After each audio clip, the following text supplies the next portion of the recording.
Thank you, everyone. Good morning. Welcome to day 4 of the Inquiry and Advisory Committee hearing for Kentbruck Green Power Hub Project Environment Effects Statement. This hearing is being audio recorded and the recording will be available on the Engage Victoria website. My name is Lisa Kendall and I'm Chair of the IAC, appointed to consider this matter, joined by Deputy Chair Member Michael Kirsch and members Lachlan Wilkinson and Member Ken Joyner. Just for the benefit of those joining us online, I will put my camera on at times during the hearing. I'm conscious that viewing the larger room can be a little bit hard to see clearly what is happening, and I'd just ask if others, if we're doing extensive submissions or questions of experts, to do the same. So I will turn it on and off throughout the proceedings.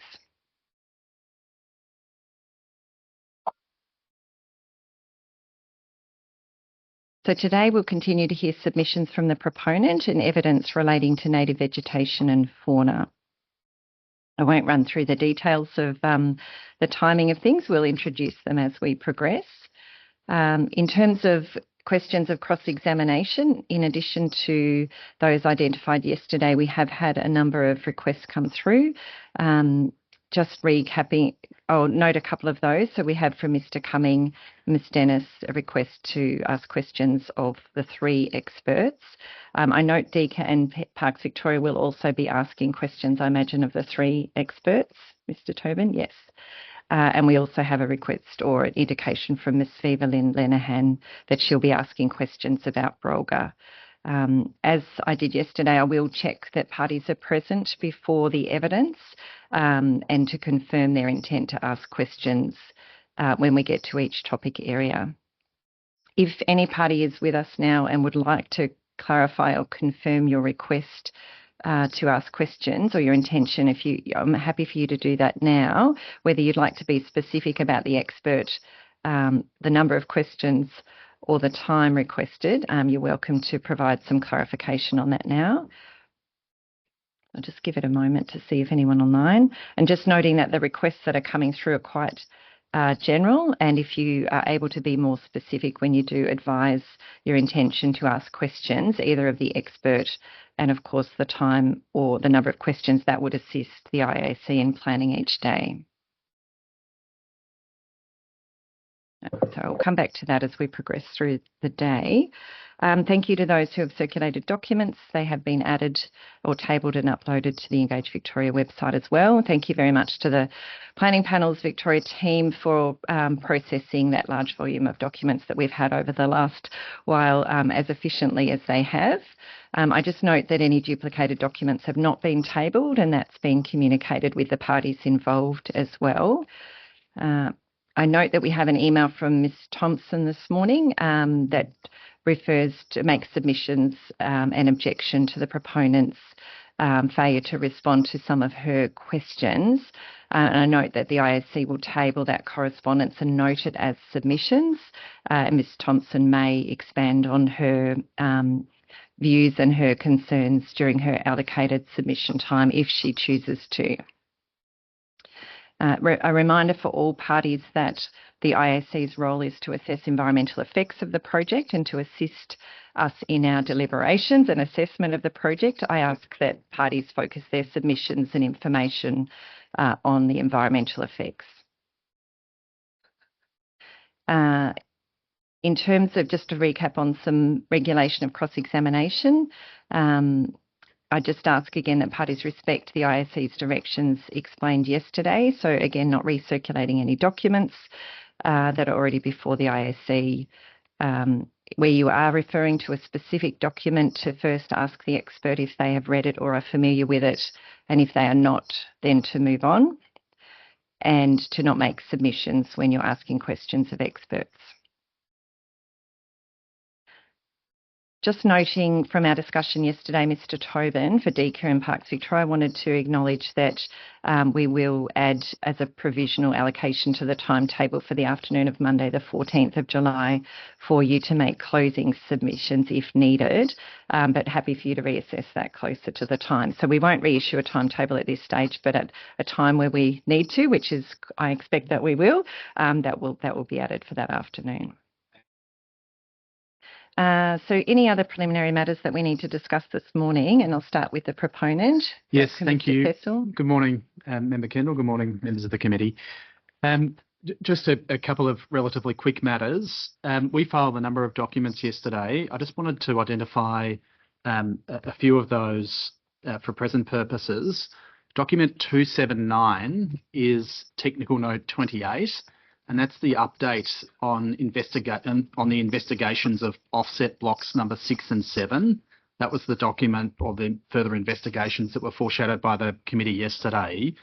That technical note concerns, in particular, the suitability of sites 6 and 7 to function as offset for impact on bittern, if indeed an offset is ultimately required. Block 6 is a block that is to the immediate south of the site. Block 7 is a site to the west of the subject site, indeed slightly to the west of Nelson. And what that technical note explains, I won't take you to the document, is that there's a very clear potential for Block 7 to fulfil this function if ultimately required.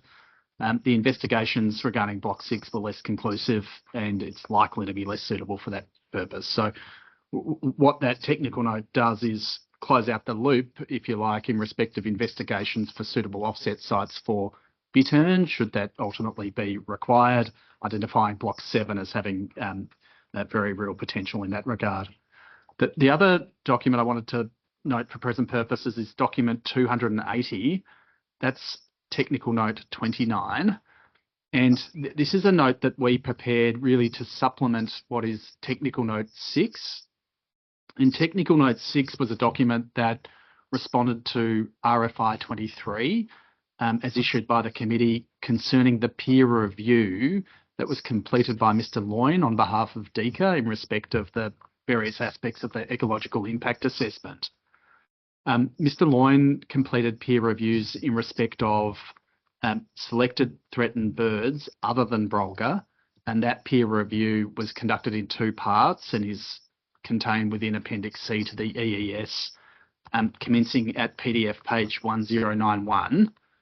And we'd previously provided the response to the peer review, to that peer review as part of Technical Note 6.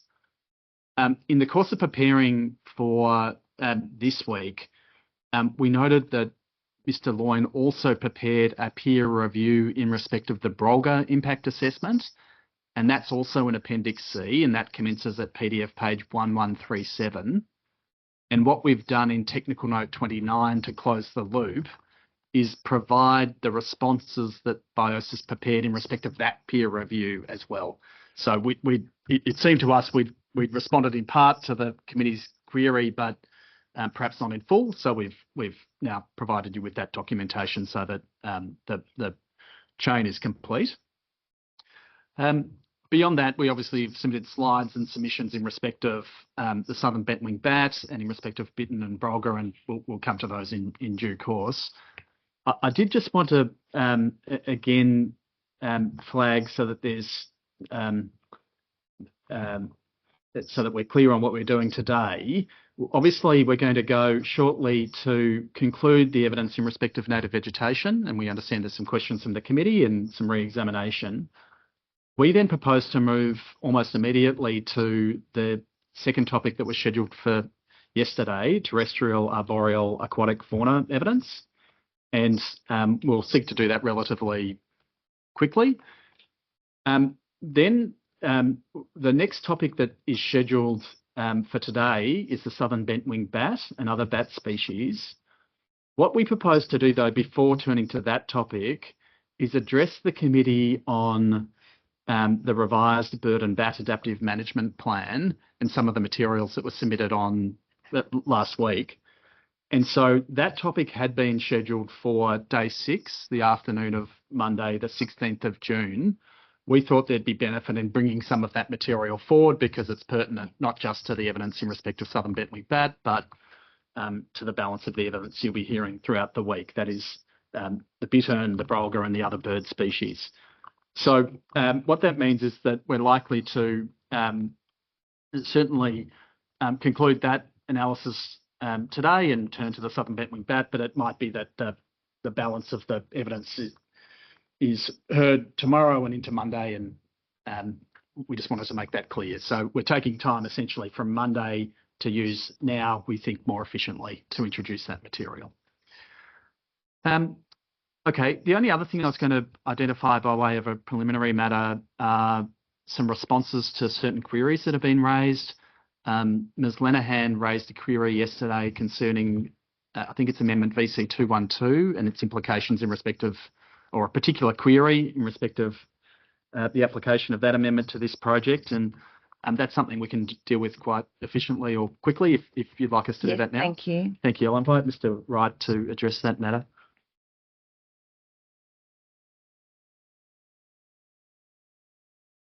Thank you, Madam Chair.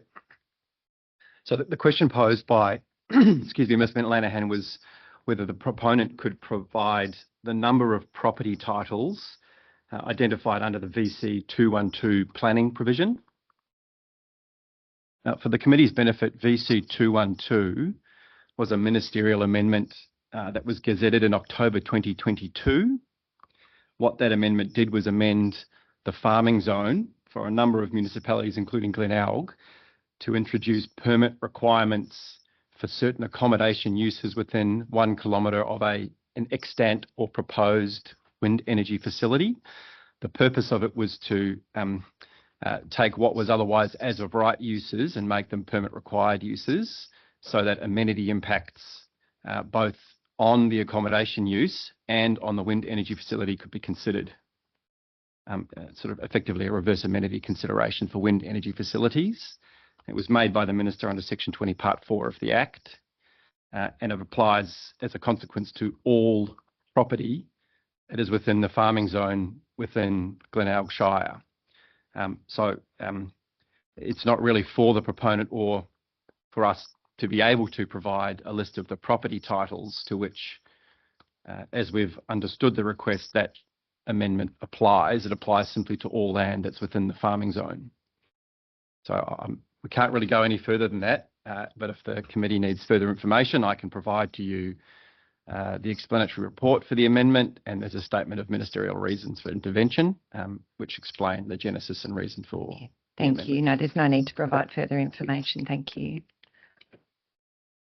Thank you. The next matter on my list by way of queries was a query raised yesterday by Mr. Cumming as to whether or not the plantation is Crown land, that is the land on which the subject site is to be situated, is Crown land. And the answer to that question is that the land is privately owned land, it's not Crown land.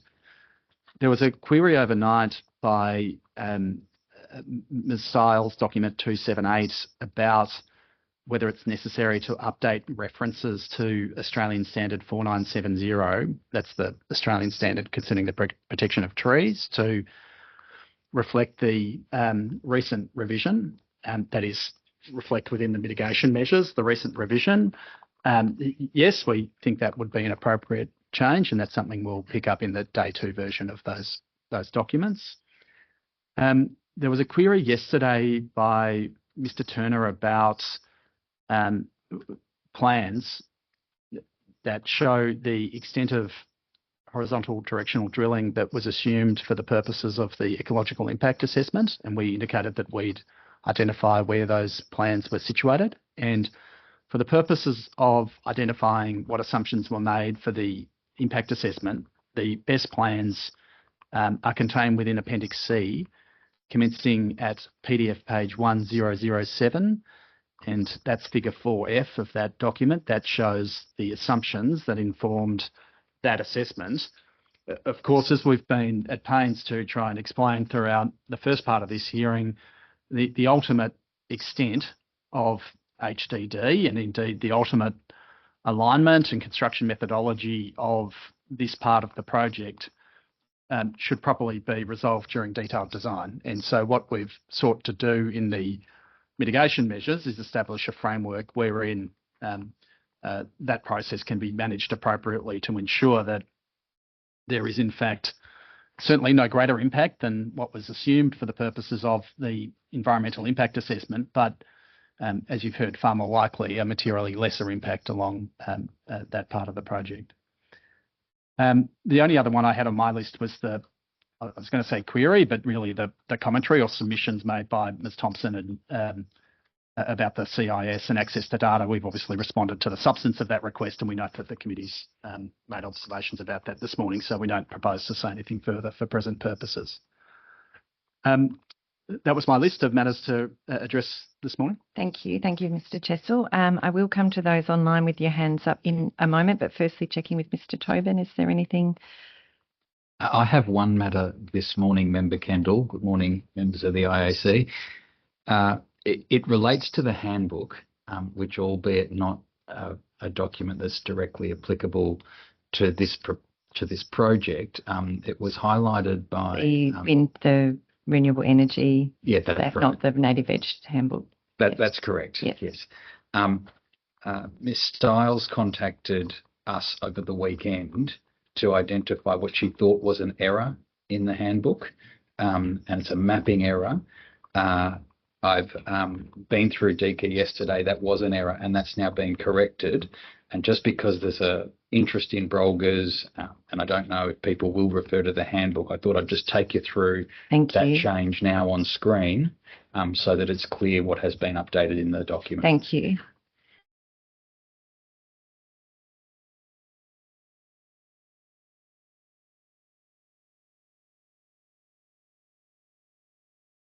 When it permits me to.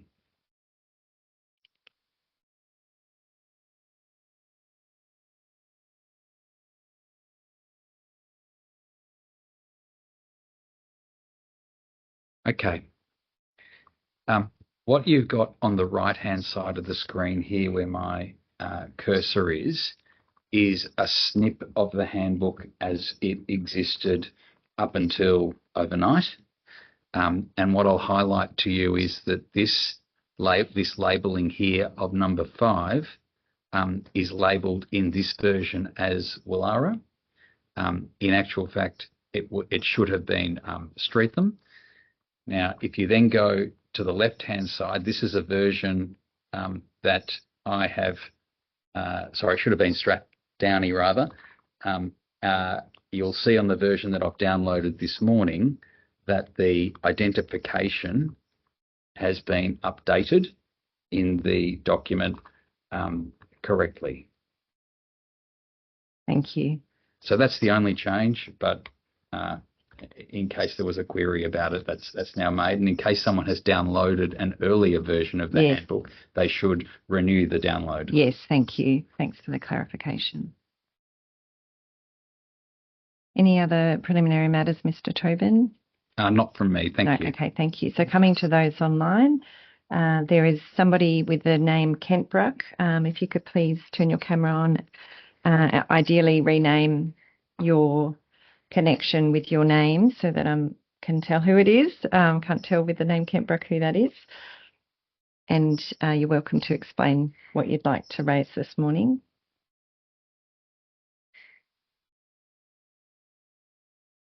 And if not, we'll come directly to you, Mr Cumming. So, Mr Cumming, if you could turn your camera on, please, and let us know your issue this morning. Yes, I have a problem with moving the BAMP stuff from Monday afternoon to today, and that's because it's already blowing out enormously so far, the amount of discussion that the proponent and the DECA are having. And what concerns me is if we don't get through the witness statements and the cross-examinations of Biosis and the peer reviews by the end of this week, that's going to push well into Monday. Putting the BAMP plant in today is going to even run the risk of pushing it further into Monday or Tuesday. And a lot of us don't have the luxury of sitting around and doing this. We have businesses to run and things to do, and it's going to cause a significant issue at my end if this pushes out into next week too much, and that BAMP plan could wait till Monday. It doesn't affect witness statements or cross-examination, so I would suggest not doing it. Thank you, Mr. Cumming. I'll ask the proponent to just explain in a little bit more detail your intent for the proposed approach. Thank you. Yes, there was material filed on Thursday that is relevant to the evidence that will be heard this week. That is the evidence in respect of the southern bent-winged bat and in respect of all of the bird species. The BAMP plan is an important component in the response proposed to manage the impact of the proposal on all of those species. And the materials that accompany that plan, or that were circulated at the same time as that plan, explain the operation of certain technologies that are relevant not just to the evidence in respect of some of those species, but the vast majority of them. And so the intention of introducing that material, which is something we would have done regardless of whether or not we move forward the discussion about the BAMP plan, is really designed to make the evidence that you will hear this week more efficient. So we see it as having benefits in allowing the committee to best understand and test and comprehend the evidence that you'll receive this week in respect of those species, and we think it's the appropriate course to take. Thank you. Are there any other views? Yes, thank you. But for DECA's part, while we didn't have any hand in the way that the proponent is organising the evidence, for DECA's part, we support that arrangement. Upon receiving the updated BAMP plan, it has quite a substantial series of changes that's been under review by the technical persons within DECA.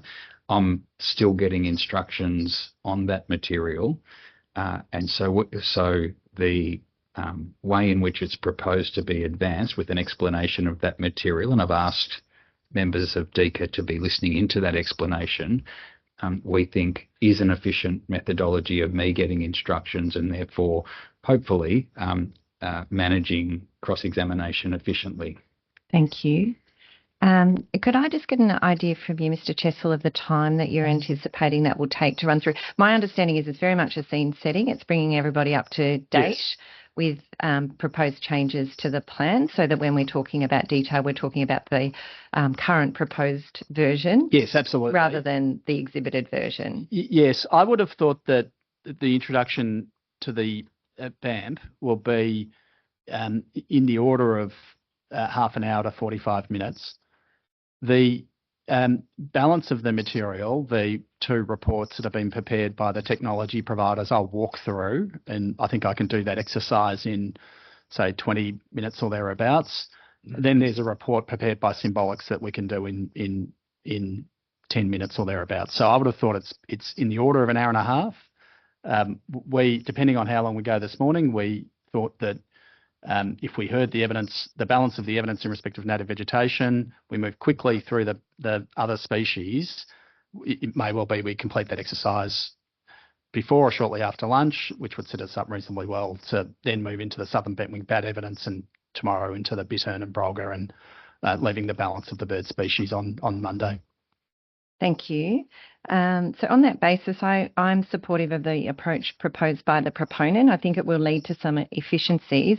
I'm mindful of your concerns around think matters moving into next week too much, Mr. Cumming, when you haven't necessarily planned to be present.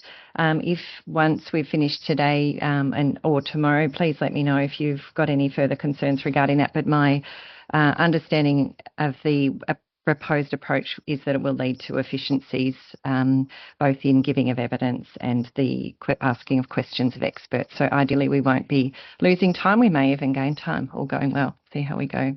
So thank you for that.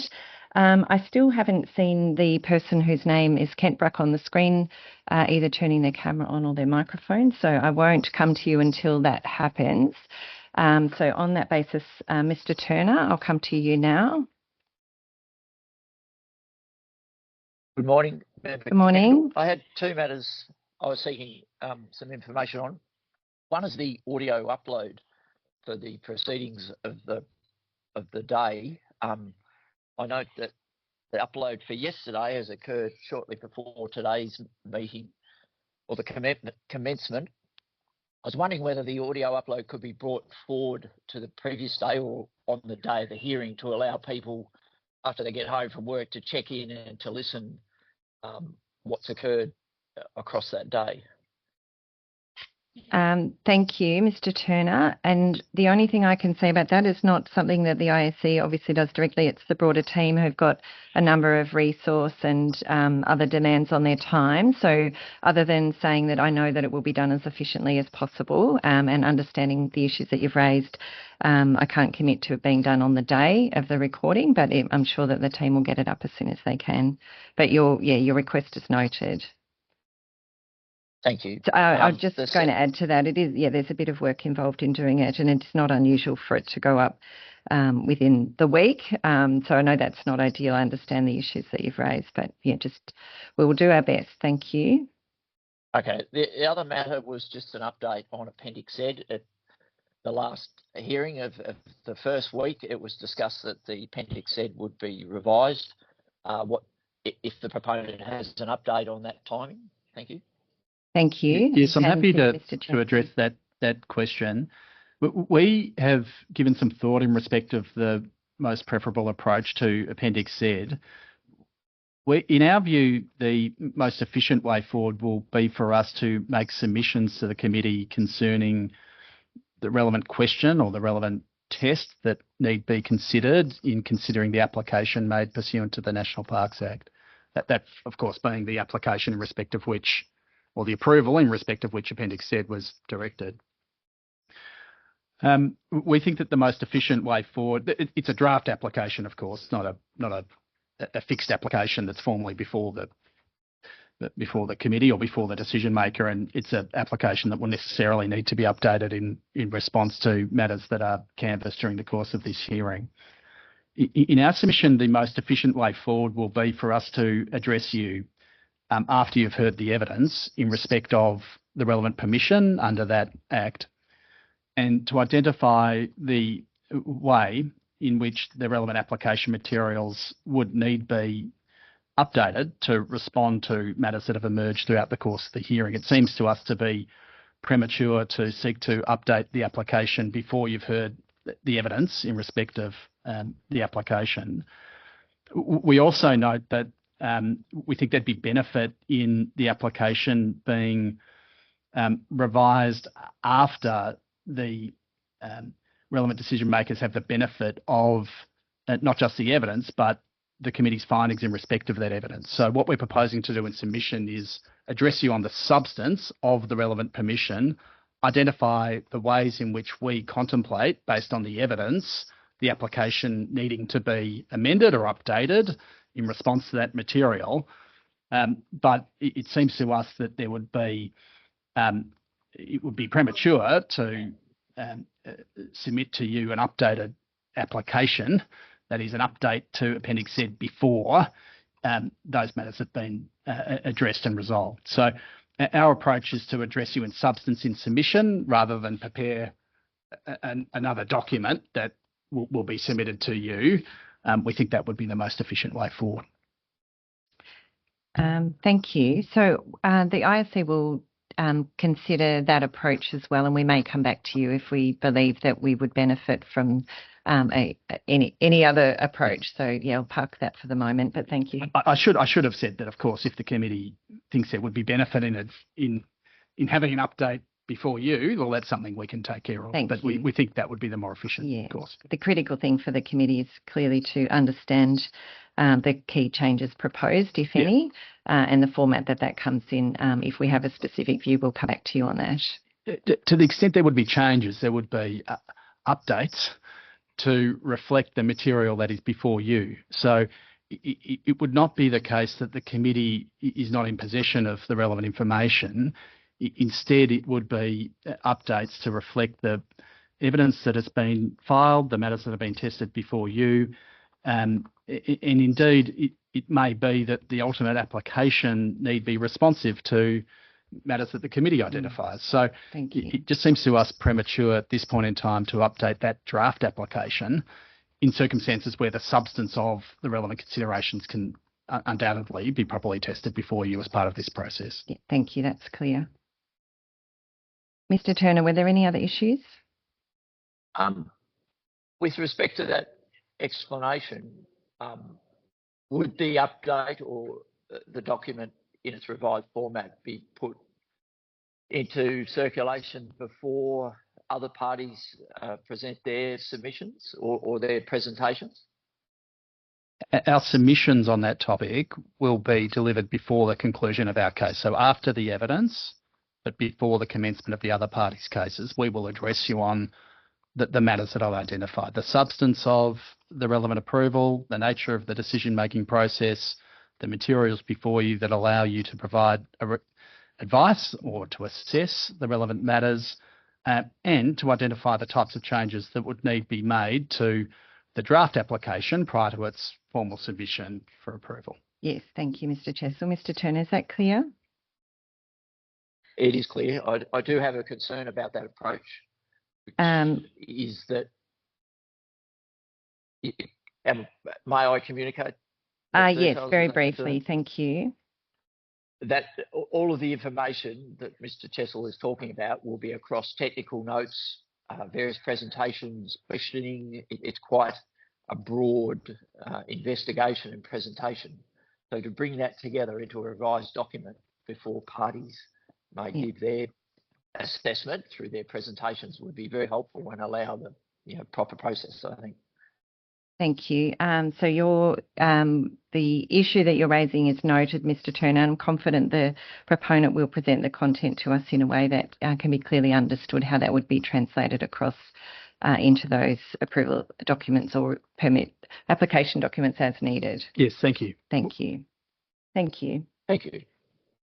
So I don't see that we have any other preliminary matters that we need to cover. So that will allow us to move into continue the cross-examination of the experts today. Mr. Chessel, is there anything you wanted to note before we move into that? No, thank you. We have Mr. Organ and Mr. Gibson set up and ready to go. I'll just check if it's okay that they've got you've joined the meeting and you have your documents in front of you and ready to share if necessary.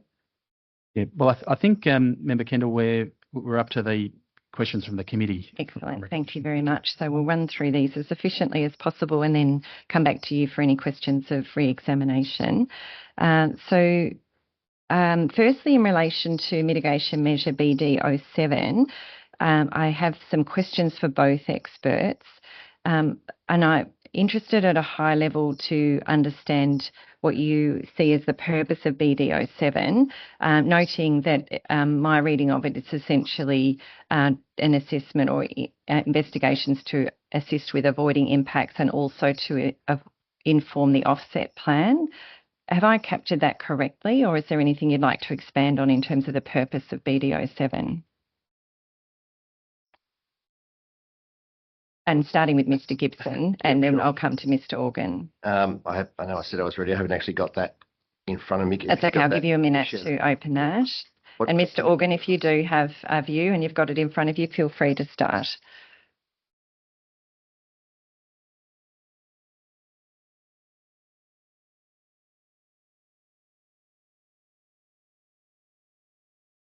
What's the document number? 158. Great, thank you.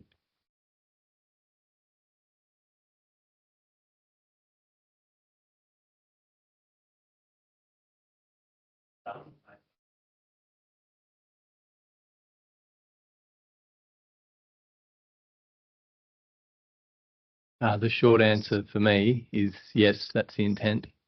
It's pretty isolated to having that final feedback from the department with respect to the precise alignment and then what the consequence of that would be with respect to native vegetation offsets. Thank you.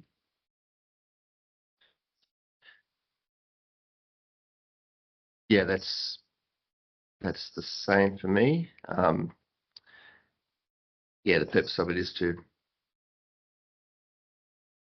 understand the impacts based on those route investigations. Great, thank you. I've got more specific questions. I just wanted to be very clear. The title of that mitigation measure is quite general. Just wanted to be 100% clear what it was actually intended to achieve. So the discussions yesterday focused on approaches, different methodologies for approaching that purpose. And I'm going to summarise them as the sample and extrapolate methodology, which is the amended day one version, rather than the specific route investigations along the length of the road, which it looks like the original drafting, the intent of the original drafting was to achieve. Could I just get you to just very briefly talk us through how you would approach the sample and extrapolate methodology that's currently in the day one version? Yep, I'll start. So the stratification needs to be by EBC primarily, so that any extrapolation can happen across those EBCs. The other variation that happens along the road is the number of creek crossings. The topography is relatively flat, but the road does go up into higher ground and then come back down, crossing the creeks in several locations. So there's differences in those areas in terms of the amount of water availability and size of trees, etc. So I'd be expecting there to be stratification based on landscape position to pick out those features. And I think the approach that's been discussed regarding focusing on the largest trees, they're the trees that are at the most risk of impact due to their likely root mass. That makes sense to me to focus on those trees first. I think it's probably the key. It's probably the key points. And anything in terms of the sampling side of things, like the extent of sampling or the minimum acceptable samples, detailed samples that would be taken before you're able to confidently extrapolate? It's a little bit difficult to give clear advice on the old 30 sample approach that we're all taught in uni. Is probably not applicable. It needs to be more than that. There would be, I guess the other factor is that it needs to be across the whole length of the road. Like we can't have all the samples occurring in the one location. It's a bit hard to give clear numbers on the number of samples, but I'd expect there to be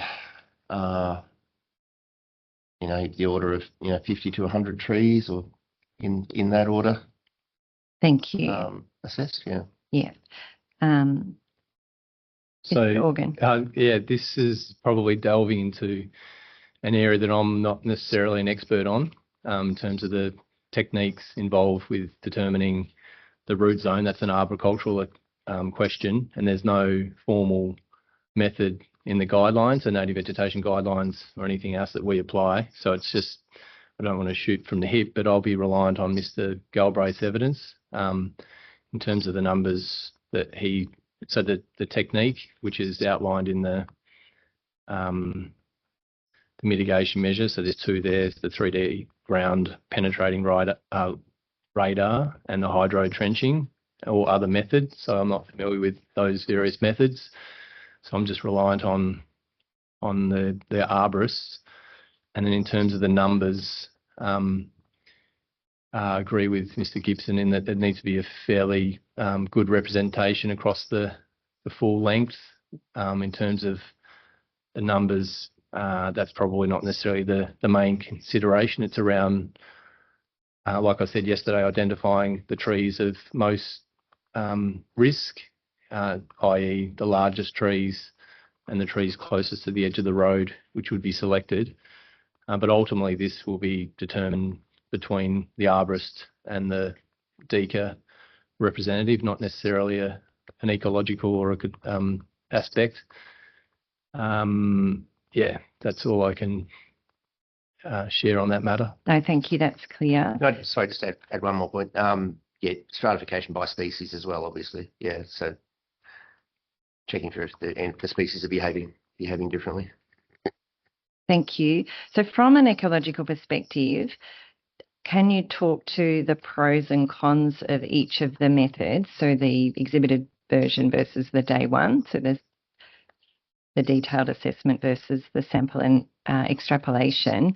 And also adding a layer to that is obviously thinking or taking a precautionary approach, and with the objective of that mitigation measure, as we discussed, being about avoiding impacts and informing the offset plan. So sorry, there's a few layers in there. So essentially, I'm interested to understand from an ecological perspective the pros and cons, but with that framing around precautionary. Yeah.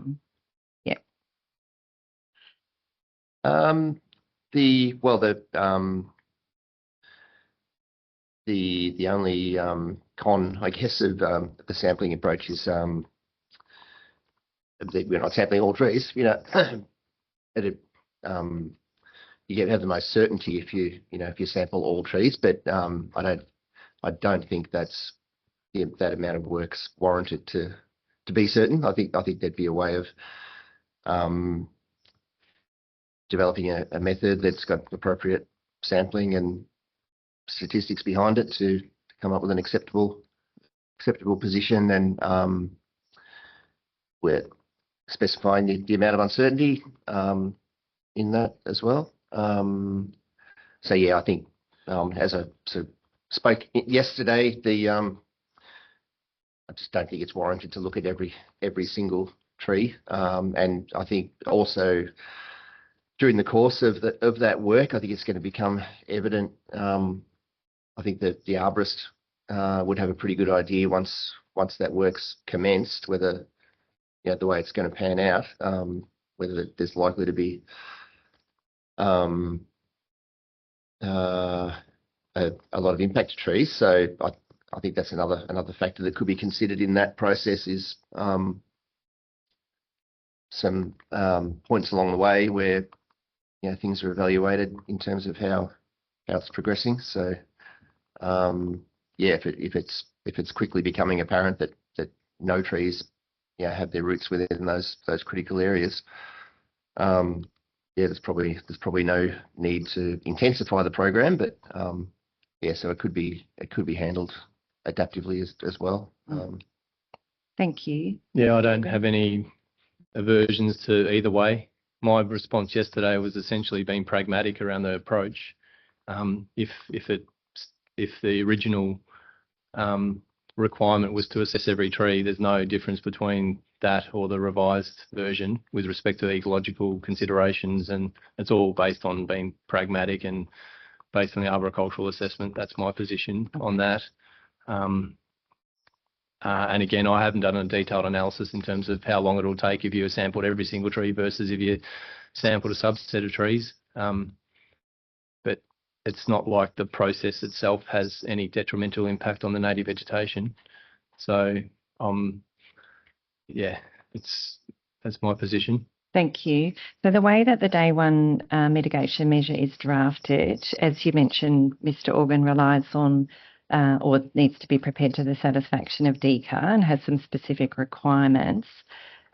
Based on what you've described around Mr. Gibson's detailed explanation of some of the considerations with the methodology, is there any need to be more specific in the mitigation measure about components of the methodology or approach that would be taken or appropriate for the sample and extrapolate approach?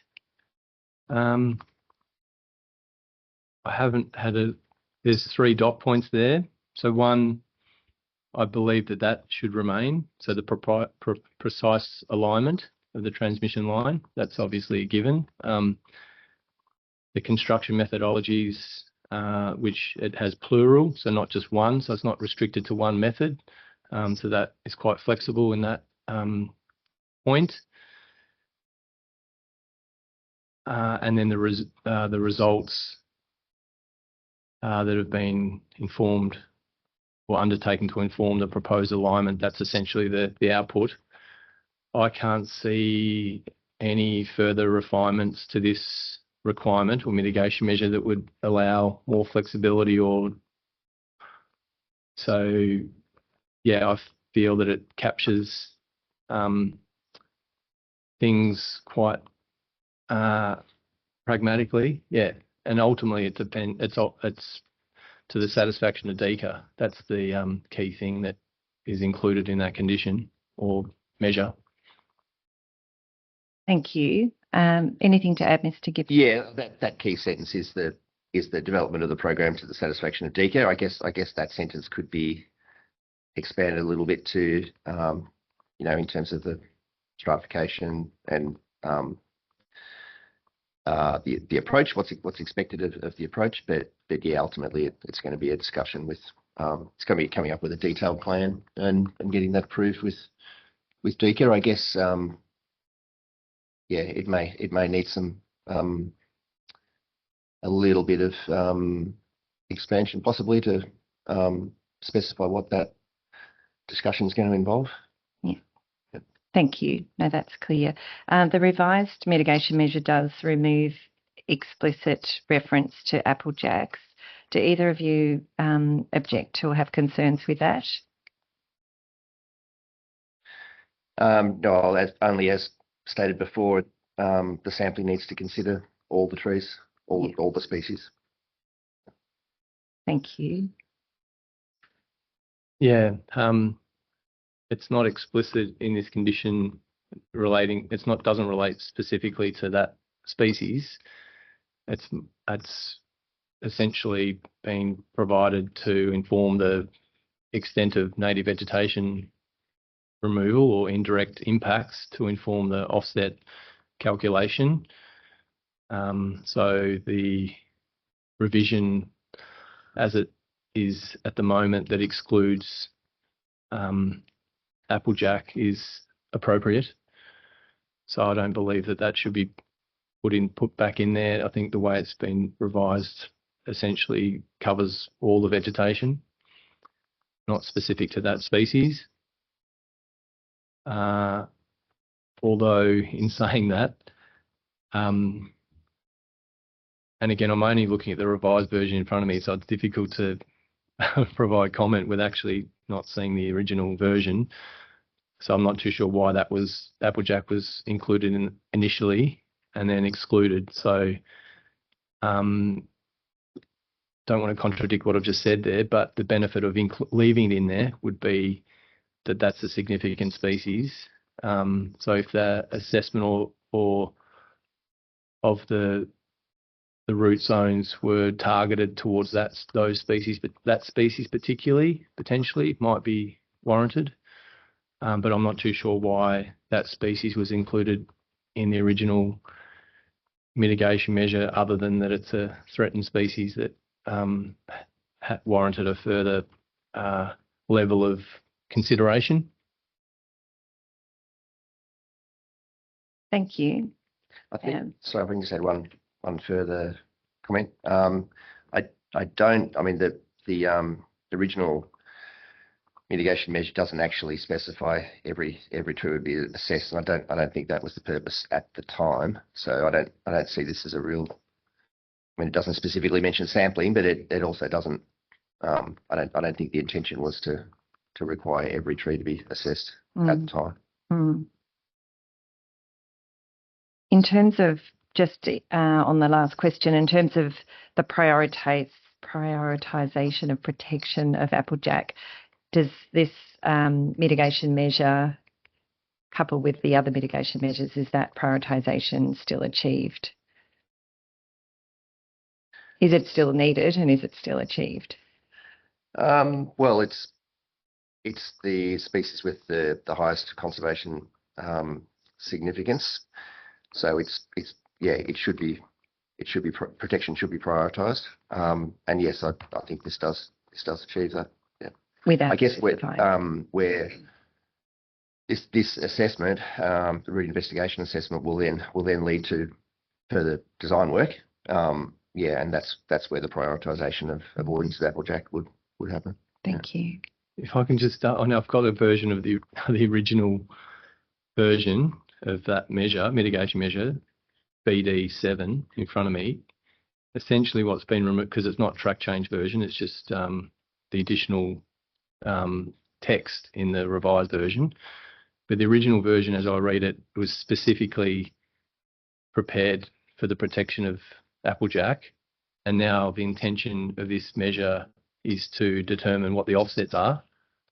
There's no, like you said, there's no mention of applejack. If there was a specific section in there that said that testing should target that particular species, or measures should be included to avoid the impacts on that particular species, that would be useful to include here, because I'm not too sure. Again, I haven't looked at all the measures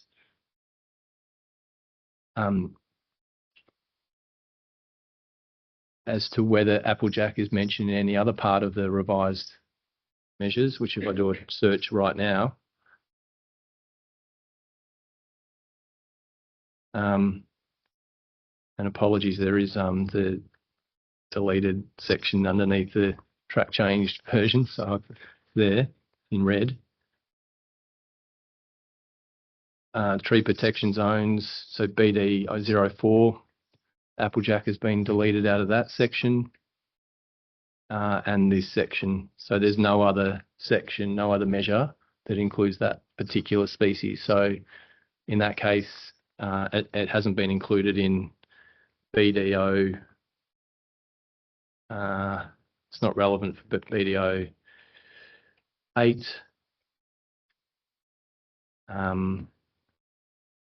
Yeah, there's no other mitigation measure that covers off on that particular species, so therefore it may be useful to leave that in there, or some aspect in relation to that species. Thank you. Sorry, one. Thank you. Yes, Yeah, Mr. one. Gibson. I think you're right. You're right. The name of the measure is not terribly helpful. It probably should be made more specific about tree protection along Boiler Swamp Road, or minimisation of impact to trees along Boiler Swamp Road, or something like that. Because the measure is pretty specific, but the name's not. Thank you. I'll move on to a couple of other things. So in terms of calculating native veg loss and the discussions around the arborist reports, and this is particularly with reference to BDO1, so with the use of an arborist report to support reduced deemed losses, I just wanted to understand if you have experience where that approach is used, and if you're aware of any standard format for the sort of arborist report that is appropriate to support that assessment. Yeah, it's done quite routinely, mostly with small scale projects. Yeah, where an arborist assessment can demonstrate that trees that would, on paper, be impacted by the greater than 10% incursion into tree protection zones are not to be impacted, or the arborist argues that the impact won't impact on them. In terms of consistency in reporting, I think the arborist industry is probably one of the most variable reporting industries I've seen. So yeah, they're quite. They don't seem to have clear approaches always for the way they present their data. So yeah, haven't really got a recommendation about the way that's presented. Yeah. Mr. Organ, do you have anything to add to that? So you mentioned that it made reference. Is that correct in BD? Oh, it doesn't actually. No. So no, I just was introducing this set of questions. I do have a question about BDO1, but no, it's not mentioned at the moment in BDO1. It is a very good question. I do have a question about whether it should be. Yeah, I think it should be. But look, there's no harm in putting things that are relevant in the measure, because once it's in there, it's hard to change or add things. So I think the first dot point where it says identify native vegetation be removed, there may be some wording around in there somewhere that relates to the arboricultural assessment of trees along Boiler Swamp Road. Thank you. Needs to feed into the native vegetation plan Yeah. Which accords with the guidelines Yes. Thank you. for completeness. That was my second question. Mr. Gibson, do you have anything to add to that? To the The suggestion that it may be beneficial to include reference to the August report requirement in BDO1. yeah, that seems reasonable. Yeah. Okay.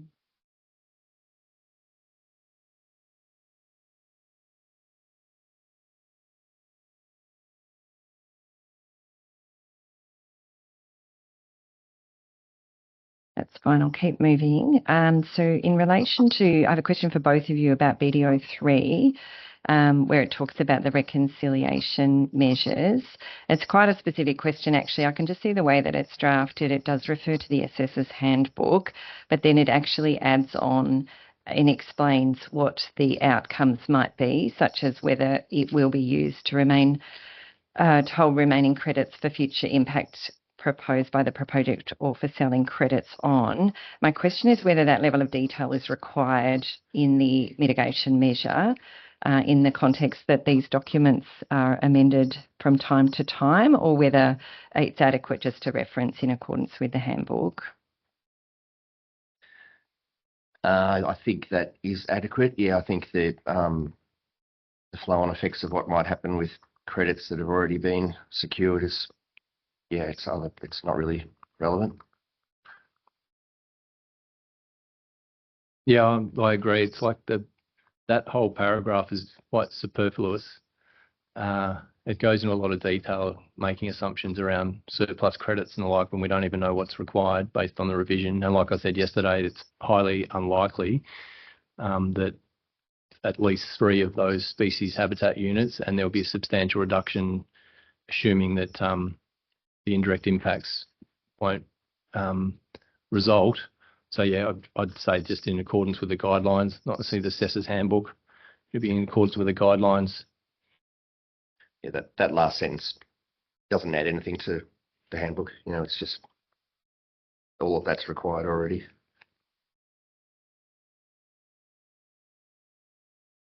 Thank you. My next question, I have a couple of questions for Mr. Organ, and then Mr. Gibson, if you do have a view, please let me know.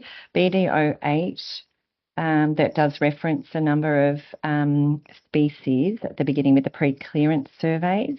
So there's a list of example species that may need to be, surveys may need to be undertaken for.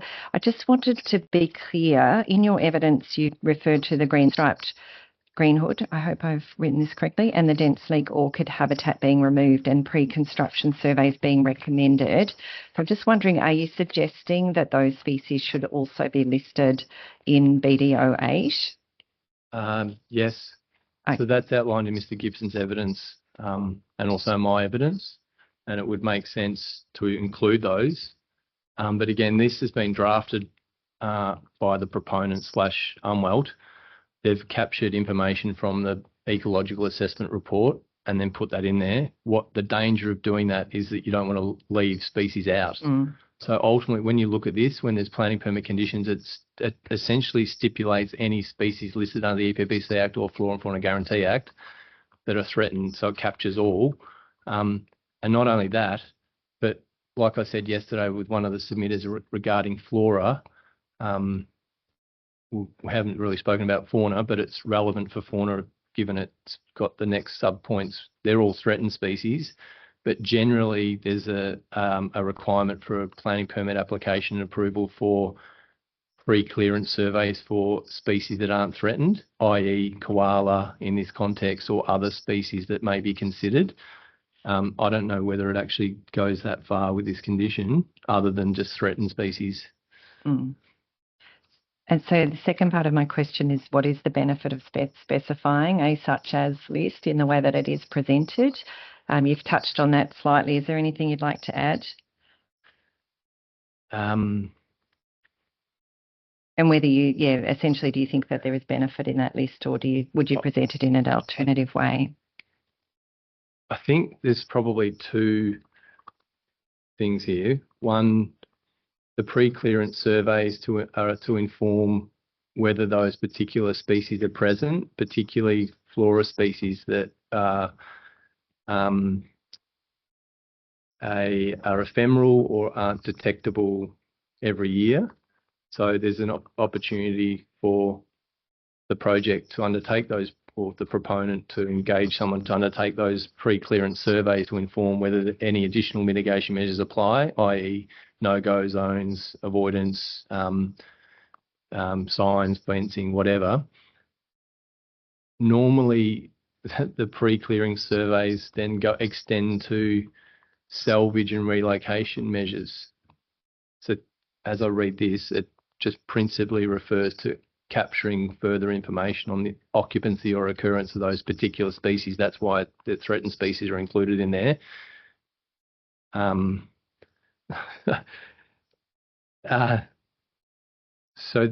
then the second thing is, yeah, you do the pre-clearance surveys. There's nothing that I can read here that says what, although the last sentence, if any threatened species are recorded within the previously unsurveyed areas, these areas will be avoided and subsequently addressed in the construction environmental management plan. So there's the next step if any of these species are detected. However, it doesn't say other than avoidance measures and minimisation. If avoidance cannot be achieved, the salvage and relocation, so that's typically a condition on a permit for any where you're having a direct impact on a threatened species. So you're suggesting that should also be addressed as a, yeah, it could be. If this, then that, otherwise. If it can't be avoided, then other measures need to be considered. I don't know. Yeah. Yeah, thank you. Back to just the specific question about whether listing the species at all is of value. Can you just please close off on that?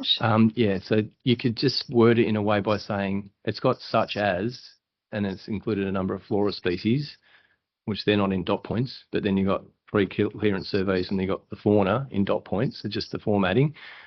But there will be situations potentially where other threatened species may be listed or maybe of consideration. So there needs to be some wording around ensuring that, including these species but not limited them to these, or in some form to capture any other threatened flora species that are relevant or that may become relevant in the future. Thank you, that's clear. Mr. Gibson, anything to add? Yeah, generally in agreement with those points.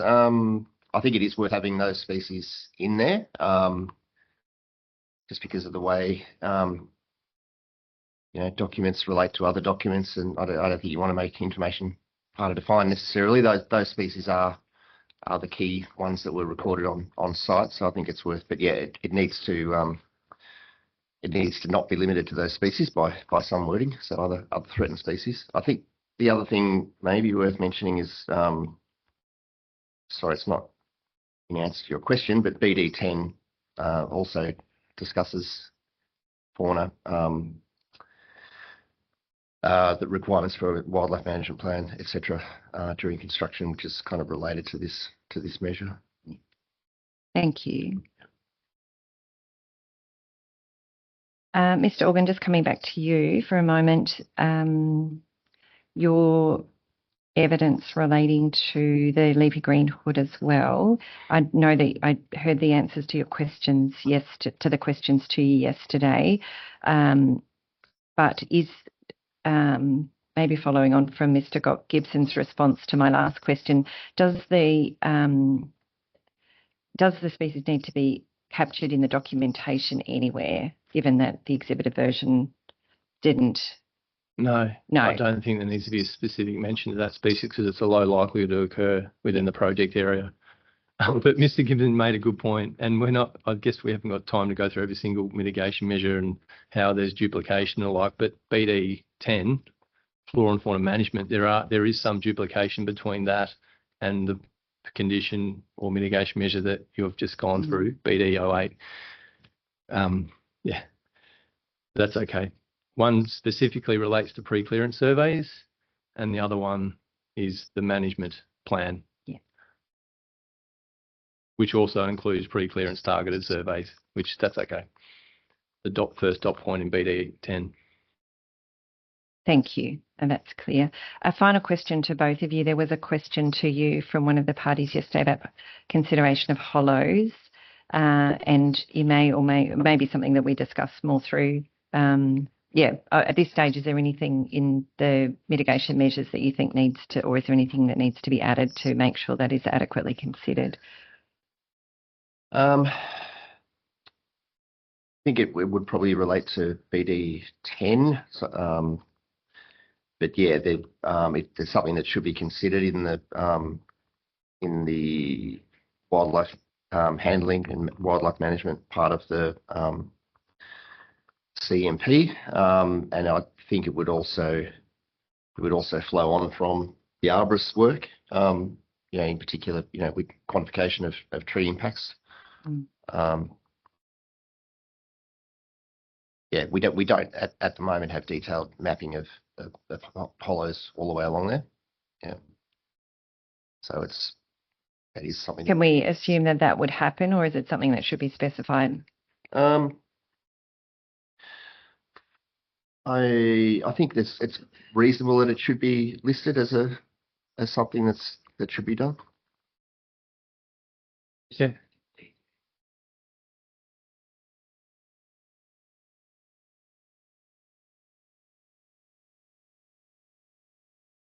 In specific reference to the gliders, Mr. Tobin? Yep.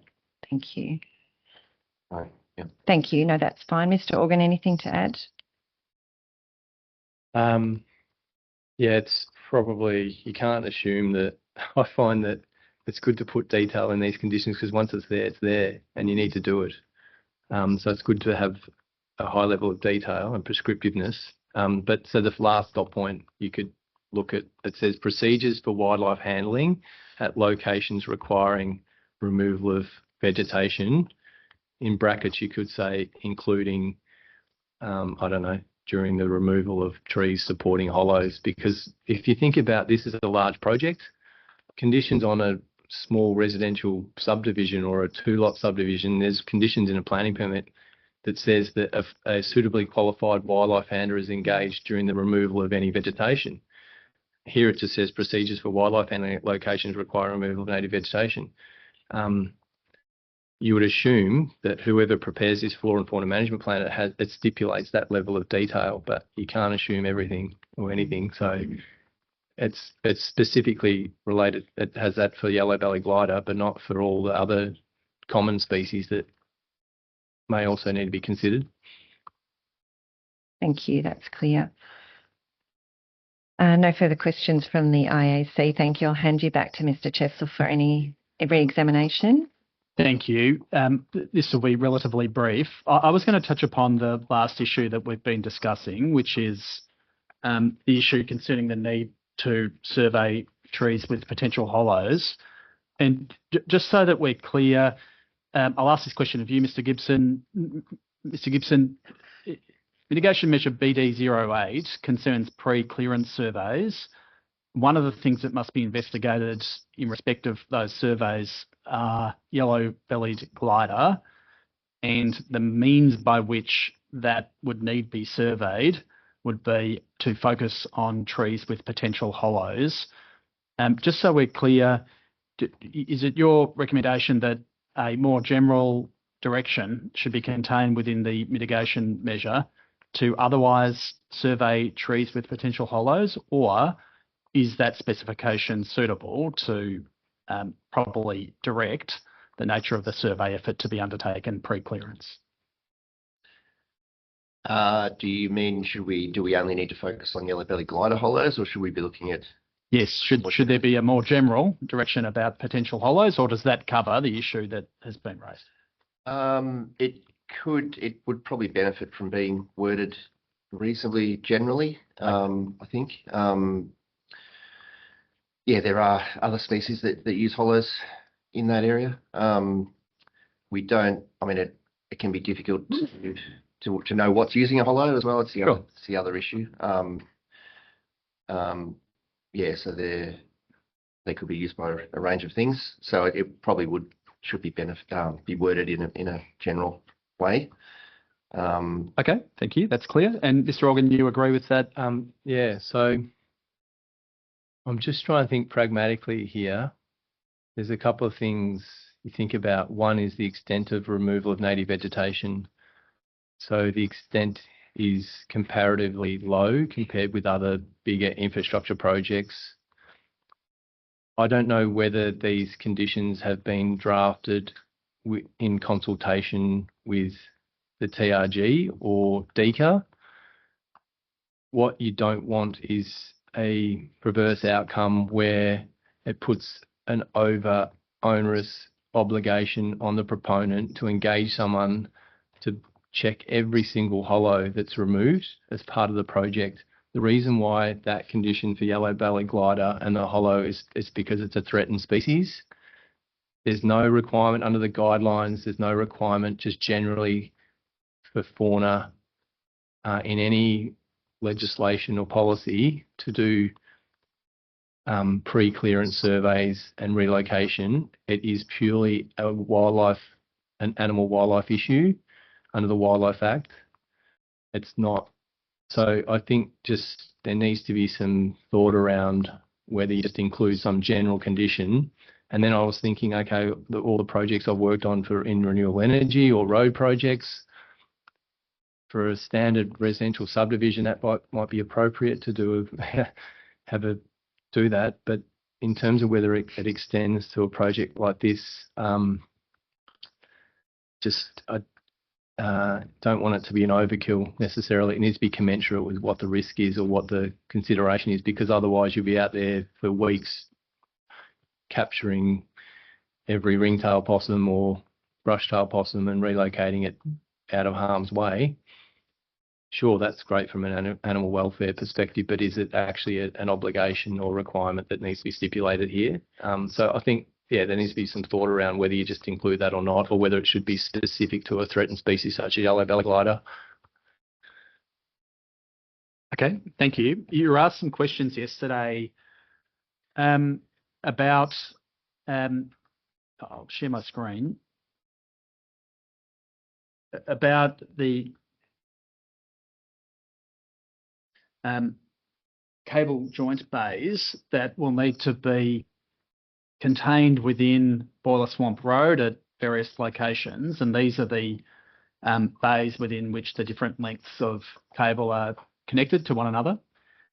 And Mr. Tobin correctly identified that there will be flexibility in respect of the positioning of those bays along Boiler Swamp Road. That is flexibility in the order of 100 to 200 metres as to where those particular bays will be positioned within the road alignment.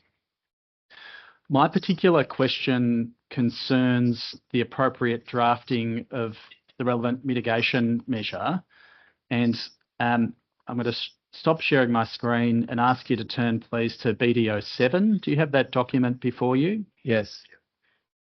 I just want to clarify so that your positions in respect of this issue is clear.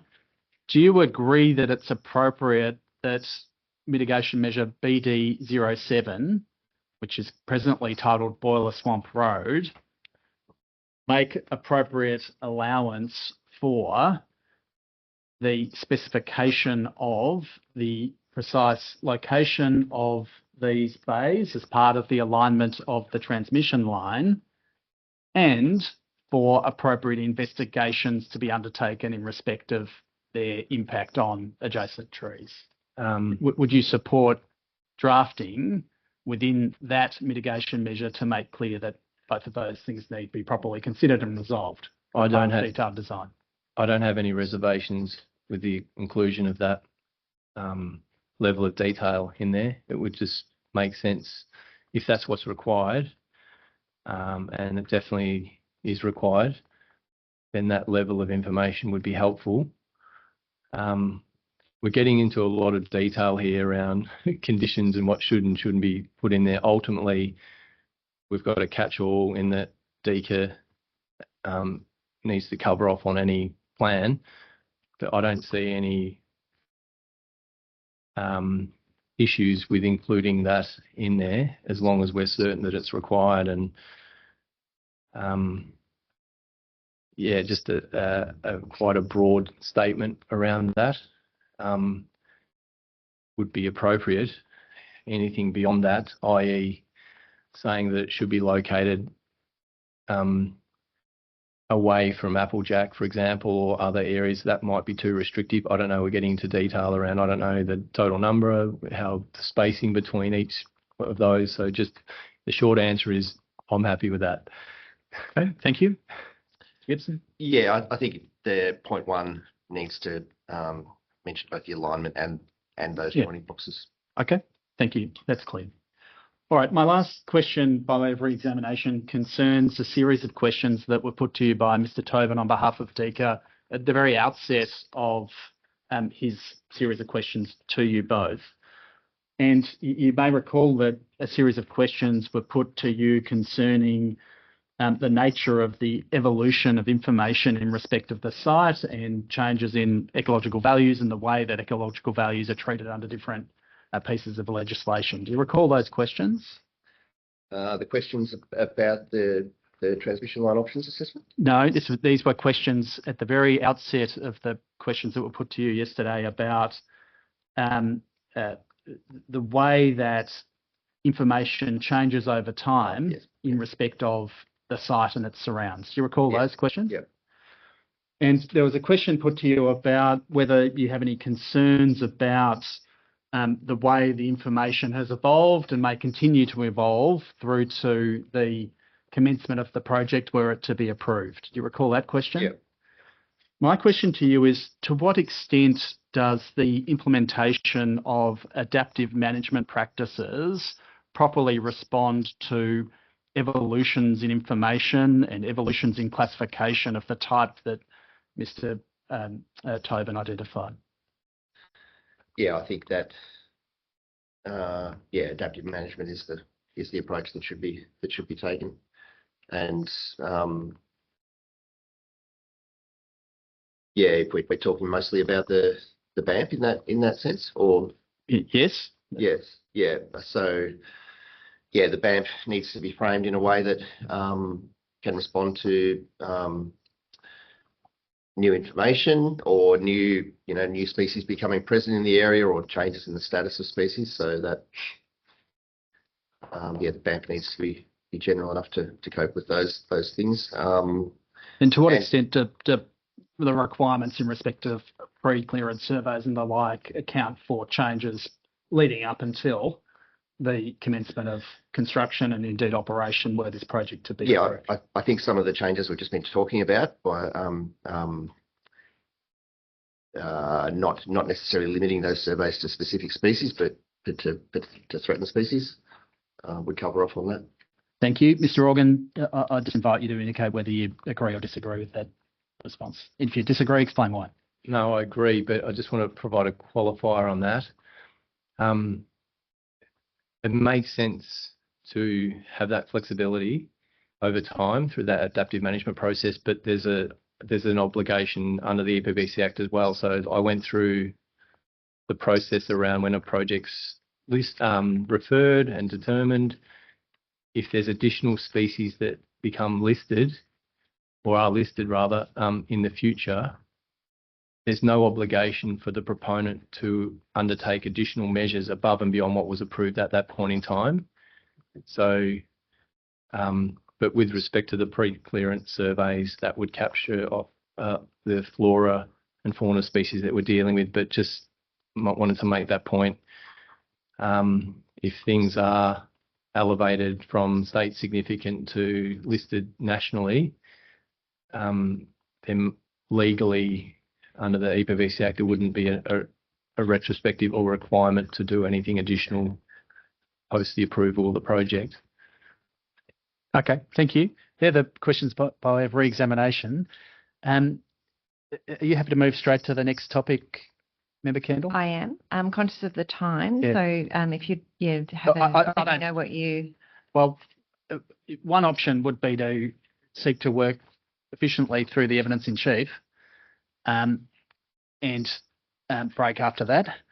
I don't know how long Mr. Gibson thinks he'll be to introduce that topic, but were it to be in the order Not very long. of 10 minutes or thereabouts, it might Yes, be prudent let's to do get that, going. and we'll break. Thank you. Sounds great. Thank you.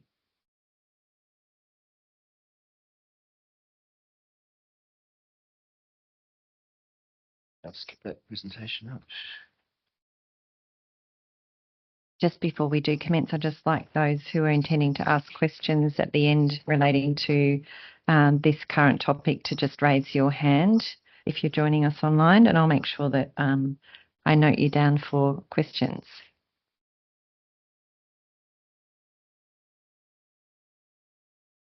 Imagine Mr. Cumming, I'm expecting.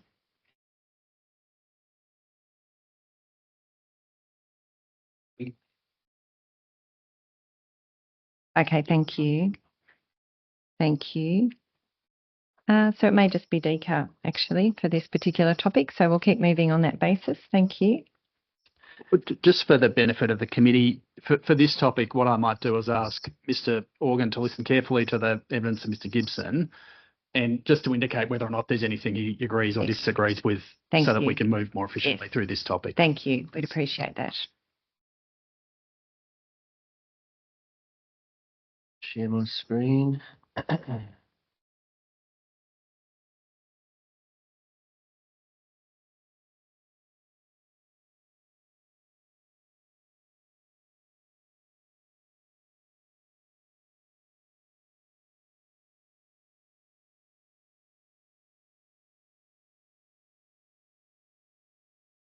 Start the slideshow. You're looking for the presentation Down the button? bottom right. Yeah. That one there, I think. Yep. It's hidden behind the. Oh, do you need to reshare your screen, James? How's that? Yep, that's good. Yep. Thank you. Okay, so yeah, in this session, looking at primarily terrestrial fauna, arboreal fauna, and aquatic fauna. So generally fauna, non-flying fauna being the focus. So my involvement in this, similar to what I spoke about yesterday, was in coordination of the ecological assessments that were undertaken. I was involved in some of those surveys myself directly, and also the reporting and working with the proponent in terms of design to minimise impacts. So this started with a process of database research. Mr. Organ spoke about this a little bit yesterday in relation to fauna. For small mammals, we undertook camera trapping, tile grids, hair tubes, and scatter analysis at a range of locations. One of the early focuses of our work was looking at a potential alignment of the power line, which was removed from the project. So we did do some considerable amount of work in that area as well in terms of trapping. Camera trapping. In relation to yellow-bellied glider, it wasn't a listed species at the time of our commencement of our surveys, so it wasn't specifically targeted. However, we know that its presence within the Kentbruck forest is well understood, well known to be present. It's one of the strongholds of the species in the state. For reptiles, we did a range of roof tile surveys, intensive surveys, and opportunistic observations focusing on the plantation part of the study area. Growling grass frog surveys were undertaken very early in the process. It's one of the first things we did. I was looking at growling grass frog and bittern surveys done in parallel at the same sites. And in terms of fish, aquatic species, fish and crayfish, primarily we relied on desktop information. The fish that are present in our catchments, these small coastal catchments, are generally pretty well understood.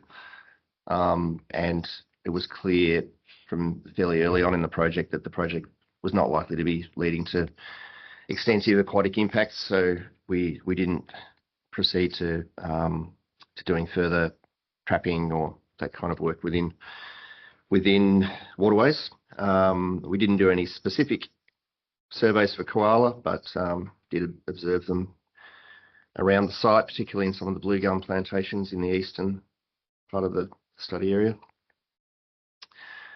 So the area surrounding the site, including Kabobini, particularly the forest to the north, the Kabobini Forest and the Lower Glenelg National Park, has reasonably healthy and diverse small mammal populations, including a range of threatened species, including swamp antechinus, southern brown bandicoot, long-nosed potoroo, heath mouse, white-footed dunout, and yellow-bellied glider.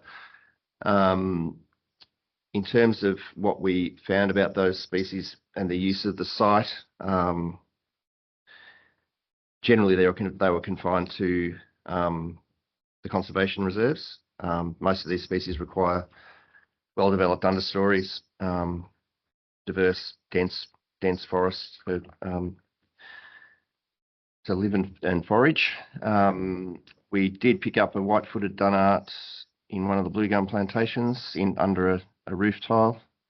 I think I'm getting ahead of myself with results, but so in terms of our key findings for reptiles and aquatic fauna, we didn't detect growling grass frog in the areas that we looked. So we don't expect there to be anything further required there. Southern toadlet is known to be present in the Kabobini Forest and Lower Glenelg National Park. This is a species that Mr. Organ spoke about yesterday, and yeah, it does have potential to be present in roadside drains, etc., within the Kabobini Forest. We recorded swamp skink in some paperbark swamp outside the project area. Striped worm lizard was recorded in a couple of locations. In one location as part of active searching under some rocks in one of the road reserves we looked at. This is around the southern portion of the site, up against the Discovery Bay Coastal Reserve. Eastern bearded dragon we also picked up opportunistically, literally that was in vegetation along Portland Nelson Road. In terms of aquatic fauna, as I've already stated, we have a good understanding of which species occur in which catchments and which subcatchments. So we don't feel it's warranted to do additional surveys to find out what we already know. Burrowing crayfish are an interesting group. They can occur all through farmland, getting into sort of generally in depressions and wetlands, relatively abundant in the area. There are a couple of, I think both of those species are FFG Act listed, not EPBC, but their chimneys are evident in wet conditions, and it's relatively easy to identify and avoid their habitat. The area of relevance for these species was mostly in relation to the transmission line in the trenched section of the transmission line in the eastern part of the project area. And part of the design process was to identify those wetlands and avoid those areas, but we didn't do detailed studies of those crayfish to try and work out which species were which. It's a highly specialised and pretty destructive methods required. They burrow quite deep, and you've got to actually dig them out to identify them. We took a habitat identification and avoidance approach. So in regard to our impact assessment recommendations and mitigation recommendations, we feel that impacts to terrestrial mammals and reptiles are unlikely to be significant. This is primarily due to the construction of the site within pine plantation, which is not habitat for most of these species, with the possible exception of small small distances that they may travel from adjacent native vegetation into the plantation. And yeah, we've been discussing our pre-clearance survey recommendations. Threatened fish and crayfish inhabiting flowing water. So there is a crayfish species that inhabits flowing water in the area, the Glenelg spiny cray. Direct impacts to these groups are unlikely, which has flowed through from the findings of the hydrological studies, where the project's not likely to impact on waterways, subject to appropriate mitigation of works near waterways, and no direct impacts to the larger wetlands. I think I've probably said enough about burrowing crayfish already. Growling grass frog is considered unlikely to be present, so therefore unlikely to be impacted by the project. Southern toadlet we have spoken about already, which pre-clearance surveys are warranted for that species, to understand their occurrence along Boiler Swamp Road and look at any specific areas that might need to be known about during construction and have impacts avoided. Should that be a species that is identified specifically within mitigation measure BD08, the pre-clearance surveys mitigation measure? I think it already is. Is it? Or... It is. Yes. Yep. Thank you. Yellow bellied glider. So yeah, it's understood to be widespread and reasonably abundant within the Cobobony forest. And yeah, as I stated before, the area is highly significant for the species in Victoria. I think I stated yesterday this species was added to both the FFG Act and the EPBC Act relatively recently in response to what we understand to be impacts to the species resulting from the Eastern Victorian fires, but it is doing reasonably well in southwest Victoria, and yeah, the area is important for them. So we feel that disturbance, so the potential for disturbance to this species really relates to construction within Boiler Swamp Road. I don't think there's likely to be much removal of habitat based on what we understand about likely tree impacts. So any disturbance impacts during construction are likely to be temporary, and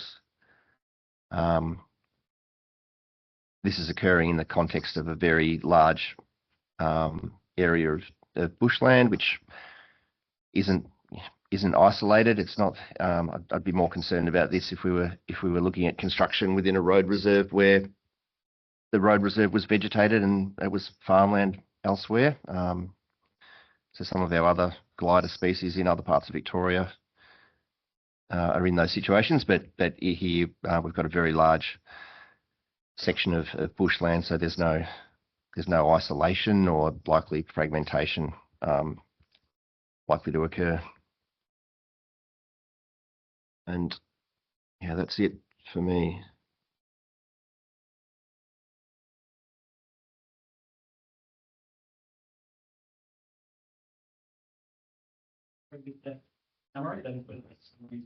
Your assessments or whether there's any Yeah, I'll just be very brief, just very succinct. So number one, I agree with the survey effort for most species. So the camera trap locations, the methods employed to detect these species. So locations, the survey effort was adequate to detect the relevant species. And then the impact assessment process that's gone through for those relevant species, I feel that based on my review, that was completely adequate, given the context and given the extent of suitable habitat for those terrestrial species. The main consideration is, for me, where there was no targeted surveys for southern toadlet. So there was growling grass frog surveys undertaken most likely in the paddocks and other areas to the south of the site, Southern Toilet, there's records along the Boiler Swamp Road, 2011. They should have been undertaken rather than the pre-clearance surveys to inform the locations. You can assume presence, but that would have been helpful as part of the impact assessment. There's no direct impacts on that species habitat that I understand. However, that could have been undertaken quite easily over a number of days during the right season. Other than that, just finally, the table 6 of my evidence, page number 92 and 93. I've responded specifically in relation to terrestrial and arboreal mammals, and there's a comment there with respect to the impacts, and that my conclusion is that the CEMP, so during construction, will cover off on ensuring direct or indirect impacts don't eventuate as part of the construction process. And then the flora and fauna management plan condition and the pre-clearance survey condition mitigation measure is adequate to account for any uncertainties and also any changes in the temporal and spatial use of these particular species. Greater glider isn't necessarily a concern. It's a nocturnal species. There's no direct removal of hollows. However, when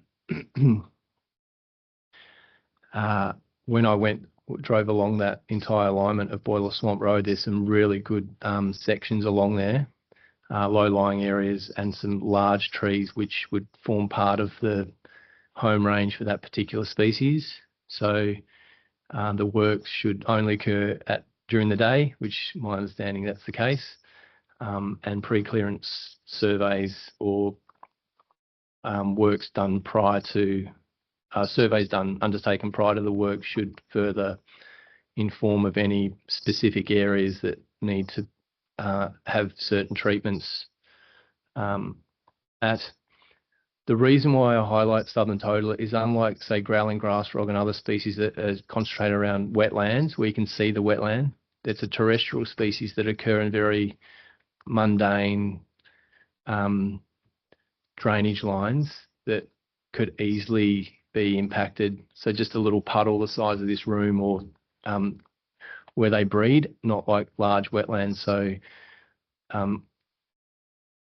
the measures that in the CMP need to ensure that there's no runoff into those ephemeral drainage lines and wetlands along Boiler Swamp Road for that particular species. But that overall, I agree with the impact assessment, the conclusions reached, and my assessment doesn't depart from that. But one final thing, I did mention a few of those additional species that we captured during the desktop analysis, but they're relevant in the discussions for birds and other species that we'll cover off over the next day or so. Okay, just so we're clear, if you have the mitigation measures before you day one, and we focus firstly on the Southern Toadlet, MMBD08 does pick up a specific requirement for pre-clearance surveys in respect of that species. Yes, I'm aware of that. Support that inclusion? Yes, I do. And in terms of your satisfaction that the proposed works along Boiler Swamp Road would not likely give rise to impact in a relevant sense, I'd invite you to turn to mitigation measure BD10 in particular, the flora and fauna management, and ask you to comment to what extent the measures specified within that requirement, how they would manifest in respect of the protection of habitat relevant to that species. Yeah, so it's quite good how it's been written, because it's quite sequential. So the first point is undertaking the surveys, which is consistent with BD08. And then based on the outcomes of those surveys, clearly show the location on drawings. Then from that, undertake mitigation measures with respect to fencing, no-go areas. We're talking about a very constrained footprint, and that would need to be clearly demarcated on the ground in terms of no-go areas. So those measures that are stipulated in BD10 and the flora and fauna management plan that will be prepared is adequately covers off on that that point. Okay. All right. Thank you. Any other questions? Thank you. We'll break now for 15 minutes. We'll come back at 5 to 12 and continue, move to Dika. Do you have questions, Mr. Toman? Yep. Okay, that's great. Thank you very much. We'll see everybody shortly.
much. Welcome back, everyone.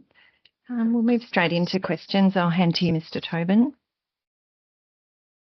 Thank you, Member Kendall. Good morning, Mr. Gibson. Good morning, Mr. Organ. These questions I'm going to direct firstly at you, Mr. Gibson. The first questions are on behalf of Parks Victoria, and they concern what are described as Figure 28A and Figure 28A, well, 28A1 and 28A2, which are within the Appendix C at PDF page 1076 of 1142. I'll pop them up onto the screen. Yeah, thank you. And if I could just ask the experts to please put your cameras on, Mr. Tobin, if it suits you as well, but mostly the experts. Thank you. Sorry, Mr. Tobin, can you just repeat that PDF page number? It's in the appendix. It's Figure 28A.1 and 28A.2, and it's at PDF page 1075 and 1076 of Technical Appendix C. Just wait for you to get those.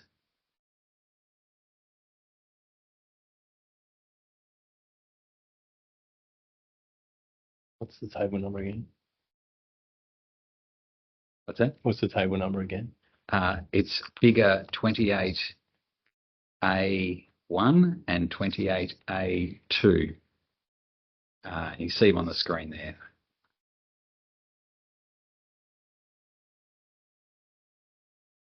And these relate, Mr. Gibson. You look as though you're going through something, so I'll wait for you. You tell me when you're right to go. 28A1. Yep. Is it correct, Mr. Gibson, that these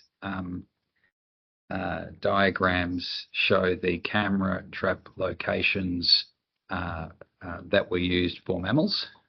That's correct. And they also show various other specs and records from the Victorian Biodiversity Atlas, correct? Yes. Is it also correct that the camera trap locations do not, or there were no camera trap locations established along Boiler Swamp Road? That's correct. Yep. Can I ask you about why that methodology was adopted, or perhaps conversely, why a methodology was not adopted that included the use of camera traps along that area, given the balance of your report and the biodiversity that exists within the park? It relates to our understanding of what's in there. So we've already got a pretty good idea of what species occur in those areas, and also the expected lack of impact to understory vegetation in particular. So it wasn't seen as an important area for targeting. We didn't feel that additional records of those species would change our impact assessment in terms of what we understand to be in that area and what we understand to be the impacts of the project. Okay. Mr. Organ, do you have any comments on that?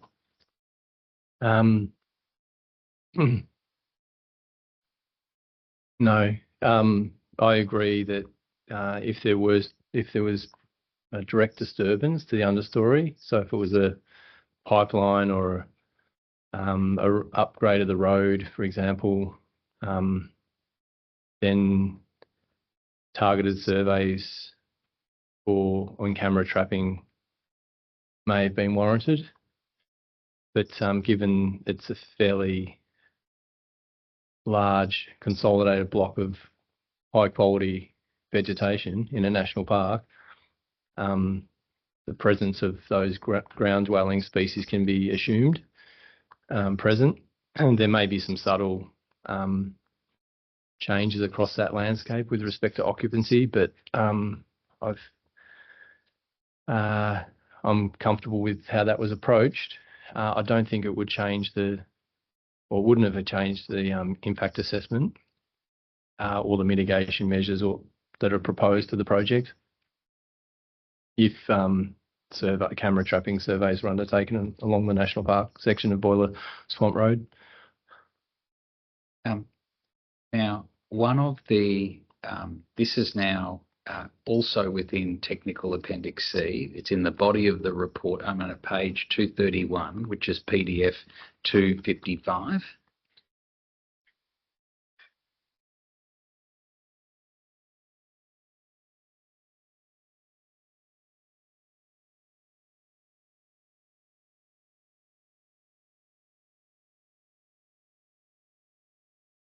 You let me know when you're ready, Mr. Gibson.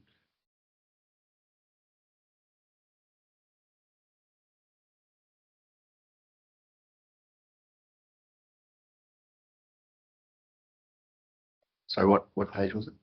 We're at page. It's on the screen of the hearing, but it's at page 231, which is PDF page 255.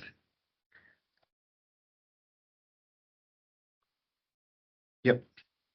Am I correct in saying that this is the part of the body of the report that describes the use of the remote cameras and the types of species that you were trying to identify on the remote cameras? Yes, that's correct. Although, yellow-bellied glider wasn't really targeted by those techniques. It was more the ground mammals. Well, that's what I was going to ask you about. In light of the other questions, I see that the yellow-bellied glider is identified there in the list under the first paragraph at 28.1, and it seems to be accepted that there is it's accepted that the yellow-bellied glider is an inhabitant of the park. Can you explain why, or can you provide any advice on its identification there in that list and the absence of cameras in the park? Yeah, look,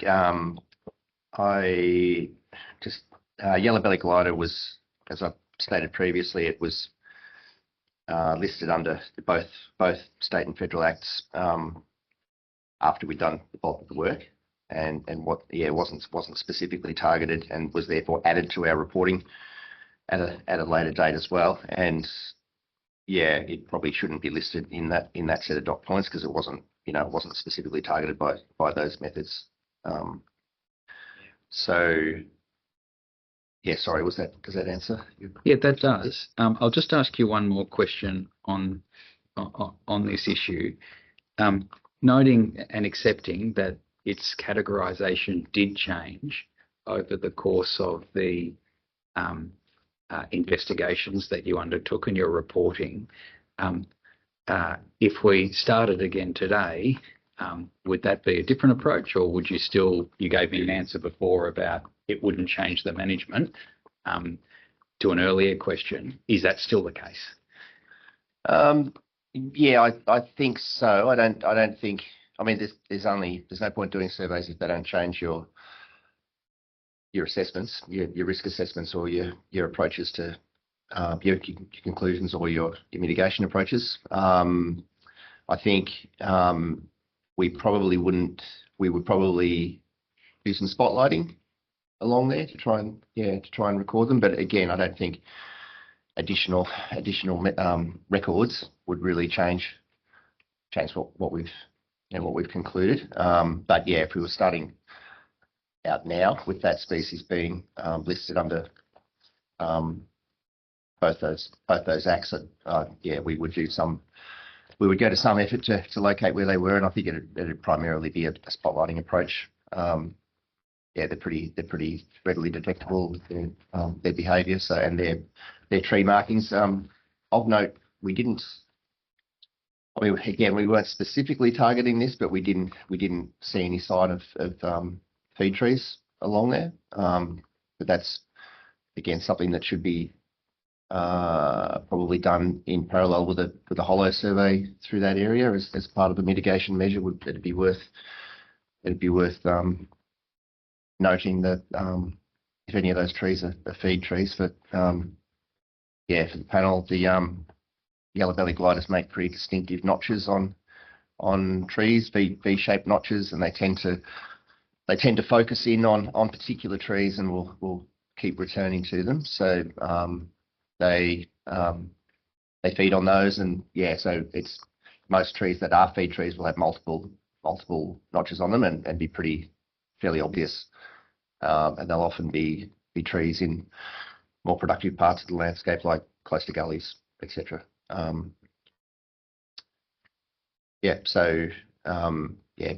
Camera trapping is probably not the most effective method, although it can also be used for that species, but spotlighting would probably be adequate.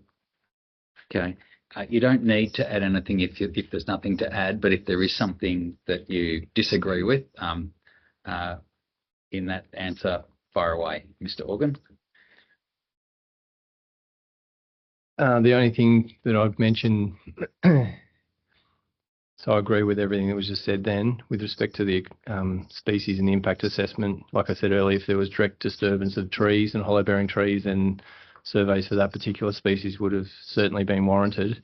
Ultimately, it comes back to the scoping requirements, whether there's been adequate documentation of the ecological conditions. It's not as if the reports that have been prepared were lacking in that regard with respect to the occupancy of that species in that area. So we know that they do occur. They've got large home ranges. They're not solitary. They actually disperse across the landscape, and the work proposed along the Boiler Swamp Road will not necessarily have a direct or indirect impact on that particular species. They're not ground dwelling. They're arboreal. So if there were ground dwelling species that use the site during the day, then that could act as an extra level of risk. For example, road mortality. Good example of that is up in Woolnorth, where the proposed wind farm looked at all the broader terrestrial issues, but the number one issue when the project was developed was increased mortality of Tasmanian devil because they sealed the road. So yellow belly glider isn't in that basket because it's arboreal, and although there was no targeted surveys undertaken, that's not a limitation or a deficiency with the impact assessment. Thank you. That concludes the questions on behalf. Oh, sorry, Mr. Gibson. Sorry, can I just add to that a little bit? Yes. Yeah, yesterday, I think it's worth touching on these new listing events that have occurred. Yesterday Sorry, Mr. Gibson, I misheard. That's my fault. I commented that yellow belly glider wasn't listed at the time of and our approach throughout the project, while there's no legal requirement for the project to consider, or for the decision to be made with consideration of impacts to newly listed species since the referral decision. Some of those species were also newly FFG listed as well, and I'm not sure whether there's a similar clause in the FFG Act. That's a question for somebody else, but whether that applies as well. But our approach throughout the development of the project and the liaison with the TRG, etc., was that we should consider we should attempt to consider those species. So that's why a lot of those species have been added to the report, and in this case they probably should have been added slightly differently. But anyway, so there's numerous species, an unusual number of species added in during the course of the project. So gang cockatoos, another one, little eagle, and numerous flora as well. So Mr. Organ yesterday commented on the legal requirement, and this morning I think, but in general our approach was to attempt to consider those species and impacts to them. Okay, they were questions on behalf of Parks Victoria. I've now just got some common questions to DCAT and Parks Victoria. You'll recall from earlier this morning in relation to native vegetation, there was a discussion about that mitigation measure that requires a pre-clearance survey for hollows in trees along Boiler Swamp Road. Do you recall that? Yes. And all I want to do is I want to follow through with you what is going to happen in the context, what do you expect to happen in the context of that survey and the application of the mitigation measures. Okay, so I presume the survey effort is undertaken. You've indicated that that might be a survey effort in respect of hollows. Is that correct? Yeah, that's right. I think that that does need the scope of that needs to be defined in terms of how far away from the road hollows should be looked for. And I see that as a visual survey to identify hollows, not necessarily to look in all of those hollows, but map where they are along the road. And I don't think that would need to go very far into the forest. Yep. You mentioned before, in answer to a question on behalf of Parks Victoria, that there might be also an effort in respect of the glider itself by spotlighting. Did I hear you correctly in saying that? Well, I said that's what we would have done if it had been listed at the time of our commencing our studies. Yeah, whether that's warranted or not, it's relatively easy to do that.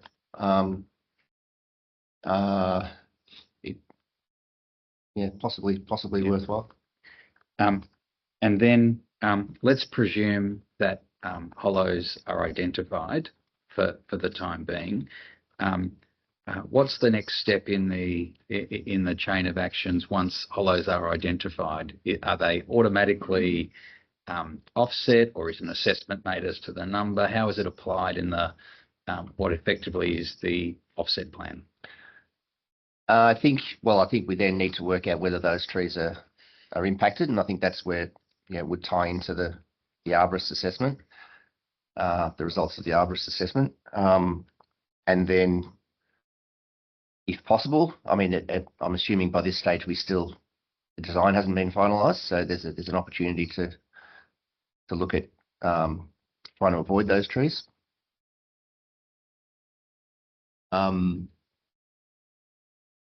In terms of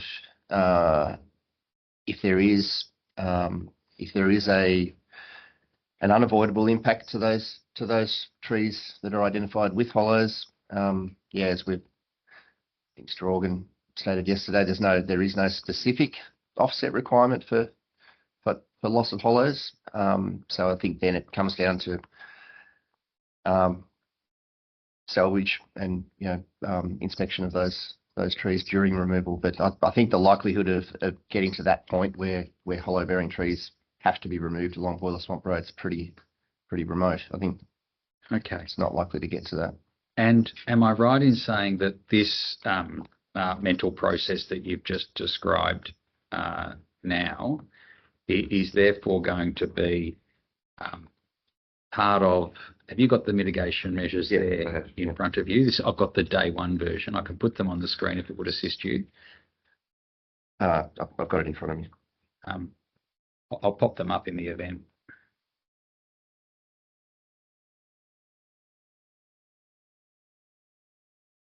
So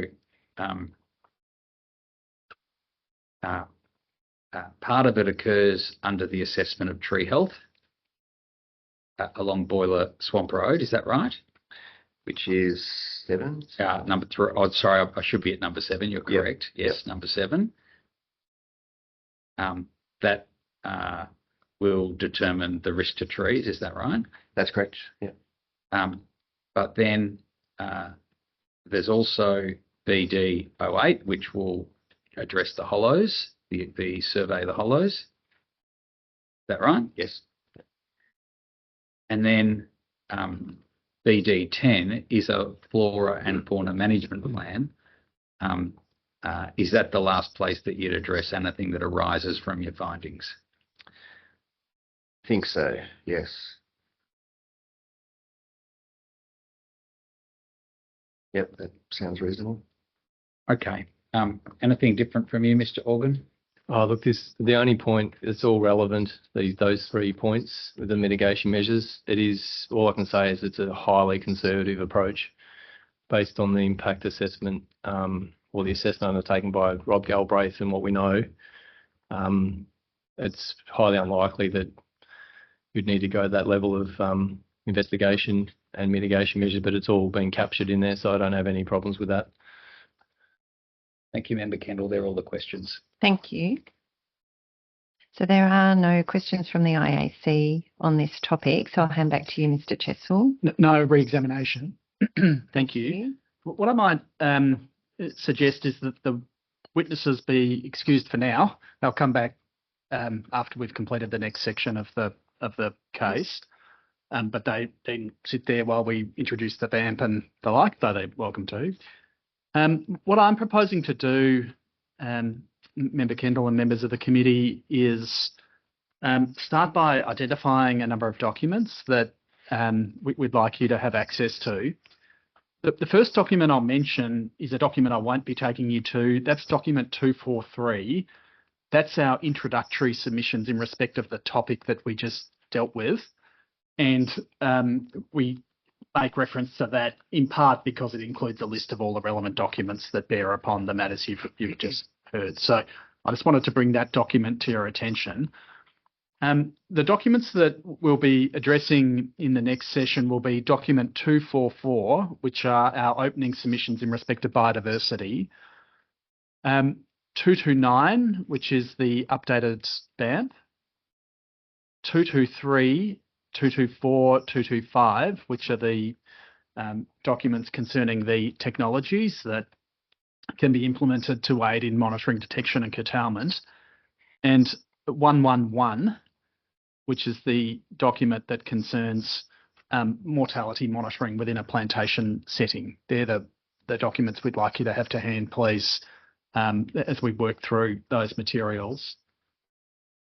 The first of the documents that I'd like to take you to is document 244.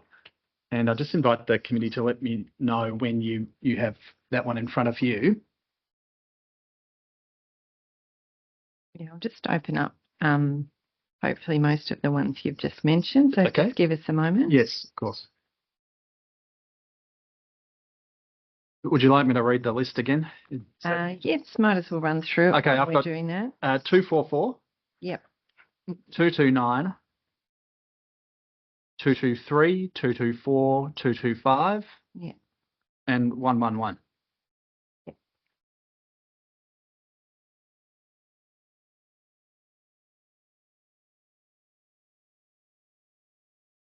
And we're starting with 244, is that Starting with correct? 244, Yeah. and you'll see that's the introductory submissions that we've prepared in respect of biodiversity assessment generally. And we'd like to just identify certain parts of that document as a introduction to the balance of the documents that we'll be addressing up until lunch and perhaps slightly beyond lunch. If you have that document to hand, you'll see that we've set out submissions in the same format as we have for the other introductory submissions. You'll note that at paragraph 4, we set out what is now a relatively long list of documents that are pertinent to this particular subtopic. I won't work through those, but note that it's a useful list for the committee's records. At PDF page 3, you'll see that we've set out the relevant evaluation objective and the various key issues as identified within the scoping requirements. And it's pertinent to note, in considering all of the topics that you'll be hearing this week, that the overarching evaluation objective is to avoid or minimise potential adverse effects on biodiversity values within the project site and its environs, including native vegetation, which you've already addressed, listed species and ecological communities, other protected species, and habitat for those species.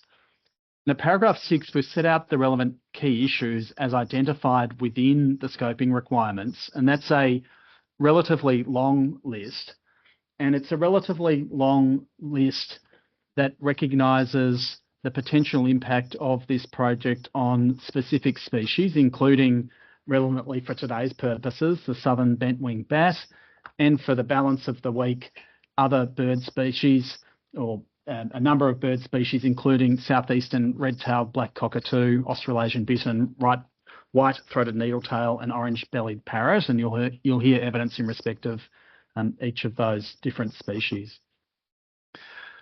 I should say, just pausing there, that one of the reasons, or one of the particular attributes of this site and this assessment process, is that the subject site itself, being located within a plantation setting, is a site, I think it's generally accepted, that possesses relatively low ecological values.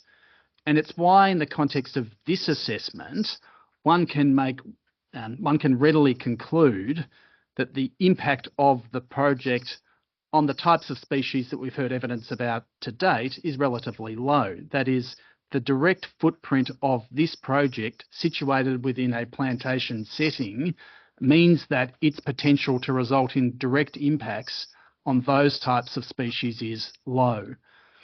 It's equally the case that the subject site itself presents relatively poor habitat for bird and bat species. That is, when we come to the evidence, you will hear that the site itself possesses relatively low values as habitat for these different types of threatened and protected bird and bat species.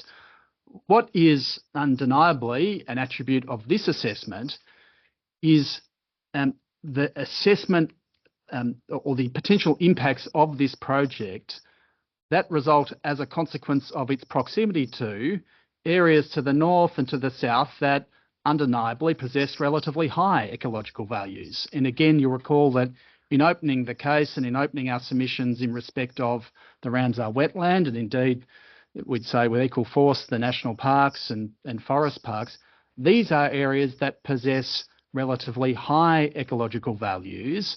And so a focus of this assessment process has been on the potential for the project to result in direct or indirect impacts on those areas, and, as we'll explore throughout the balance of the week, the potential for this project to impact upon species that inhabit those more valuable ecological resources, both to the north and to the south. What we identify in the written submissions on PDF page 4 are the various mitigation measures that are relevant to the various topics that you'll hear. A number of them have already been introduced to you. And as we go through the more species-specific parts of the case, we'll introduce those mitigation measures that are directly relevant to, for example, the southern bent-winged bat and the Australasian bittern. And as we'll come to in a moment, mitigation measure BD12 that calls for the implementation of a bird and bat adaptive management plan.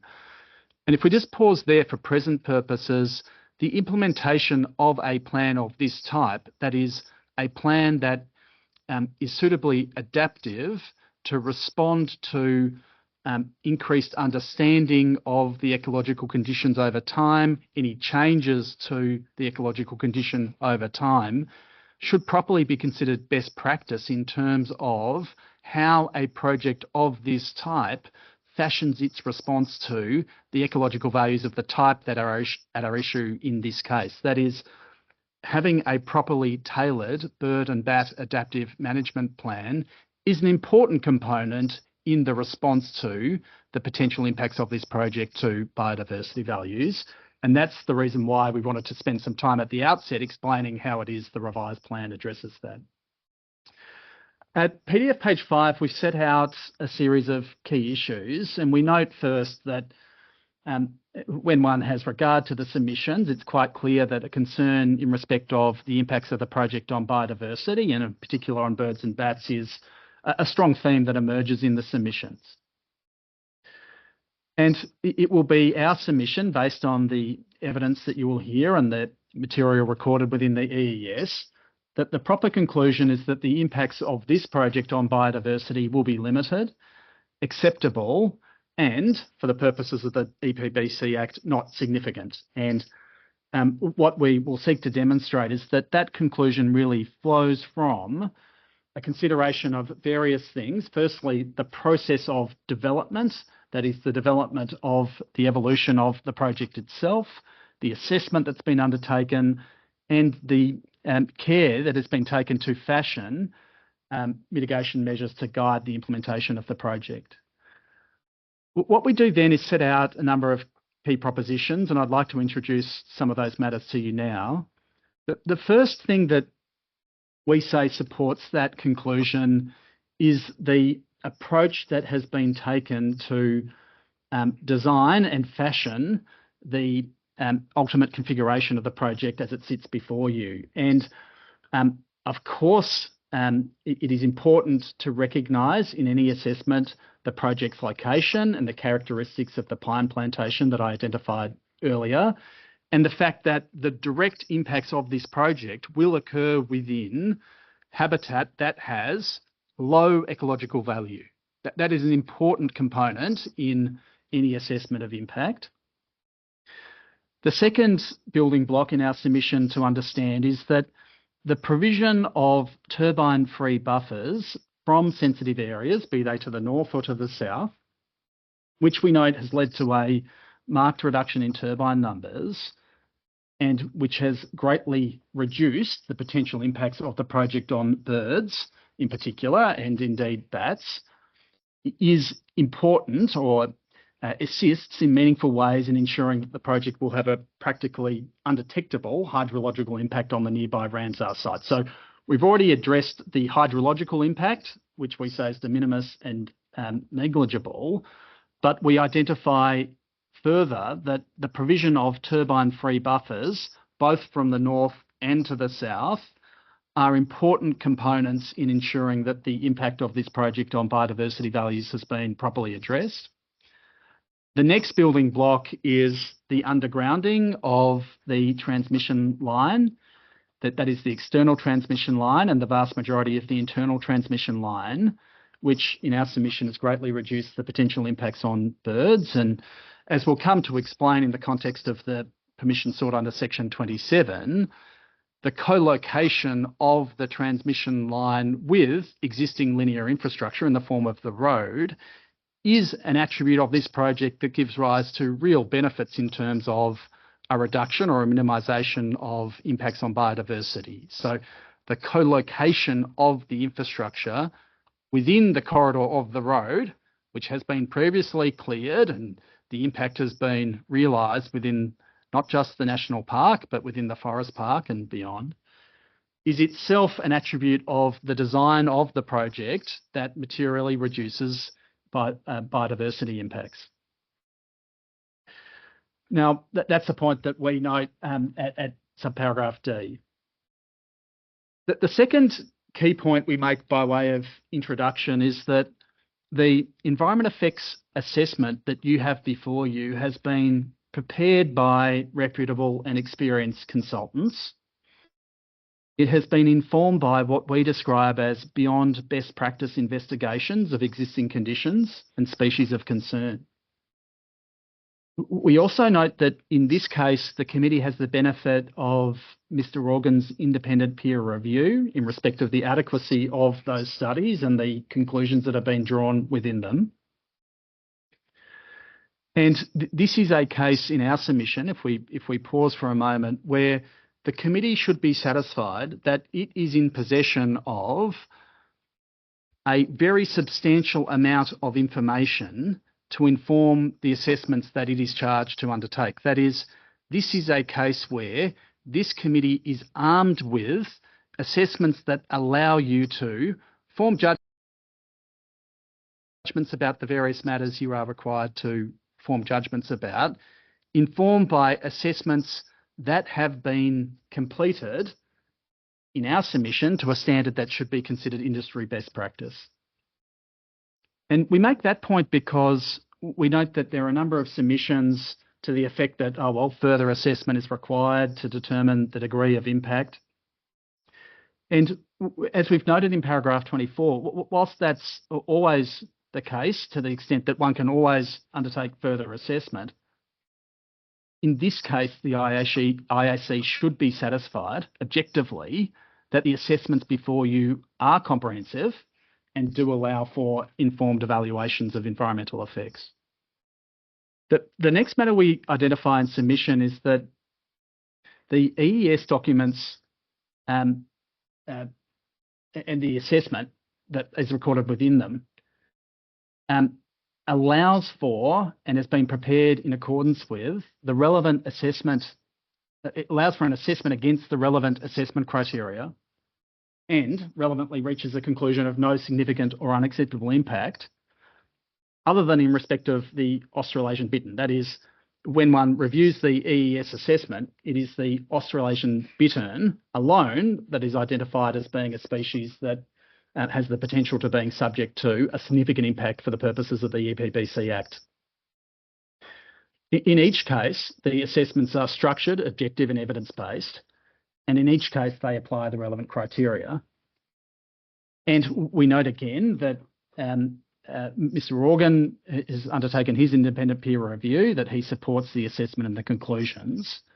The one point of difference between the evidence you'll hear over the next few days is that whereas the Biosis team concluded that there was potential for significant impact on the Australasian bittern, Mr. Organ has reached a different conclusion, and we'll explore the differences as to why, or the reasons as to why those different conclusions have been formed.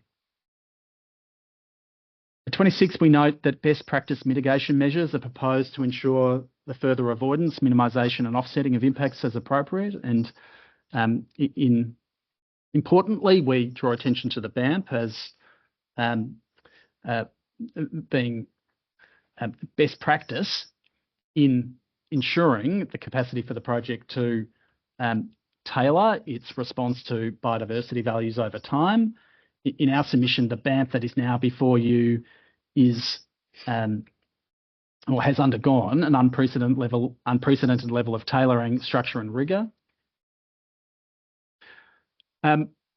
What we next identify at paragraph 27 is a matter that hasn't yet been addressed in any detail, which is that under the proposed mitigation regime, an independent environmental auditor is proposed to be appointed to undertake periodic independent review of the BAMP and ongoing monitoring required in respect of the project. And again, we note that this measure is unique amongst Victorian wind farm projects and is an important component in ensuring that the mitigation regime proposed here will be properly implemented. And so each of those overarching points in our submission need be borne in mind by the committee when it comes to consider the particular species-specific submissions and evidence that you'll hear. And before we turn to those matters, what we do in submission is note two things in response to what in effect is a general theme in a number of the submissions, which is to the effect that the assessment undertaken to date is not sufficient, or that there's uncertainty that remains that isn't properly addressed by the relevant controls. And the first thing that we'd say in response to those types of submissions is that, like we've said previously, that the assessment to be completed by this committee must be informed by a structured and objective approach to considering potential impacts. In each case, in our submission, the potential impacts must be assessed on the basis of evidence in the specific context of this project, the environment in which the project is located and the potential impacts of the project, as well as the capacity for the mitigation measures to operate to address and ameliorate those impacts. And secondly, an assessment of the potential impacts must be undertaken against the relevant legislative criteria. And those criteria, as we've identified previously, are not just those under the Planning and Environment Act, but also those under the EPBC Act. And we've set the relevant considerations out in our opening submission, document 133. The next point that we wanted to identify at the outset, particularly in response to submissions that assert that there is a residual uncertainty, notwithstanding the extent of the assessments that have been undertaken, is that to some degree, uncertainty is an inevitable or undeniable feature of an assessment process of this type. In our submission, as we said in paragraph 32, in relation to each of the species at interest, we will seek to explain through evidence and through submissions why the work done to date supports the assessments that have been undertaken as being sufficient, why the conclusions about impacts are robust, and why the proposed mitigation measures are appropriate. We do note though, that decision-making in the face of some degree of uncertainty is an inherent element of the applicable statutory processes. It's by no means unique to this project. Really what we want to emphasise is what we've said at paragraph 33, that in this case, the very considerable amount of data that has been gathered and recorded within the EES, the comprehensive assessments that have been completed, allow for an informed assessment of risk and for informed decisions to be made about how any residual uncertainties can be assessed and managed throughout the life of the project.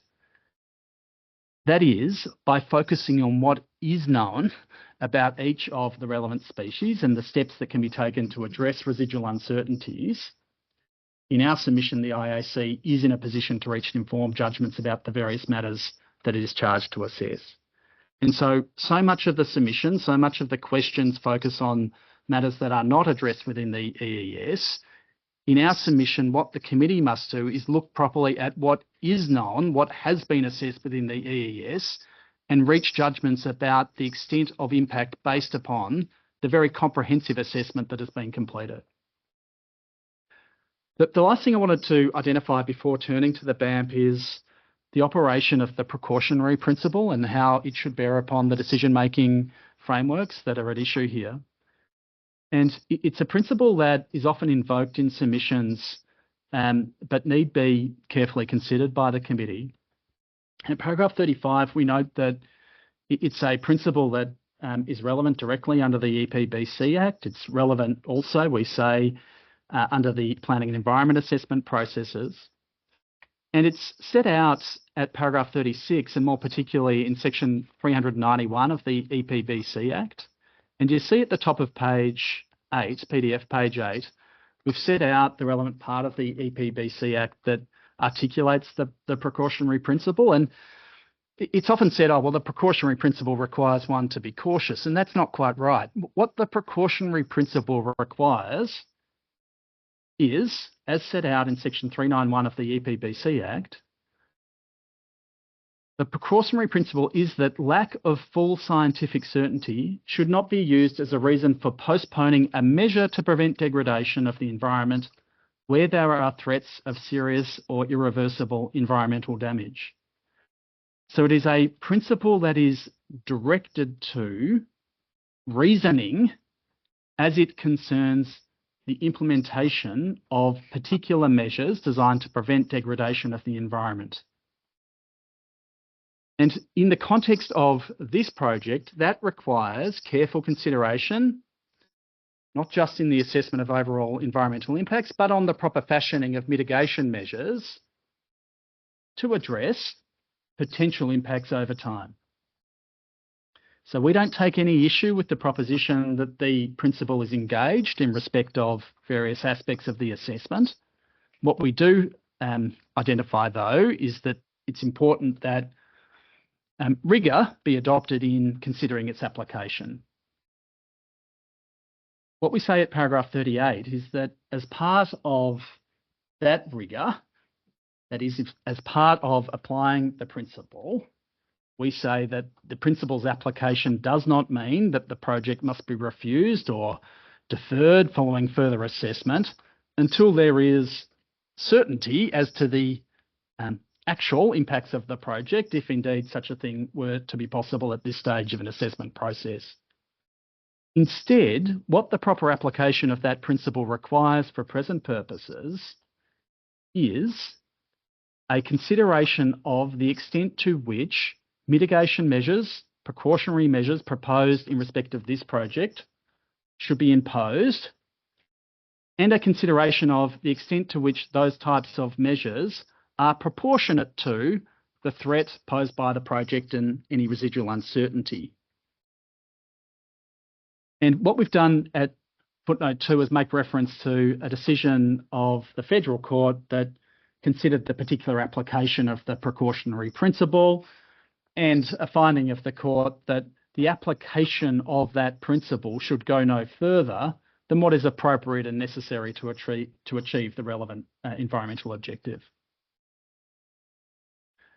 Now, we say that those matters concerning the application of the principle are important when one comes to consider the various mitigation measures, including the draft BAM. And we identify them for present purposes because the recent updates to the BAMP really are updates that respond very directly to the application of the precautionary principle properly to this project. And what Ms Guild will come to explain in due course is that the revised draft BAMP enhances the scope for this project, and in particular any residual uncertainty concerning the project, to be further reduced over time by, amongst other things, programs of pre-commissioning investigations, including various surveys and monitoring programs, which will serve to supplement the very, very substantial amount of analysis that has been completed to date. And then a program of ongoing monitoring during operation. And essentially the creation through the plan of a feedback loop that ensures that this further series of investigations will inform the specification and tailoring of mitigation measures to address particular impacts identified in respect of the project, and that process of monitoring, tailoring mitigation responses continues over time so that both residual uncertainty is addressed, but also the impacts are properly addressed through tailored and responsive mitigation measures. So the next section of the submission really discusses aspects of the draft BAMP. Rather than work through that aspect of the submission, what I think would be more efficient is to turn to that document now. We've got 10 minutes up to lunch. I think it's probably useful to make a start on that Sounds good. exercise. Thank you. We'll keep going. Right. Bye-bye. Thank you. Thank you. Document 229 is the updated draft BAMP, and the point in the submissions that Mr. Chessel has reached is where it starts to talk about the draft BAMP. Document 265 is a short sort of summary statement of the key changes to the BAMP between the exhibited version and the version in document 229. I won't step through that document, but I'll address those changes for you. And document 211 is the symbolics technical note. And to pick up on a matter that Mr. Chessel has already covered, Neowen's position is that there is enough information before the committee now to make an informed decision and to form a conclusion about whether or not the project should be approved. And of course, Neowen's position is that the decision should be to approve the project. But the important point is that there is enough information now to assess and make a decision. The role of the BAMP then is a post-approval role. It allows for and requires adaptation over time post-approval, and it allows the gathering of further information in a very structured way to allow for adaptive management. And it is, again, echoing Mr. Chessel's points earlier, the proper response to the conditions on this site, to what we know now, and to the certainty that knowledge about these species will evolve over time. It is a work in progress, many changes have been made attempting to respond to submissions, to provide the clarity around matters where it's been said that there isn't enough clarity, and generally to make it clearer what the proposed post-approval path is for this project.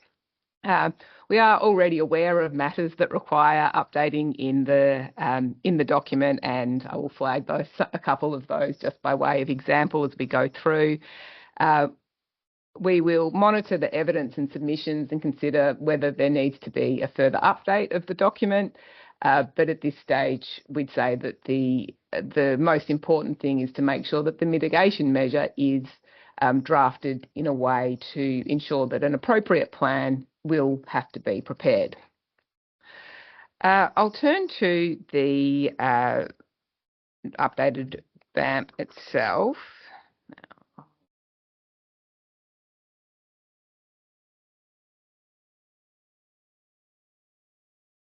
Okay, so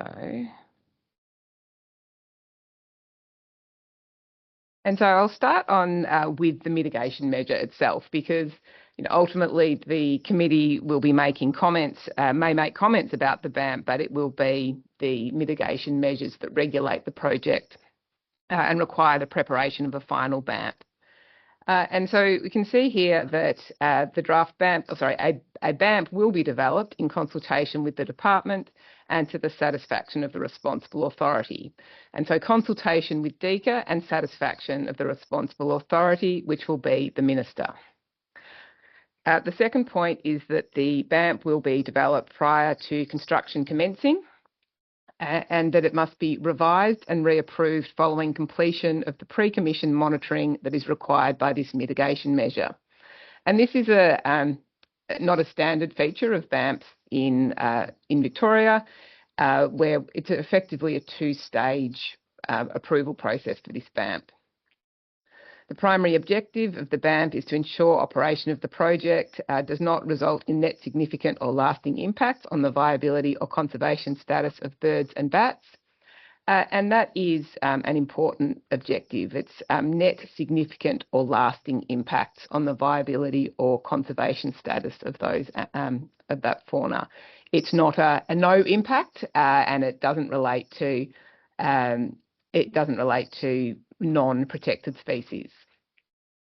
The mitigation measure goes on to require strategies and activities designed to minimise, manage and mitigate bird and bat mortality, and determine effectively changes in relation to species of concern in response to the presence and operation of the wind farm. Then steps through a range of matters that the BAMP must address: an investigation of technology available for monitoring, detection and curtailment, which is a direct response to questions being asked about whether technology should be used, whether it will be effective.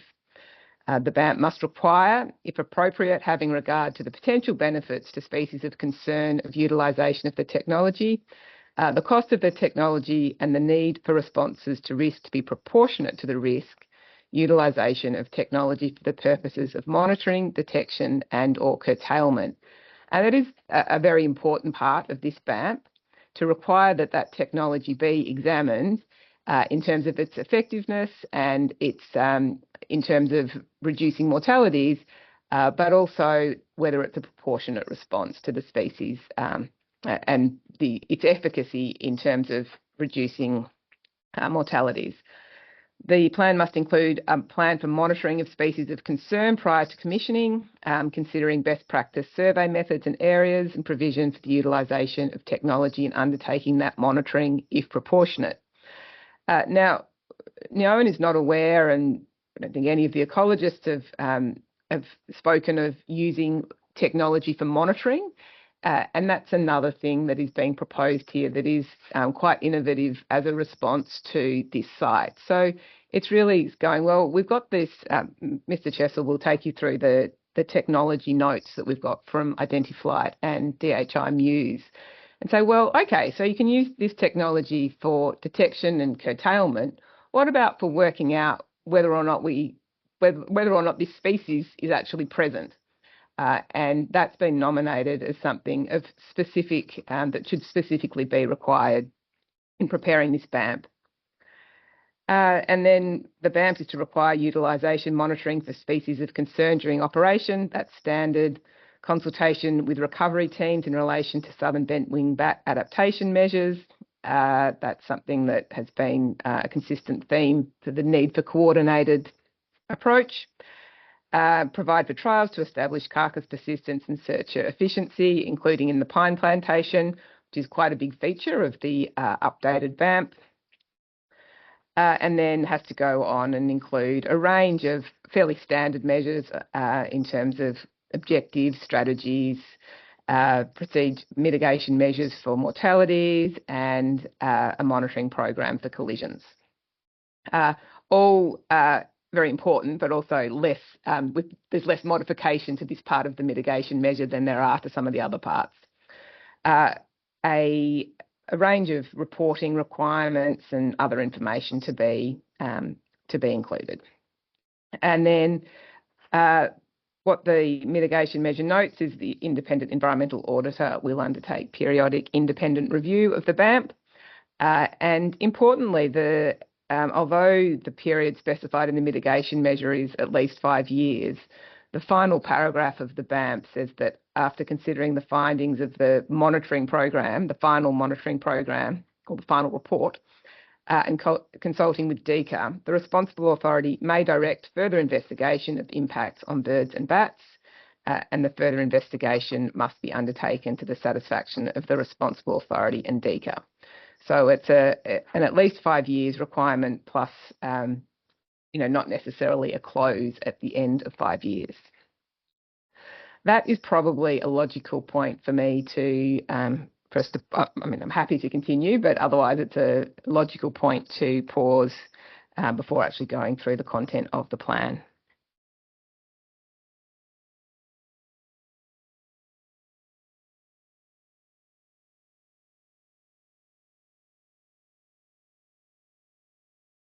Could I just a quick question?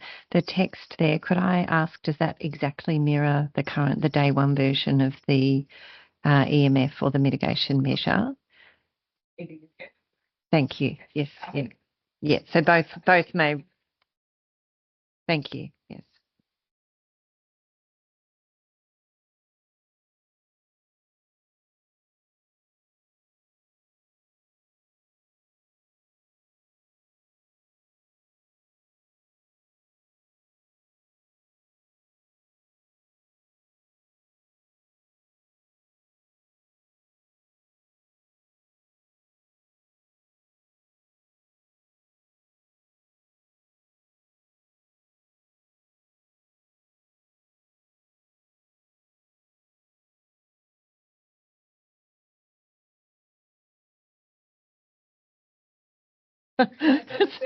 I must be.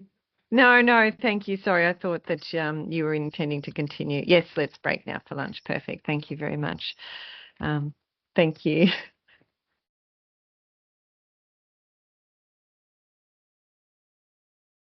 Yes, thank you. See everybody back at 2.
Thank you. So I'll hand directly back to you, Ms. Guild, to continue. Thank you.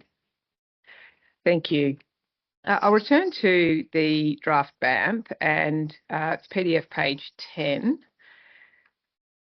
which is one of the new sections for the BAMP, which is called Summary of Actions. And it provides the context to the BAMP and to the additional work that's been, or the amendments that have been made to the BAMP.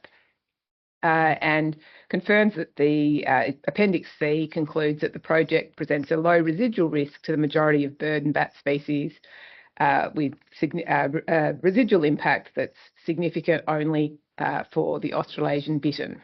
And the BAMP is focused on further reducing the small levels of residual risk that may persist.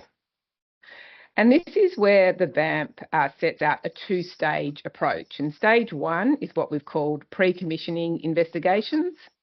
And that is a period between project approval and the commencement of operation of full commissioning, and requiring the development of a monitoring program to obtain a more comprehensive baseline information about key species of concern and to test the effectiveness of proposed monitoring and management strategies. And that plan for these pre-commissioning investigations would have to be prepared to the satisfaction of both DECA and, we propose, the Federal Department as well. And that would have a methodology for additional investigations, and the specific things that we propose would be included would be surveys required to quantify a potential level of effect on the Australasian bittern, method trials and testing in relation to the pine plantation setting, which is one of the particular concerns that has been raised with the BAMP, and then any additional baseline monitoring and research to improve understanding of species of concern. So we're identifying there definitely some work to be done for the bittern, definitely some work to be done in relation to the pine plantation setting, and potentially work to be done in relation to other species, all to be put together into a plan that has to get approved. And so that's something that would happen early on. And then that planning process would include a review of technology suitable for use in monitoring, management and mitigation, and recommendations for its usage where usage is going to be proportionate to the benefits. And so that's monitoring, management and mitigation. So recognising that there's a broad role for technology potentially in a BAMP like this.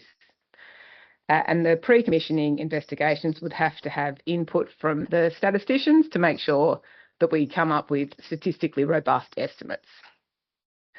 So that plan would be prepared, it would be approved, it would then be implemented, and then the results of that monitoring or the pre-commissioning investigations would then be used to refine the BAMP and produce a final BAMP that would update the risk assessments and look at, well, now that we have some further information, what do we know about appropriate mitigation measures for the particular species of concern at this site? That would again include an updated review of technology. One of the things we've certainly learned through this process is how quickly the technology in this space is developing, and so that would be updated, whether technology can be used for detection and or curtailment. So they're different things which Mr. Chessel will go to. You might be able to use for detection, but not for curtailment. So you have to really be very clear about how technology can be used. The BAMP would then be reapproved and it would be implemented. And part of what we'd be getting out of this process would be an update to the estimate of Australasian bittern mortalities, which would then go into the offset strategy and the offset plan that Mr. Van Oster will address in a couple of days. And then the updated plan would be implemented once operation commenced at the wind farm. So that two-stage process. Now, if we just return, so I've gone to section 2 first because that really provides the logic of the plan. If we go back now to the table of contents, I'll go through some aspects of it in very quickly. So the first section provides the context in terms of the policy framework that is guiding the BAMP and the objectives of the BAMP. The second is the summary of actions, which I've just taken you through. The section 3 sets out a project background that I suspect you can almost recite by heart already, and talks about the project itself and the information that is available from Appendix C, C, D and E. Section 4 explains what adaptive management actually is, and I suspect that this committee will be quite familiar with the concept of adaptive management, but it is a very critical concept within this project and this plan. And this is one of those documents, those plans, figures that you'll have seen before. We start off with determining the management objectives, and here we're trying to avoid a significant impact on these species, outcomes, performance indicators, actions, establish monitoring, implement strategies, evaluate effectiveness, reporting, review, and go around. And so it's this sort of classic cycle of adaptive management where there's a process of deciding what you want to do, doing it, seeing if it worked, reviewing what you do, and so forth. And then on page 20, there's a discussion of the precautionary principle, which Mr. Chessel has already addressed. And this explains how the precautionary principle has addressed the preparation of this particular plan. And it says the overarching response is that it recognises the need to take early and proactive measures to avoid and minimise potential impacts on birds and bats in the absence of scientific certainty about project impacts. And it goes on to explain that, that the approach in the BAMP will help to ensure that management responses are not delayed by a lack of definitive data. Now, a non-precautionary approach would be to say, we're not sure what is going to happen, so we'll just go ahead anyway and assume that nothing will happen. Can't prove it's going to happen, then we assume it won't happen. And that's not at all what is happening with this plan. It's a very cautious approach that investigates what is happening and responds to it. And there are a number of examples listed there in how the precautionary approach has been adopted in the development of this plan. And the first is that there is a plan here for adaptive management of species that, on the basis of the information that is currently available, won't be subject to a significant impact. So the best available information at the moment is that the only species that we have to worry about is the Australasian bittern. That's the only species that requires further mitigation. But the plan has been prepared on the assumption that we need to check that, we need to monitor these other species and potentially take further action to reduce impacts. The second precautionary approach is intentionally setting impact trigger levels for detected mortalities at low levels. And I'll come to talk about that in some further detail, just how conservative the trigger levels are. The next precautionary approach is assuming that any detected mortalities are the result of a turbine collision, unless there's evidence to the contrary. Whereas, of course, there are other ways that mortalities may come about. And then the final point there is, and it's just a list of examples, but it's the commitment to prepare and implement a pre-commissioning, monitoring and trial plan. And so this two-stage approach of doing the work up front to better define what needs to be done down the track. And so that's a specific commitment to address uncertainties.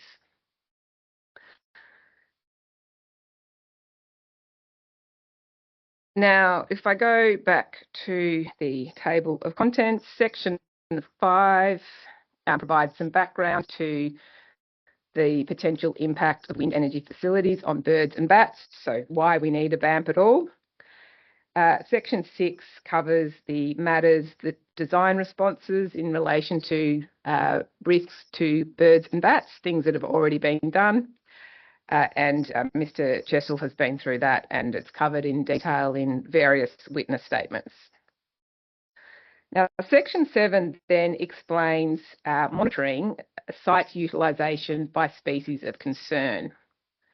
And that's divided into two sections consistent with the two-stage approach that's set out in the BAMP. So the first one is pre-commissioning investigations, and the second part is operational site utilisation monitoring. And so the pre-commissioning investigations have a particular focus on Australasian bittern, but also require that there be consideration of whether monitoring is required for other species and a plan be prepared for that purpose. And the second part of it is operational site utilisation monitoring. So once the site is operating, monitoring utilisation by birds and bats. And that monitoring plan that is required as part of 7.1 would be have to be approved by DECA prior to those investigations occurring.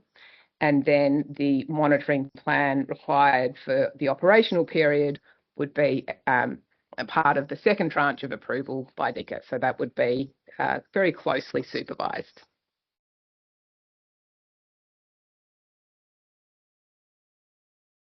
Section 8 then sets out potential operational measures to minimise impacts on birds and bats. And some of these measures are covered in the technical notes on technology that Mr. Chessel will cover. Others are not technology-based. There's things like large animal carcass removal and pest animal control. But that's the things that can be done to reduce impacts during operations section. Section 9 is about monitoring, and again, that is divided into, there's some preliminary sections about the objectives of monitoring, but 9.3 is about pre-commissioning investigations, and 9.4 is about operational monitoring. And so you can see that the pre-commissioning investigations, these are dealing with matters primarily to do with the plantation setting and making sure that we can effectively find carcasses in the plantation setting. And then the operational monitoring of turbine collisions is effectively carcass searches during operations. Now, Section 10 deals with triggers for responses. And so it starts off by confirming that the overarching objective is that the wind farm does not have a significant impact on the viability of the population of any species. So again, reiterating, it's not zero impact, it's no significant impact. It says any species, but it is focused on species of concern. So it goes through to discuss in some detail what a significant impact is on particular species, before then going on to discuss the fact that trigger levels have to be set having regard to the fact that one carcass represents a certain number of mortalities, and we don't know exactly how many mortalities that is, but we know that we won't find all of the carcasses. And so what it says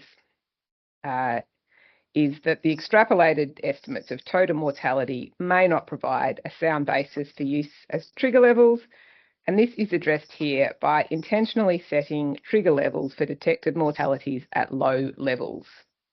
These triggers for responsive management actions are considered to be precautionary, as they will be implemented at levels substantially below numbers of fatalities that are likely to represent a significant impact on the viability of the overall population of all but the most critically endangered species. And so this is one of the key precautionary aspects of the plan, is setting the trigger levels very low. And the trigger level, in fact, is one or more carcasses, feather spots or injured individuals of a species listed as critically endangered endangered or vulnerable under either the EPBC Act or the FFG Act, found during any rolling 12-month period in the course of formal mortality searches or incidentally, and the cause of death or injury is deemed to have been due to collision with a wind turbine. So it's a very, very conservative trigger. One carcass or feather spot or an injured individual. And so that then triggers an investigation, which is dealt with in section 11. And so section 10 deals with what triggers an investigation. Section 11 is about the investigation and response to a trigger event. And section 11.1 deals with a whole lot of things that have to be done. So you have to consider when it happened, the conditions, various pieces of information that are set out in 11.1 has to be reported to DECA and so forth.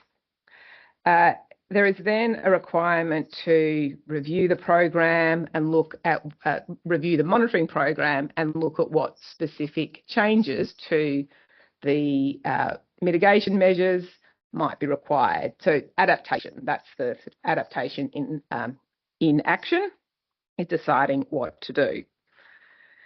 Now, 11.2 deals specifically with adaptive mitigation for southern bent wing bat.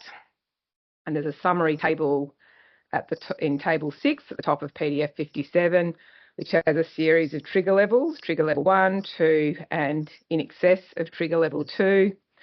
And so if there is one bat mortality, then the response measure is to curtail turbine responsible for collisions at wind speeds between 0 and 6 metres per second from sunset till sunrise for the subsequent 12 months, or for another period based on empirical science and determined in consultation with DECA. Now, we'll flag here that Table 6 is not a truly adaptive response, in the sense that the response has been fully specified prior to having full information about the fatality. And so it's a fairly generic response in the sense that, well, it's going to be sunset till sunrise for 12 months. The bit that allows for a more adaptive response is that it specifically says it may be a period based on empirical science and determined in consultation with DECA. A truly adaptive response would be entirely based on the science, rather than this method of prescribing what the responses will be up front.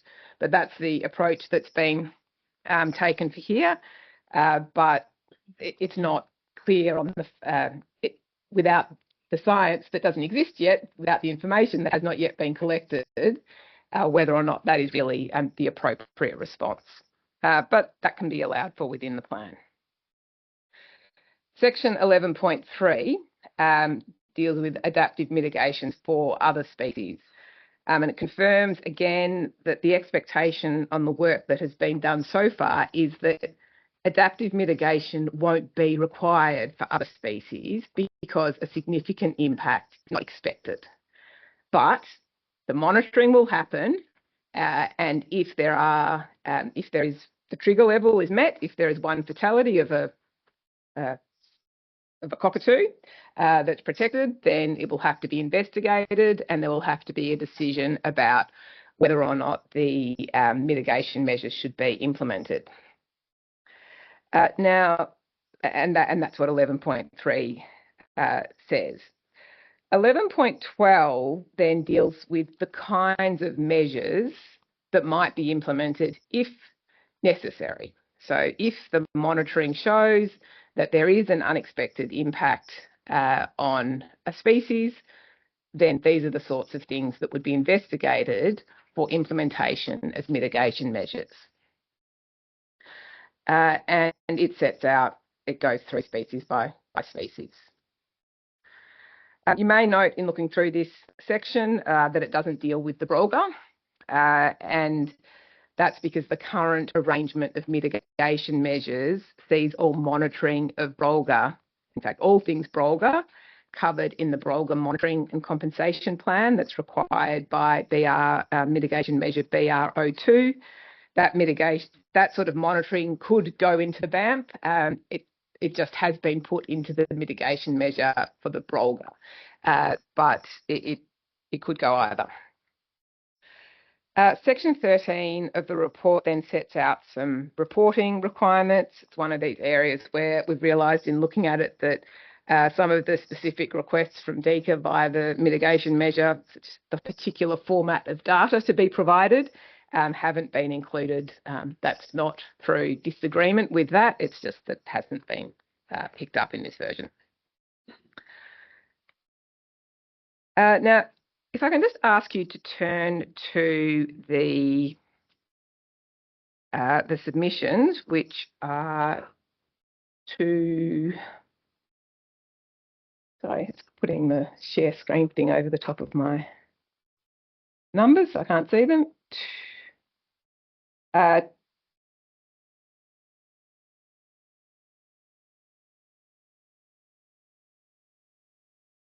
them open a second ago.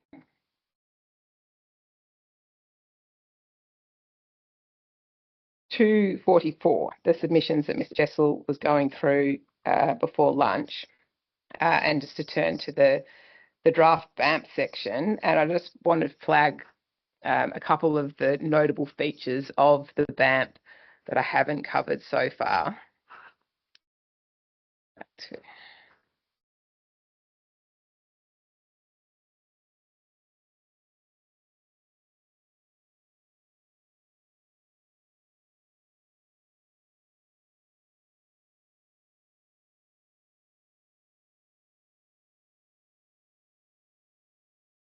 So the first paragraph there talks about the primary objective of the BAMP is to ensure that operations of the wind farm do not result in net significant or lasting impacts, which I think is something I've taken you to the various points where that is clarified in the BAMP. The second point on that list is that the draft BAMP builds upon the extensive survey work that has informed the EES with additional monitoring targeted to fill critical information gaps and allow better mitigation. And this ties in with the comments I made at the outset about this not being giving you enough information to make a decision, but providing further information. And some of those information gaps are quite small, but can nevertheless critical. And so the most obvious example is for the Australasian bittern. We know that it's at best an infrequent visitor to the site, and we know that it's probably flowing below the rotor-swept area, but we don't know enough to be able to quantify an impact, and so we need to do some additional work. And that's why when you look at the monitoring that's required up front, the only thing that's specified at the moment is the Australasian bittern, because that's one area we know that some more work will assist. I've taken the committee through the two-stage approach. One of the things about the two-stage approach is the pre-commissioning investigations in relation to the plantation. And in that regard, the Symbolics report, which is document 211, is of particular relevance. And so Symbolics are statisticians, and the input of a statistician like Symbolics is very important for making sure that the mortality estimates are robust. And DECA in particular, as set out in the technical note that it accompanied the Symbolics report, raised some very specific concerns around mortality monitoring in a plantation setting and a densely forested location. And really, how can we be confident that carcasses will actually be detected? And Neowen commissioned Symbolics to consider those criticisms or those queries, those concerns, in light of what was proposed in the BAMP. Symbolics reviewed the exhibited BAMP, and so much of the recommendation that has been made by Symbolics has been incorporated into the updated draft version. But fundamentally, it was a clean bill of health from Symbolics for the methodology that was proposed. And so the technical note confirms that they've been engaged to review the draft bird and bat adaptive management plan. And then they specifically note that the wind farm is proposed within a pine plantation, and there have been questions raised about the impact of this on the ability to effectively monitor for collisions. In short, they're satisfied that the increased complexity of this site can be managed within the standard framework for post-construction mortality monitoring. We provide suggestions and options following the body of the review.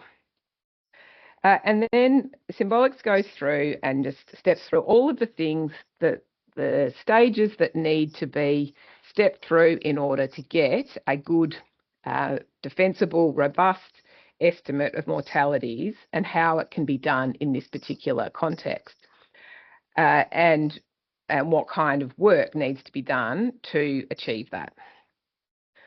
And so they set out the things that need the contributors to a good, robust estimate, which is the proportion of turbines searched, the area of ground searched around each turbine, the time it takes for evidence of a carcass to be lost, and searcher efficiency.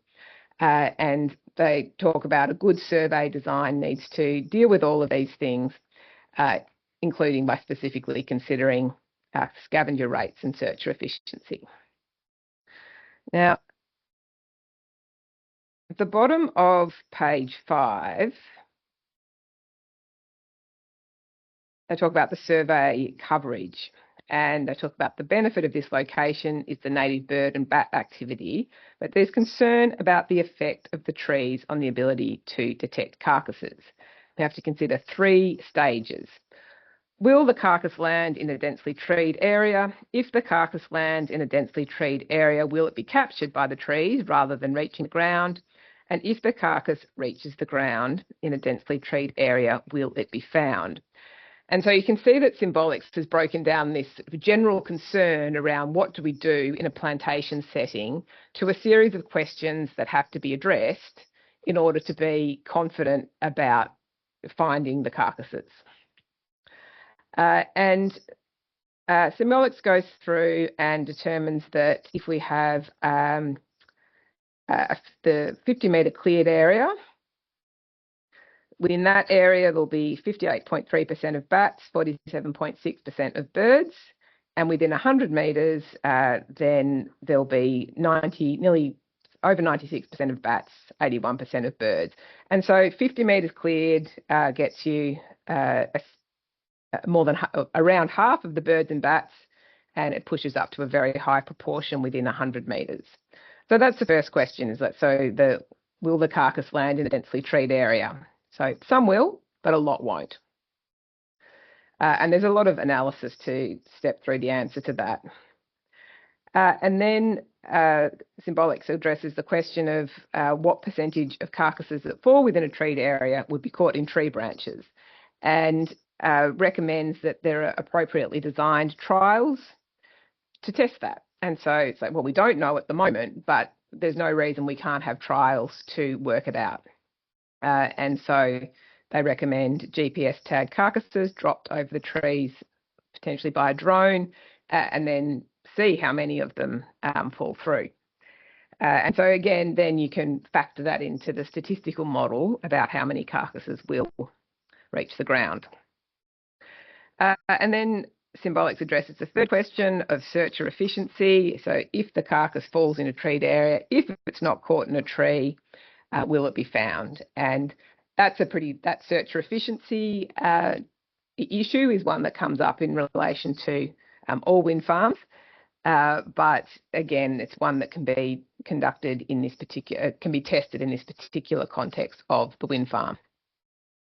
And then Symbolics goes on to make some conclusions and recommendations. The 100-metre survey radius will cover 96% of the bat fall zone, 81% of the bird fall zone, which is obviously very good coverage. The pulsed design, which is having two surveys close together once a month rather than spread out surveys, is appropriate. Surveyed turbines should be selected such that they represent the proportion of turbines in each strata at the wind farm, which is saying that you have to be searching in the plantations rather than just doing all the searching in the easy areas. And it's important to have representation of cleared and treed strata. And so the overall conclusion, we believe that the use of well-designed surveys and adjunct trials, the mortality rate from turbines in a plantation can be estimated in a robust and statistically consistent way.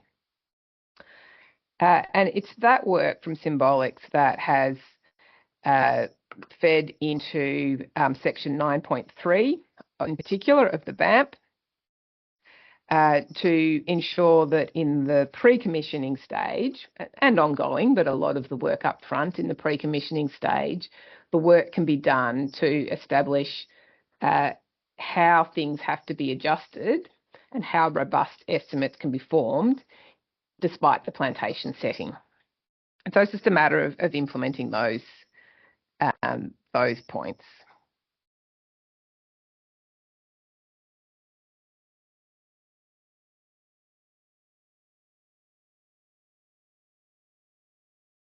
Now, the next point in the submissions is in relation to the final BAMP would be implemented with an ongoing cycle of monitoring and surveys, review and adjustment with the adaptive management, which we've dealt with to an extent. I did just want to flag for you that there is a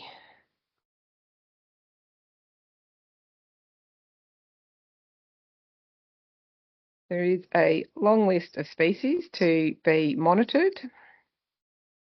So although we're not proposing mitigation measures for species up front because we don't know whether they're required, there will be both pre-commissioning and operational utilisation monitoring of this range of species, including Brolga. But that's the only mention of Brolga in the plan.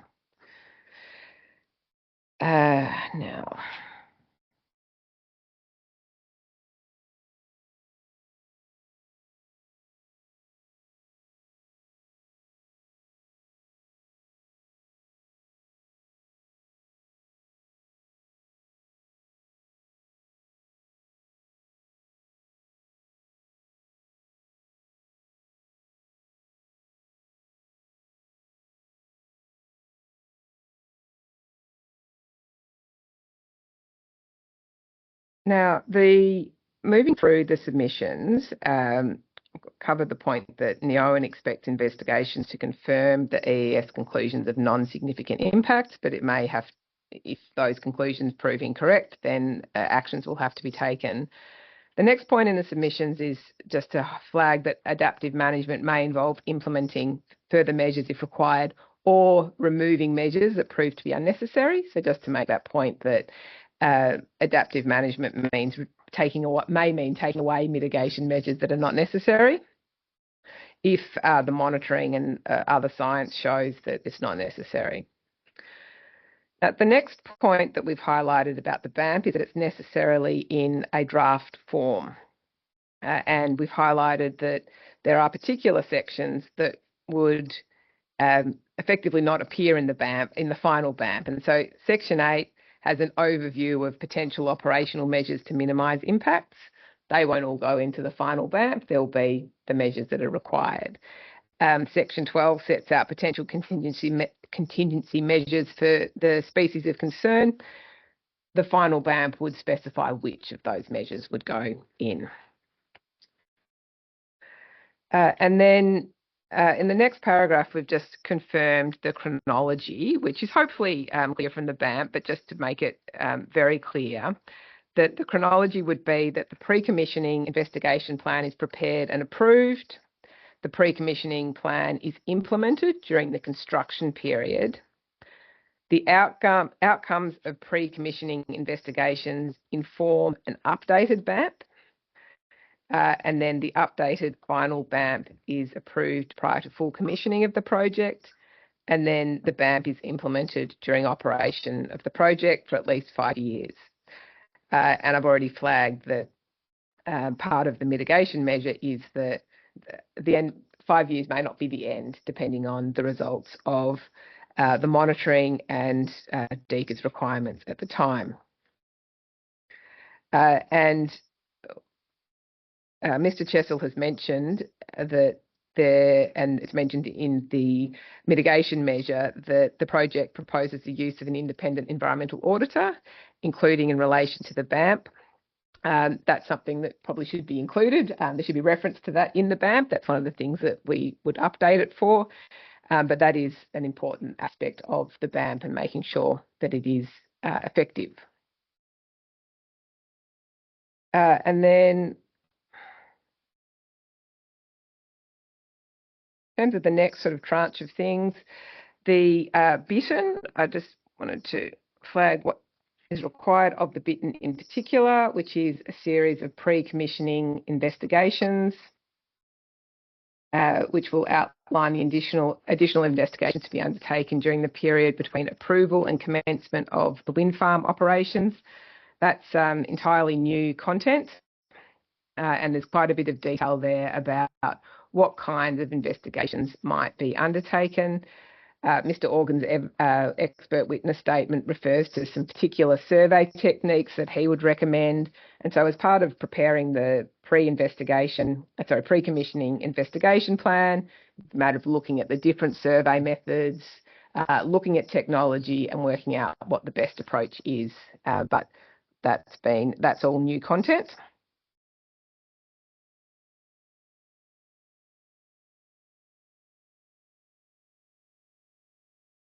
And then one of the other features, which I think we've probably gone through sufficiently, but is that the BAMP does explicitly require consideration of proportionality when evaluating potential mitigation measures.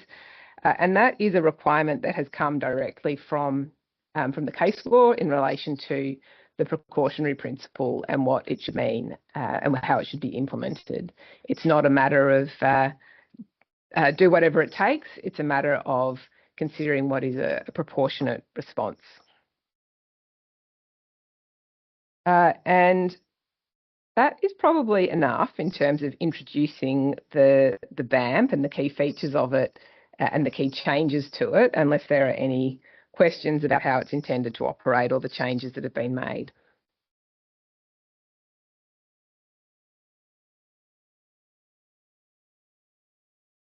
Just one question from me relates to the Brolga plan and the interrelationship between the documents, or how that's communicated, if it needs to be in any form in either the EMF or in the documents themselves. So is that something you're able to just provide some guidance on? Yes, it hasn't been addressed because the Brolga monitoring plan doesn't exist in a draft form. It's required by the mitigation measure. It is something that should be addressed in both plans, whichever location the monitoring requirements are set out, whether it's the BAMP or the Brolga plan. The other plan should cross-reference. Okay, yes, great. Thank you. Yes. Thank you. No questions from the IAC. Thank you. Thank you. Now, just to conclude Mr. this. Tobin, did you have a question? Clarification. I'm happy for you to direct that to the proponent. So I just saw your. Thank you.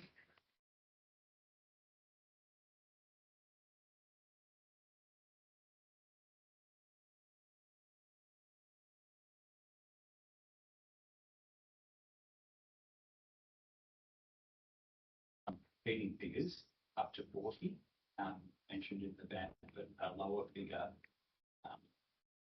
elsewhere in the ban. I'm just wondering, it's probably a management matter for the plantation to understand what the working figure is.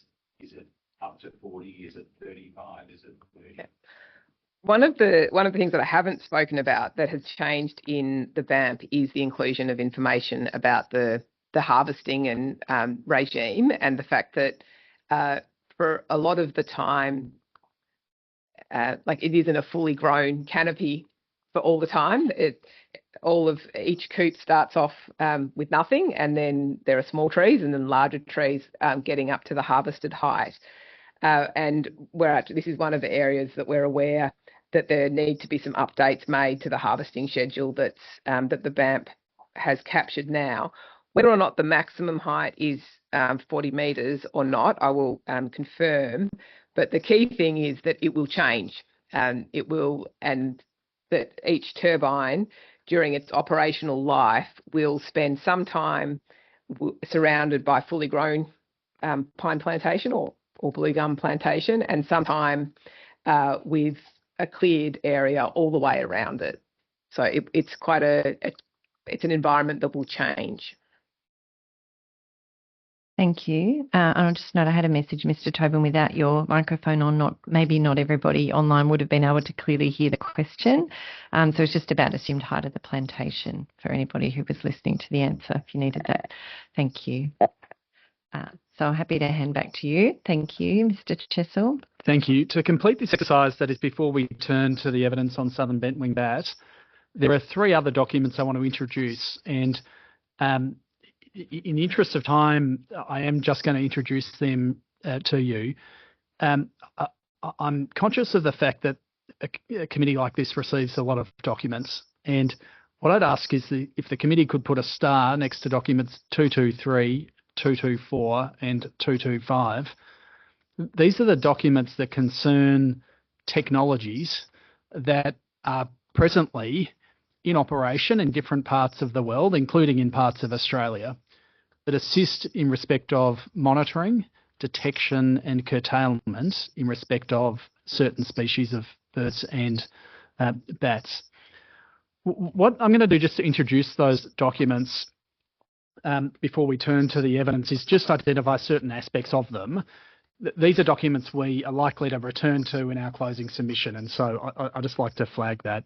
If the committee has document 223, you'll see here in the technical note that we've prepared that we've made reference to that part of the mitigation measure that concerns the BAMP that specifically calls up investigations of different types of technologies. So you recall that the relevant mitigation measure contains, amongst other things, a requirement to include an investigation of technology available for monitoring, detection and curtailment, require, if appropriate, having regard to the potential benefits of species of concern, two species of concern of utilisation of the technology, the cost of the technology and the need for responses to risk to be proportionate to the risk, utilisation of technology for the purposes of monitoring, detection and or curtailment, and thirdly, to include a plan for further monitoring of species of concern with consideration of best practice survey methods and provision for the utilisation of technology in undertaking that monitoring if proportionate to the benefits of utilisation of the technology. So again, requirements in the mitigation that specifically call up certain actions to be taken in respect of investigations into and potential application of these types of technologies. And we were conscious that these technologies were described in relatively high-level terms at different parts throughout the EES, but we felt that there would be real benefit in the committee having some more targeted information before it as to what these technologies are and their potential application to the project, that is to put some meat on these particular bones. And so what we've done is commission 2 reports. The first report I'll take you to is document 224. And this is a report prepared by a company based in the US, in Colorado, known as Boulder Imaging. And it concerns a particular type of technology known as Identiflight, or branded as Identiflight. And what this paper does, the document at 224, is describe how that technology works and how it could be applied to a project such as this, and indeed to this very project, having regard to the particular types of species that are of interest to the assessment. And I'll just very briefly walk you through relevant parts of the paper, but we again invite the committee to review it in full. The first section really describes Boulder Imaging, the company itself. You'll see that at the commencement of the second paragraph, there's a reference to the technology having been developed by a Mr. Joquero, and he is the founder and CEO of the company. He graduated from MIT, he worked at NASA. The reason I'm identifying this for you is because should the committee form the view that it wants to understand more about this particular type of technology, it would be possible for us to arrange for that gentleman to appear remotely before the committee to answer any questions you have about its potential application or how it might be used. So I wanted to flag that at the outset. The second part of the paper describes the operation of the identified technology. At its highest level of abstraction, it's described as being a state-of-the-art bird detection and informed curtailment system designed and developed by Boulder Imaging to mitigate the impact of wind energy projects to bird populations.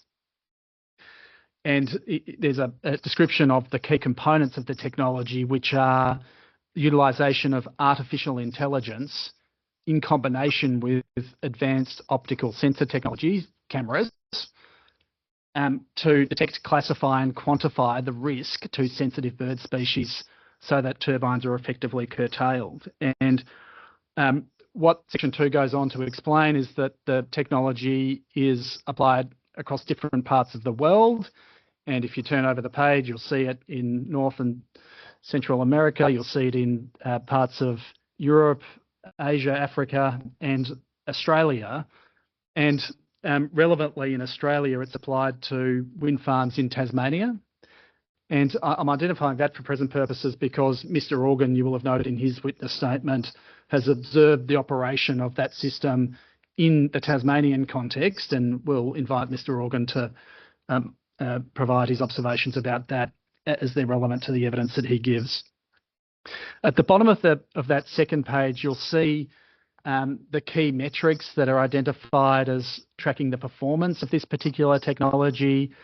And when you come to review this, you'll see that it is a technology that has been identified as being highly effective in reducing bird collisions when implemented for curtailment, that it has the capacity to accurately analyse and classify bird species through its application. Basically, the way it's described is that for each particular type of relevant species, the operator develops what's known as a customised neural network, that is through the application of artificial intelligence to identify with, frankly, very high precision at relatively long distances the particular species of any bird flying within the vicinity of the wind farm, and subject to certain parameters, implement curtailment measures in respect of targeted turbines to address any impacts of bird strike in respect of the relevant movements.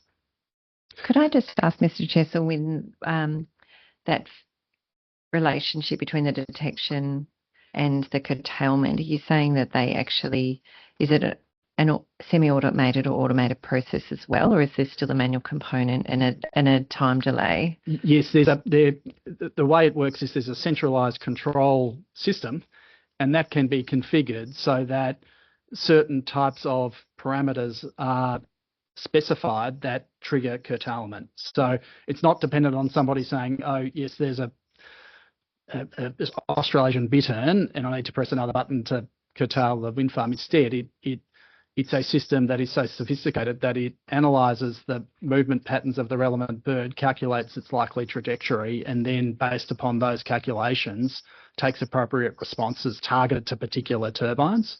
So it's a system that can be configured in different ways to respond to different types of species. And what the last dot point on that page explains is that it's an incredibly sophisticated system that can operate in environments with high bird abundance, processing thousands of detections on a daily basis. And so what this system can do is, even where there are many, many birds flying in the vicinity of the wind farm, it can identify and classify the relevant species, target its operation to those species that are of concern, identify and calculate the relevant trajectory of the movements and take appropriate curtailment actions should that be considered necessary or desirable based upon the level of impact that's been assessed. Now, what the next section of the report on page 3 is headed International Validation, and there you'll see there's some sections highlighted in or underlined in orange, and if you click on those links, you'll see that there is information about the extent to which this particular technology has been validated, including relevantly in the Tasmanian context, in the context of the Cattle Hill wind farm. And in that context, its application has been directed toward the wedge-tailed eagle, and its operation and validation has been directed toward that species. But the material that is provided here demonstrates or provides efficacy, if you like, to the or support for the efficacy of the operation of the particular technology. Now, you'll see over the page there's also a reference to the installation operation of the technology at the Muscle Row wind farm as well.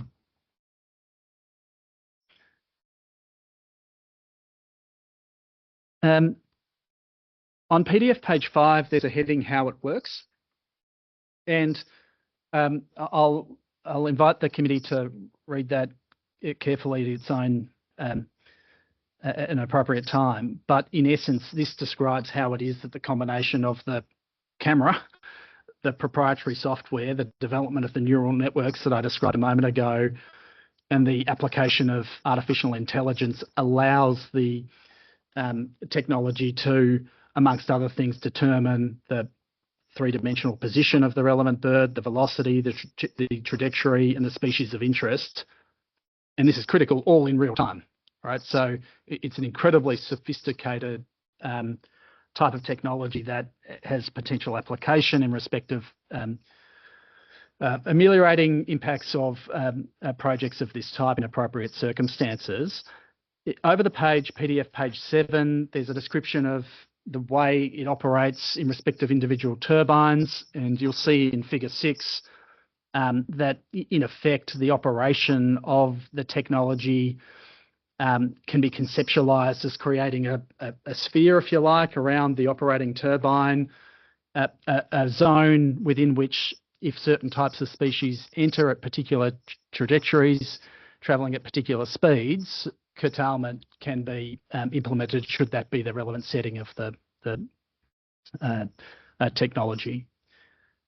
Now, the next section of the report at PDF page 8 concerns species identification. And whilst in Australia to date, the system has been directed principally to wedge-tailed eagles in the Tasmanian context, what this part of the report explains is that it's a technology that has been applied to identify over 100 different types of bird species across the world.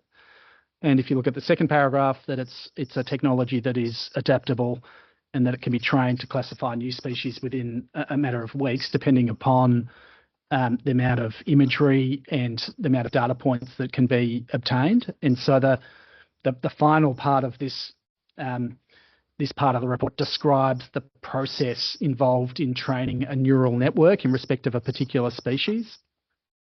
And in broad terms, the way it operates is to adopt an existing entry within the identified database, that is the entry that best represents the type of bird that is at issue, and then train the network over time to more accurately respond to and detect the movements of the relevant species in the localized context. And what you see over at figure 7 is an example of how accurately this type of technology can track the movements of a particular species. At the bottom of that page, page 9, you'll see an indicative indication of the different types of species that for which neural networks have been trained and prepared in respect of bird species across the world.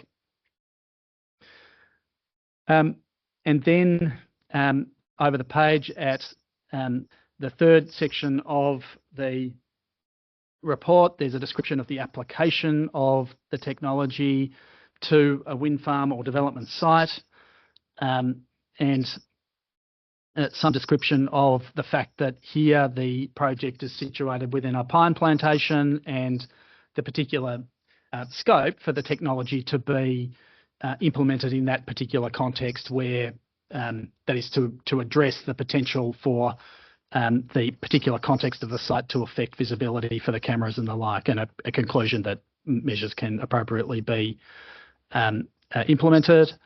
Over the page at PDF page 11 is a description of the particular type of dashboard technology, the centralised control system that I described earlier, Member Kendall, and some indicative indications of the types of information that one can obtain through utilising the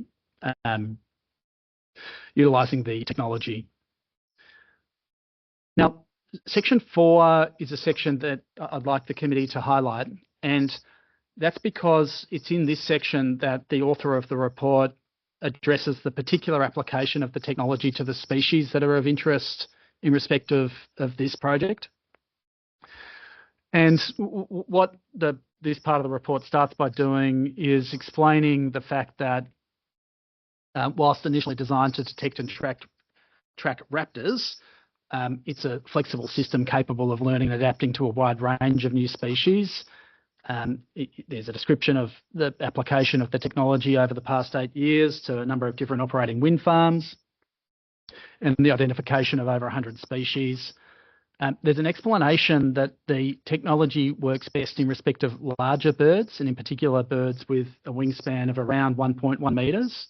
That is, they're expected to have a reduced detection range, and the capacity to detect the birds in a sufficiently far distance away from the turbines is, of course, important in terms of the application of the technology for curtailment, because it allows for a sufficient amount of time to implement curtailment before there is the context for or prospect of any strike. But what the report goes on to explain is that in the context of monitoring and detection, that size is of less consequence, right? So it's a system that is well suited to detecting and monitoring birds of a significantly smaller wingspan than 1.1 metres, but where it is implemented for curtailment, the larger and slower moving the bird, the more readily the system can effectively give effect to curtailment. And we'll come to explain what that means in the context of the species of interest here. So what this report does is then talk about the application of the technology to, firstly, the Australasian bittern, being the only bird identified as potentially suffering a significant impact as a result of the project, and a recognition that in respect of this species, it's a relatively large bird, so it comes close to the 1 metre threshold, but it's a cryptic bird in the sense that it has low cryptic flight patterns, and at present there's a general lack of data about its flight behaviour. What the report explains is that this system has been trained to respond to the Eurasian bittern, obviously a related species, but a different species, and that were the technology to be implemented here in respect of that species, that neural network, that is the neural network established in respect of the Eurasian bittern, would be utilised for initial purposes, and then the system would be trained over time to more accurately respond to the particular characteristics of the Australasian bittern. And what the system goes on to describe is a study program that would be implemented to gain additional information in respect of the Australasian bittern to allow for the more accurate detection and monitoring of that particular species. And one thing that this technology can do with a great deal of accuracy is identify the relevant flight heights of the different species. And you will have seen in the material that the evidence that's been gathered in respect of the Australasian bittern would suggest that the vast majority of its movements are below the rotor-swept height. Well, the application of this type of technology in a monitoring sense would provide useful information to confirm or validate that hypothesis. And so what one sees is that the type of program that would be implemented to train the system in order to respond to Australasian bittern and to gather information that would in turn inform the potential application of the technology where it considered necessary. Then what the paper does is go on and make further observations about the different types of species that were also assessed under the environment effects statement, albeit species that for which it was concluded there would be no significant impact.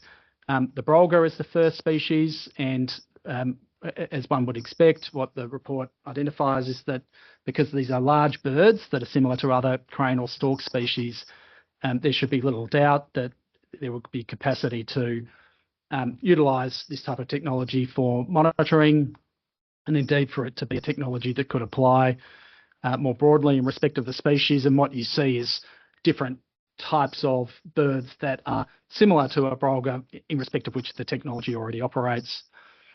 Over the page, you'll see more detailed explanations in respect of the southeastern red-tailed black cockatoo, which is also a large species. A recognition that in Tasmania, the network has been trained to detect yellow-tailed black cockatoo,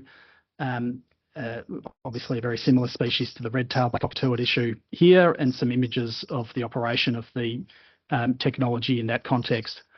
White-throated needletail next identified. That's a smaller species. It's a particularly fast-moving species. But what you will see here is that identified in the Tasmanian context has been utilised to collect extensive data in respect of that particular species, that a new neural network that includes that species of bird has recently been developed and is currently undergoing testing, that it's got a false negative rate of less than 5%. And so one can see already the application of this type of technology to detect and monitor the movement pattern of this type of bird to allow for an informed assessment of impact and the identification of appropriate mitigation measures. And again, that's a matter that I believe Mr. Organs touched upon in his report. Then the last one is the application to small parrots and to Latham snipe. Smaller birds, there's limited data about their flight behaviour, and so a recognition that were a study to be implemented, it would also need to consider the prospect of monitoring these types of species to provide insights for effective ways to identify these birds and the application of appropriate measures should that be considered necessary. Mr. Chessel, not to hurry you up, but I'm just thinking to understand the purpose of this is to show us an example of the type of technology that may be considered, not part of the current proposal. So in terms of the infrastructure required to deliver that would be assessed through a separate process. Thank you for the explanation. No, we've probably covered it in enough detail for now. Yes, thank you. And if we've got any questions, we'll review it. We'll review it in some detail and come back to you. So what we hope just to demonstrate by that exercise is that the types of investigations called up under the relevant mitigation measure and given effect under the management plan are that they're a substance to those investigations, and that they are entirely consistent with the concept of adaptive management over time. I won't take you through the other paper. The other paper concerns a Danish technology. It utilises radar in addition to camera-based and artificial-based intelligence.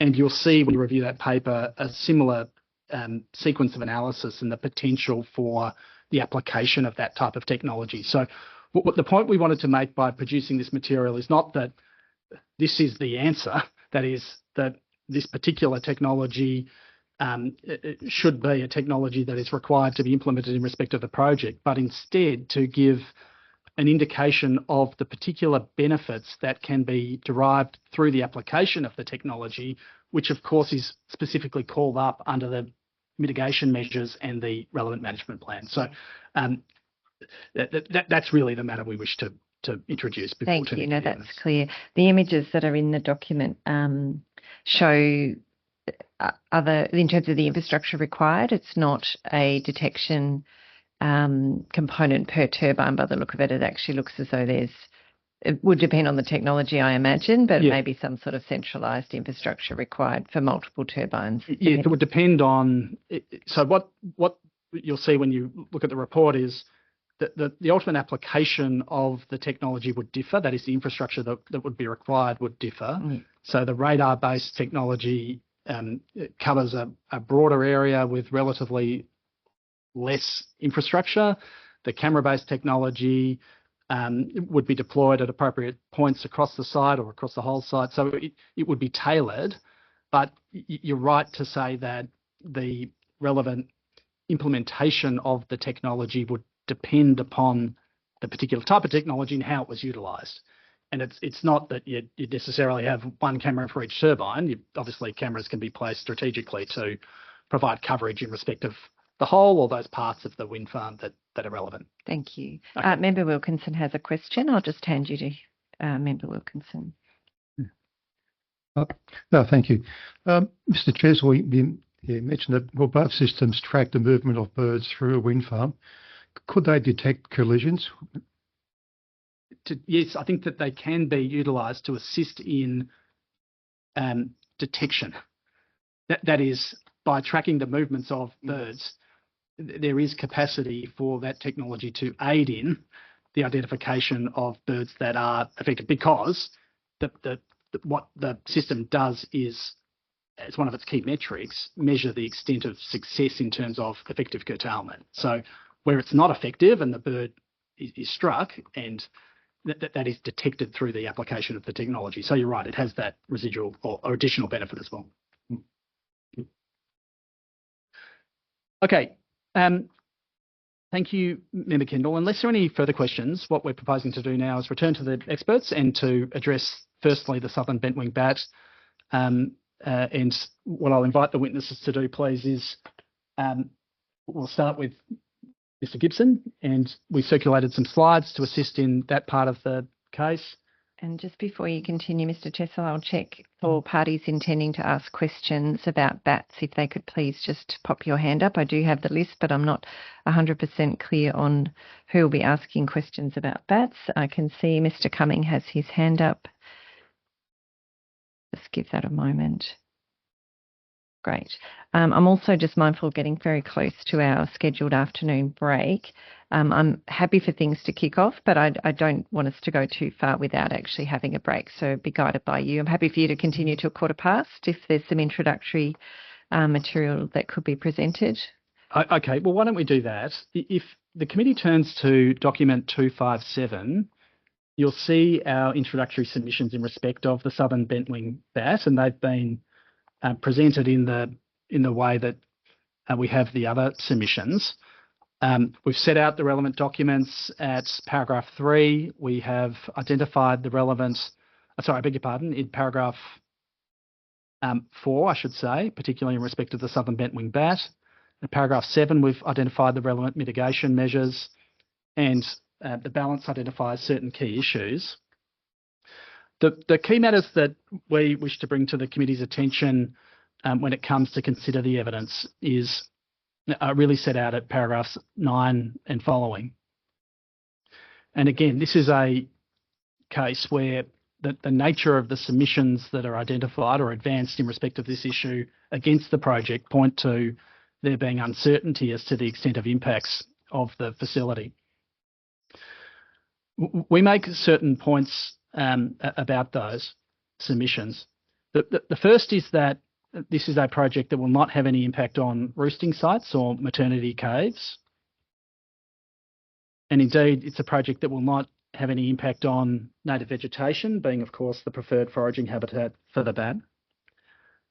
Secondly, we point to the buffers that have been introduced in respect of the project. And in this case, in particular, the buffers from the relevant cliff roosts and the buffers from the surrounding conservation reserves.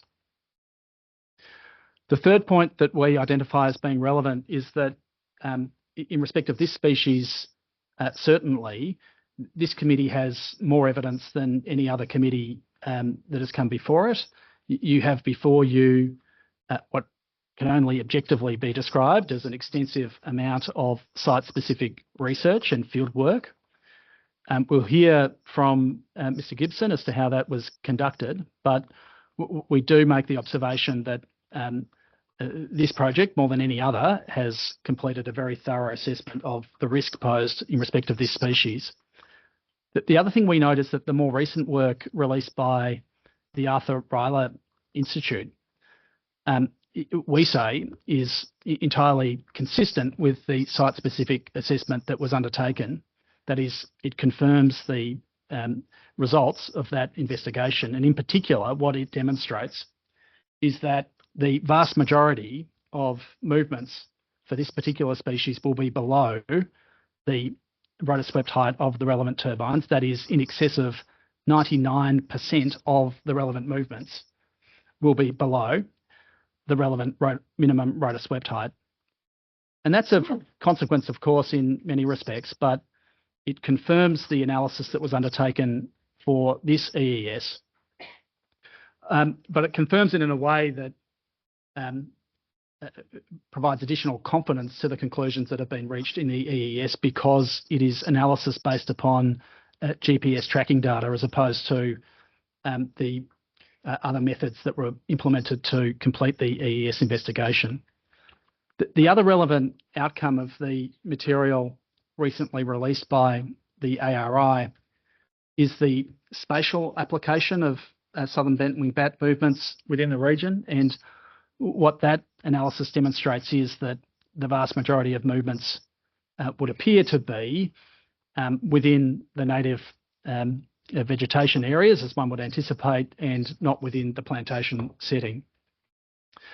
The fourth point that we wish to emphasise is that the data collected for the project shows a very strong concentration of southern bent-wing bat activity in particular meteorological conditions and at particular times of day and at particular times of year. And that, of course, is not just consistent with expectations, but it points to the potential for adaptive management practices to be tailored and refined over time to respond to the particular conditions of the site and the risk posed by the project. And the final point we note is that this is a project that has proactively proposed a low wind speed curtailment measure in response to the particular risk posed to this species, and that at a cutting speed of 4.5 metres per second, the response proposed will contribute to the mitigation response to the threat posed to this particular species, if indeed that's demonstrated as being required throughout the operation of the proposal. So all of these things combined in our submission point to an appropriate conclusion that the impact in respect of this species will be not significant in the relevant sense, and that the management regime proposed is appropriate, and we'll address those after the break, those propositions in evidence. Great. Thank you very much, Mr. Chessel. So we will break. Just before we break, I've got a couple of documents to note. So we have received further correspondence from Ms. Lenahan, documents 295 and 296, regarding the VC212 request that she submitted earlier, and some further clarification of that. I just like to advise we have reviewed those documents and confirm we do not need further information at this stage, and we're satisfied that any issues can be addressed through submissions if required. Also acknowledge the receipt of Mr. Galbraith's further evidence relating to the Australian Standard 4970. Thank you. So I've received that and don't have any questions relating to that. That's all I need to cover at this stage. Thank you. So we'll break now until 3:30 and come back and hear from the experts. Thank you. Thank you.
Thank you. I'm going Thank to hand you. back to you, Mr. Chetzel. What we're proposing to do now is turn to the evidence, and again, unless the committee directs otherwise, we're proposing to have Mr. Gibson provide the summary explanation of what he did and what was found, and then invite Mr. Organ to outline the outcomes of his peer review. Thank you. In respect to the southern bentwing bat, obviously. So, Mr. Gibson, I'll invite you to please work through your presentation for the southern bentwing bat.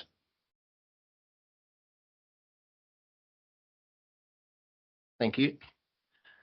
Yeah, we'll make a start. Again, do you have your camera on and your? No, I don't. Is that going? I can't actually tell myself. Yes, that's working. Thank you. Yeah, just firstly start out by stating my involvement in the process. So the southern bentwing bat assessments documented in ES Appendix E. We felt with this species, because there was a specific study that was quite different to the other studies, that it warranted its own report. It didn't really sit very neatly within a report that was more generally about biodiversity of the site. So that's why it ended up in its own report. My involvement was in coordination and design of the acoustic monitoring program, analysis of the data, and preparation of the report. And I might just add, in regard to my experience with southern bentwing bat and microbats in general, I've been studying bats on and off for my entire career for over 30 years. So a lot of early work in my beginning of my career doing bat trapping. And I was also did a lot of work developing tools to assist with processing and identification of acoustic data from microbats, and essentially classification tools, which are now what we would term AI, I guess, it's getting referred to these days. So yeah, long history of involvement with microbats.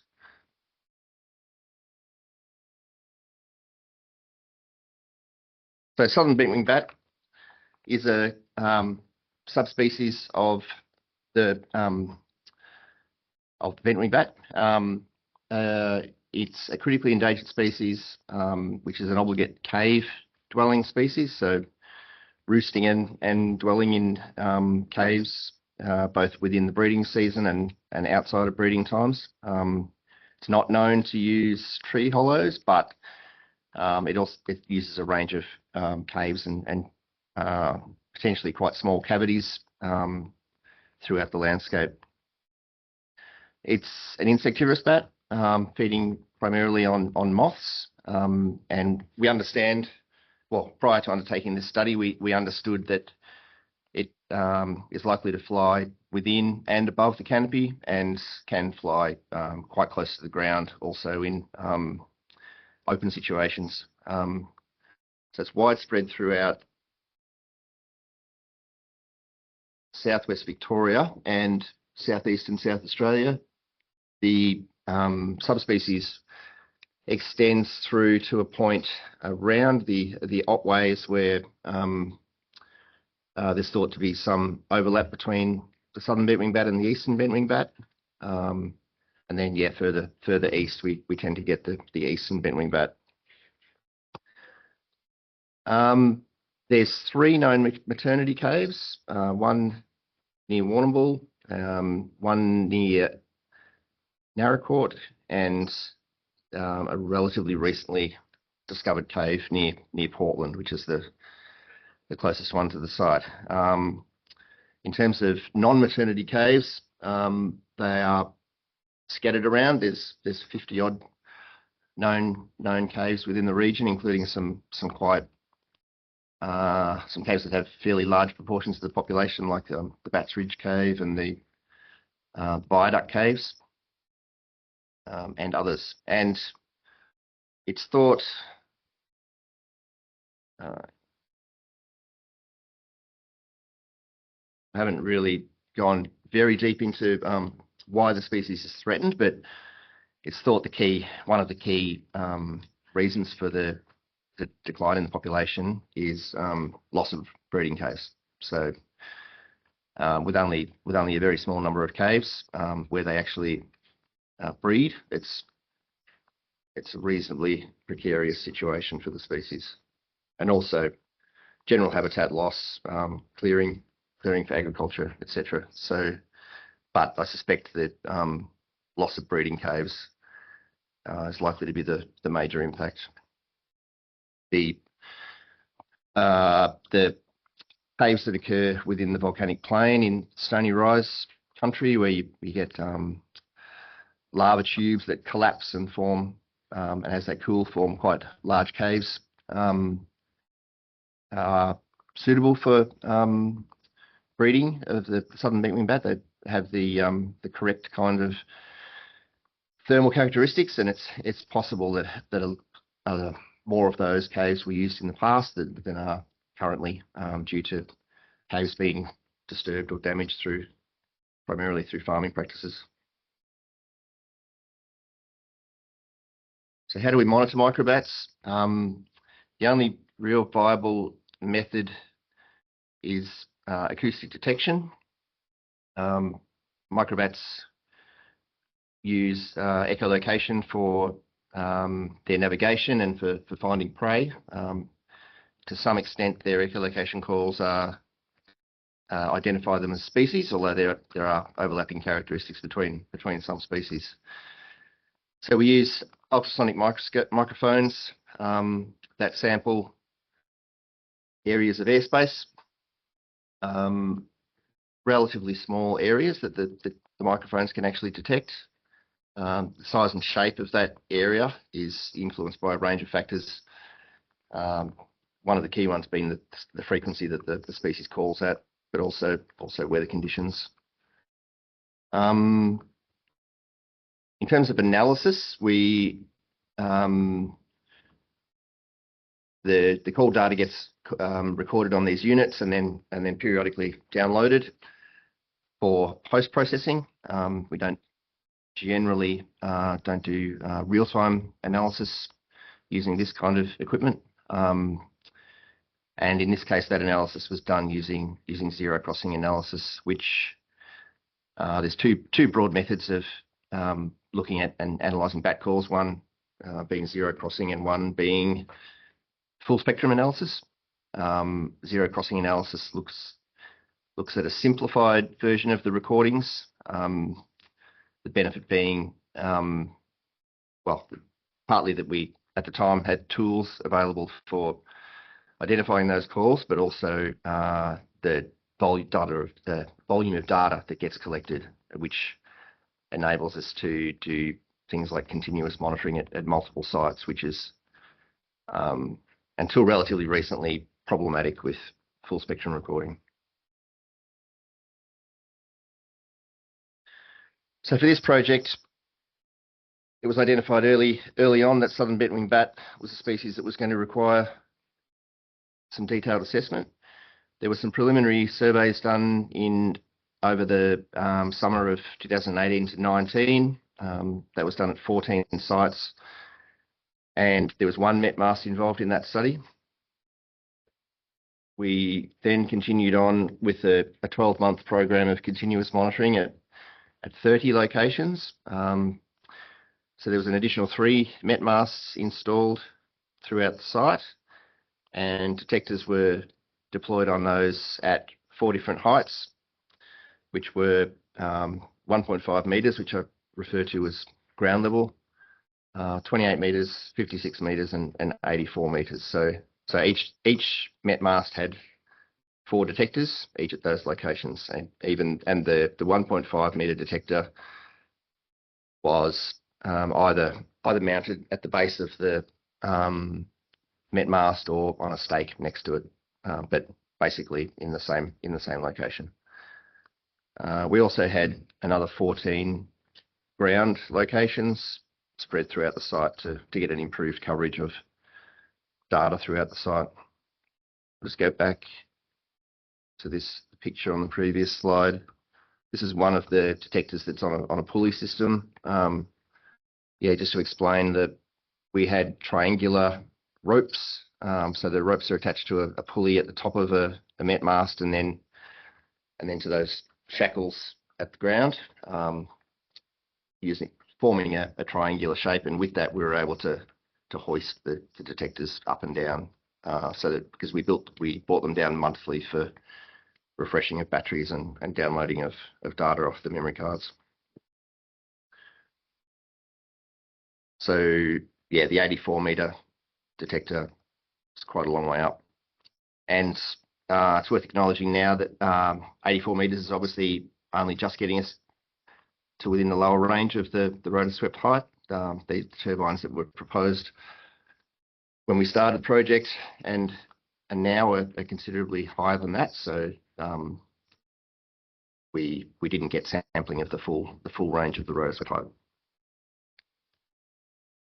All sites were what we term turbine representative habitats, so sites where turbines would potentially be installed.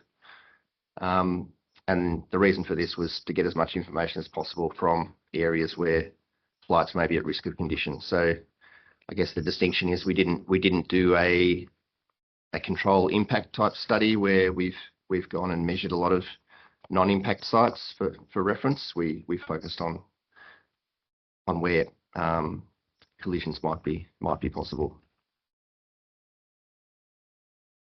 So species identifications were conducted using automated systems coupled with manual checking, and we took a conservative approach to these identifications, as has been promoted in the recent handbook that TQ have produced. So calls that were confidently identified as southern bent-winged bat, probable southern bent-winged bat, or a complex of species which may include southern bent-winged bat. So throughout our analysis, we basically pool all of those categories and treat them all as if they could potentially be southern bent-winged bat. And then there was also calls identified to other species, and then calls identified as unlikely to be southern bent-winged bat or poor quality and noise recordings. As with any audio recording, you set the sensitivity of your equipment to detect as much as possible, but that also means you're detecting noise, and you've got to find a way of processing the data to extract the signal from the noise. So in terms of findings, southern bent-winged bat was detected at all 4 of the met mast and at many of the other locations throughout the site. I'm not going to go into detail right now about exactly what numbers of bats were recorded across the site, but that is specified in the ES appendix and in my statement. I should also say the recording, the process of acoustic recording of microbats does not really give us data that can be used in a purely absolute abundance sense. It gives us sort of relative measures of abundance and activity. So we're not able to say, that there were 5 bats over here and 4 over there. It's more we recorded higher activity here or higher activity in this season than that season. So all relative type comparisons. So the highest levels of activity were recorded in the far northwest corner of the project area. That site, there was a detector there which was quite close to the northern boundary of the site, the boundary with the Lower Glenelg National Park, and approximately 4 kilometres south of where we know there are some non-breeding caves along within the cliffs along the Glenelg River. So these are the closest known roost caves to the project area, to the north of the site, within about 4 kilometres of that northern boundary. In terms of the temporal distribution of activity, we found the highest levels of activity across 2 seasons within September and November, and then again in autumn, February and March. So this is reasonably well known with microbats, certainly that in winter there's a period of lower activity. In this case, there was a bit of a lull in activity in December and January. So basically, two activity periods that we'd refer to as spring and autumn in general. Calls were recorded throughout the night as well. There was a peak in activity early in the night, the first few hours following sunset. With some microbat species, there's another peak before dawn. That wasn't as obvious here with southern bentwing bat.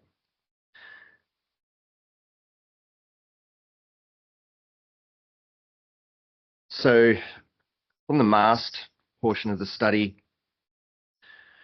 we recorded the vast majority of southern bentwing calls, including the confirmed and complex calls from the detectors on the ground.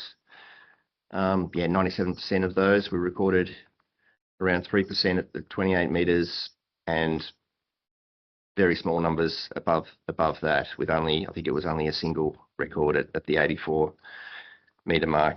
So combined 56 metres and above of about 0.4%.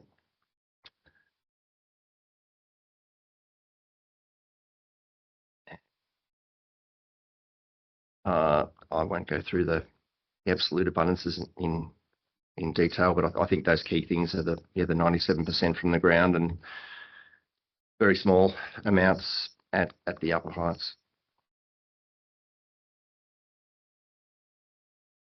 So what we learnt, I guess, southern bentwing bat are using the site.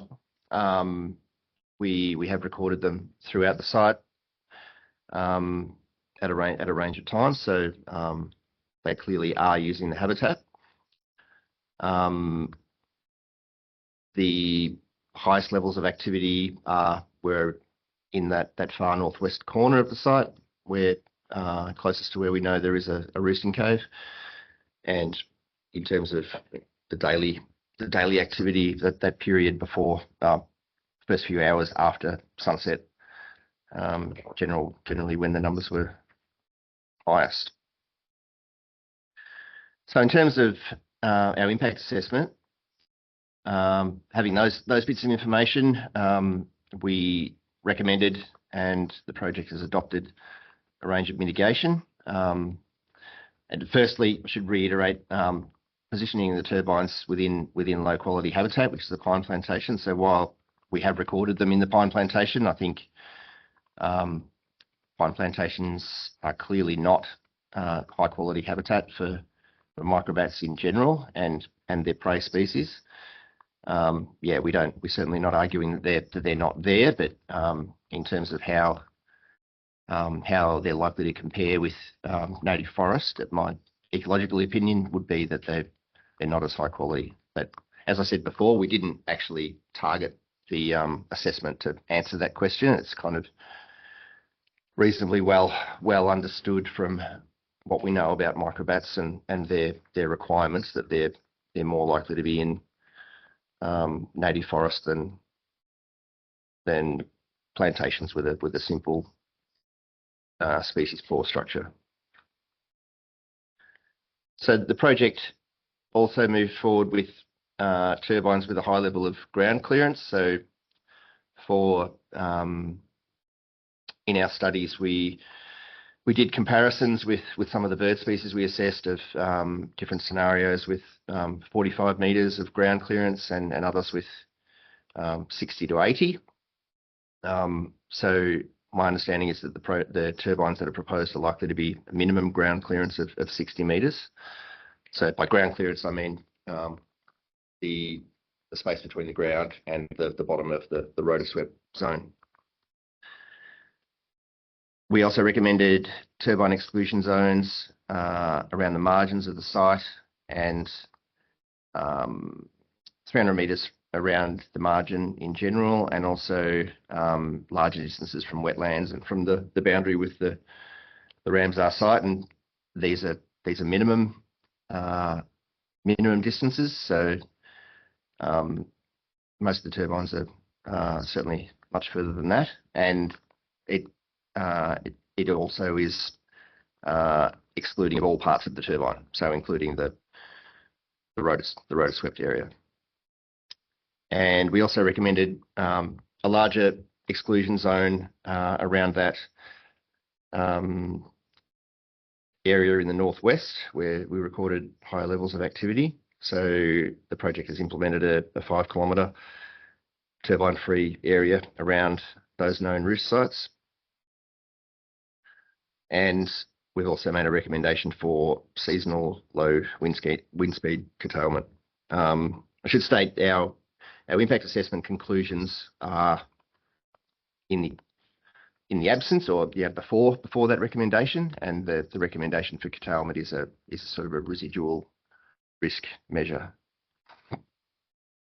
So our conclusions are, the project is not involving substantive loss of southern bent wingbat habitat. I don't see the modification to the plantation itself, clearing for turbine bases, etc., as being a loss of habitat. Those areas will still be potential habitat potentially for southern bent wingbat. There's a generally low level of activity.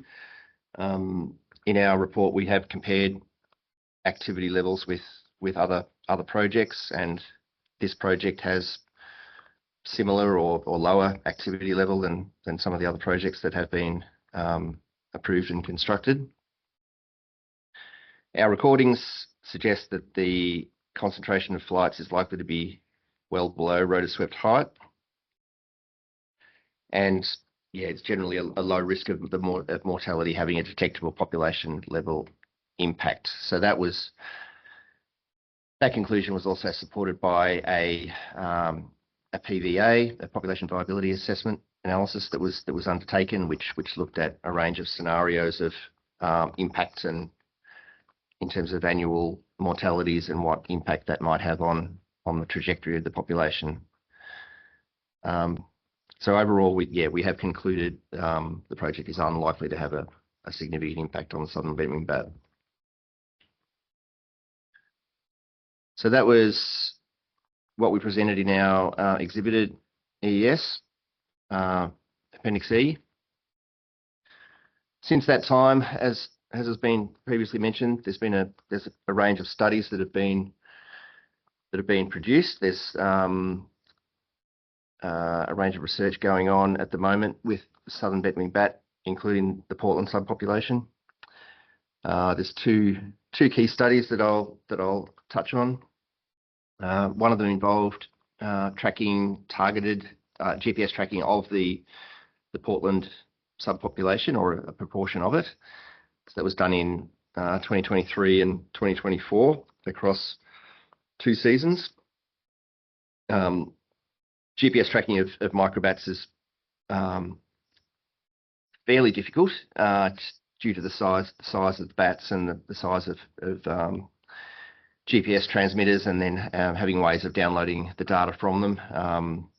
So this is something that's really only becoming possible relatively recently with advances in technology. So it is good to see this data, these studies underway.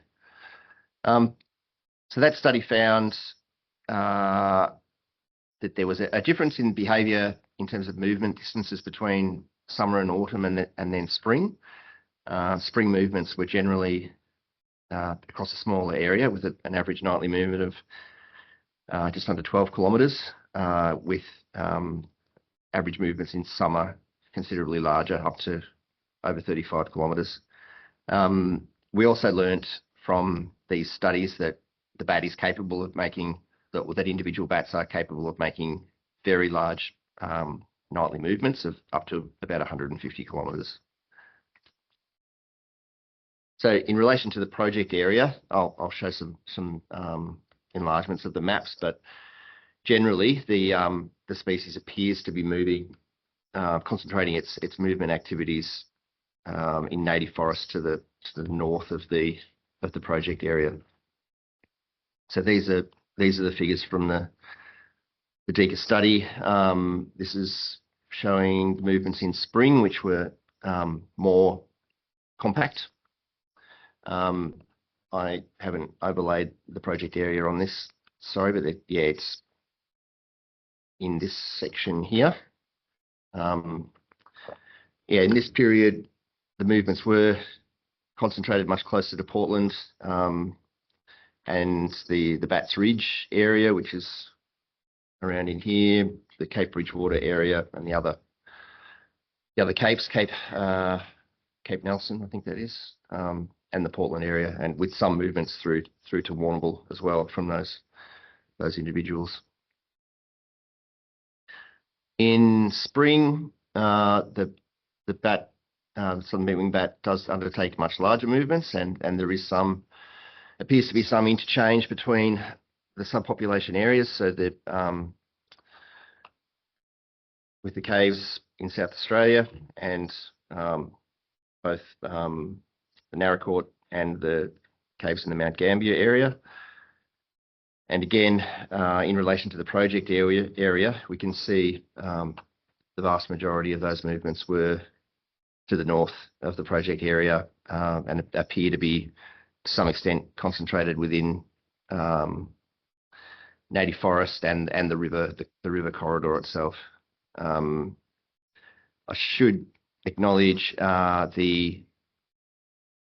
were some issues with the study in terms of recovering data from some of the transmitters. The transmitters were only able to be in place for a relatively short amount of time, and they did rely on the bats flying to somewhere where the information could be downloaded, like by a receiver. So there were some bats that DECA expect to have flown to the caves along the river, which weren't able to have their information downloaded.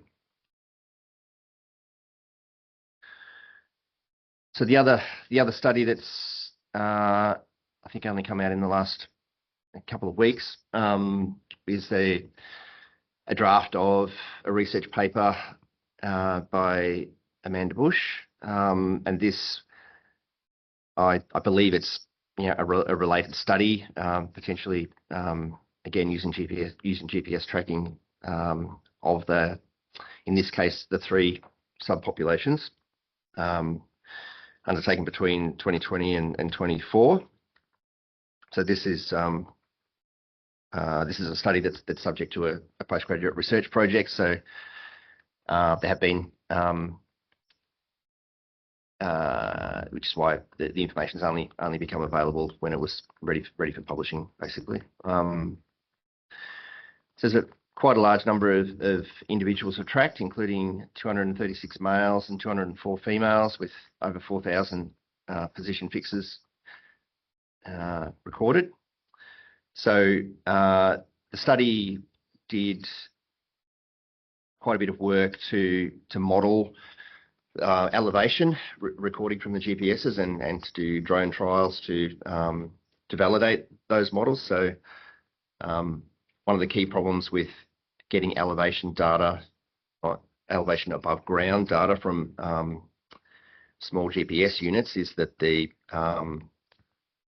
vertical position is not as accurate as the horizontal position. So horizontal positions are more accurate because the satellites are positioned around the entire area, whereas with a vertical position, there's no satellites under the ground. They're all above the bat. So there is some challenges in reliably calculating vertical position, but this study seems to have had a good crack at that and done some tests with drones at known elevations to validate the information. So, and the study found the majority of activity occurs between the ground level and 30 metres in altitude, with less than 0.3% of position fixes above 60 metres.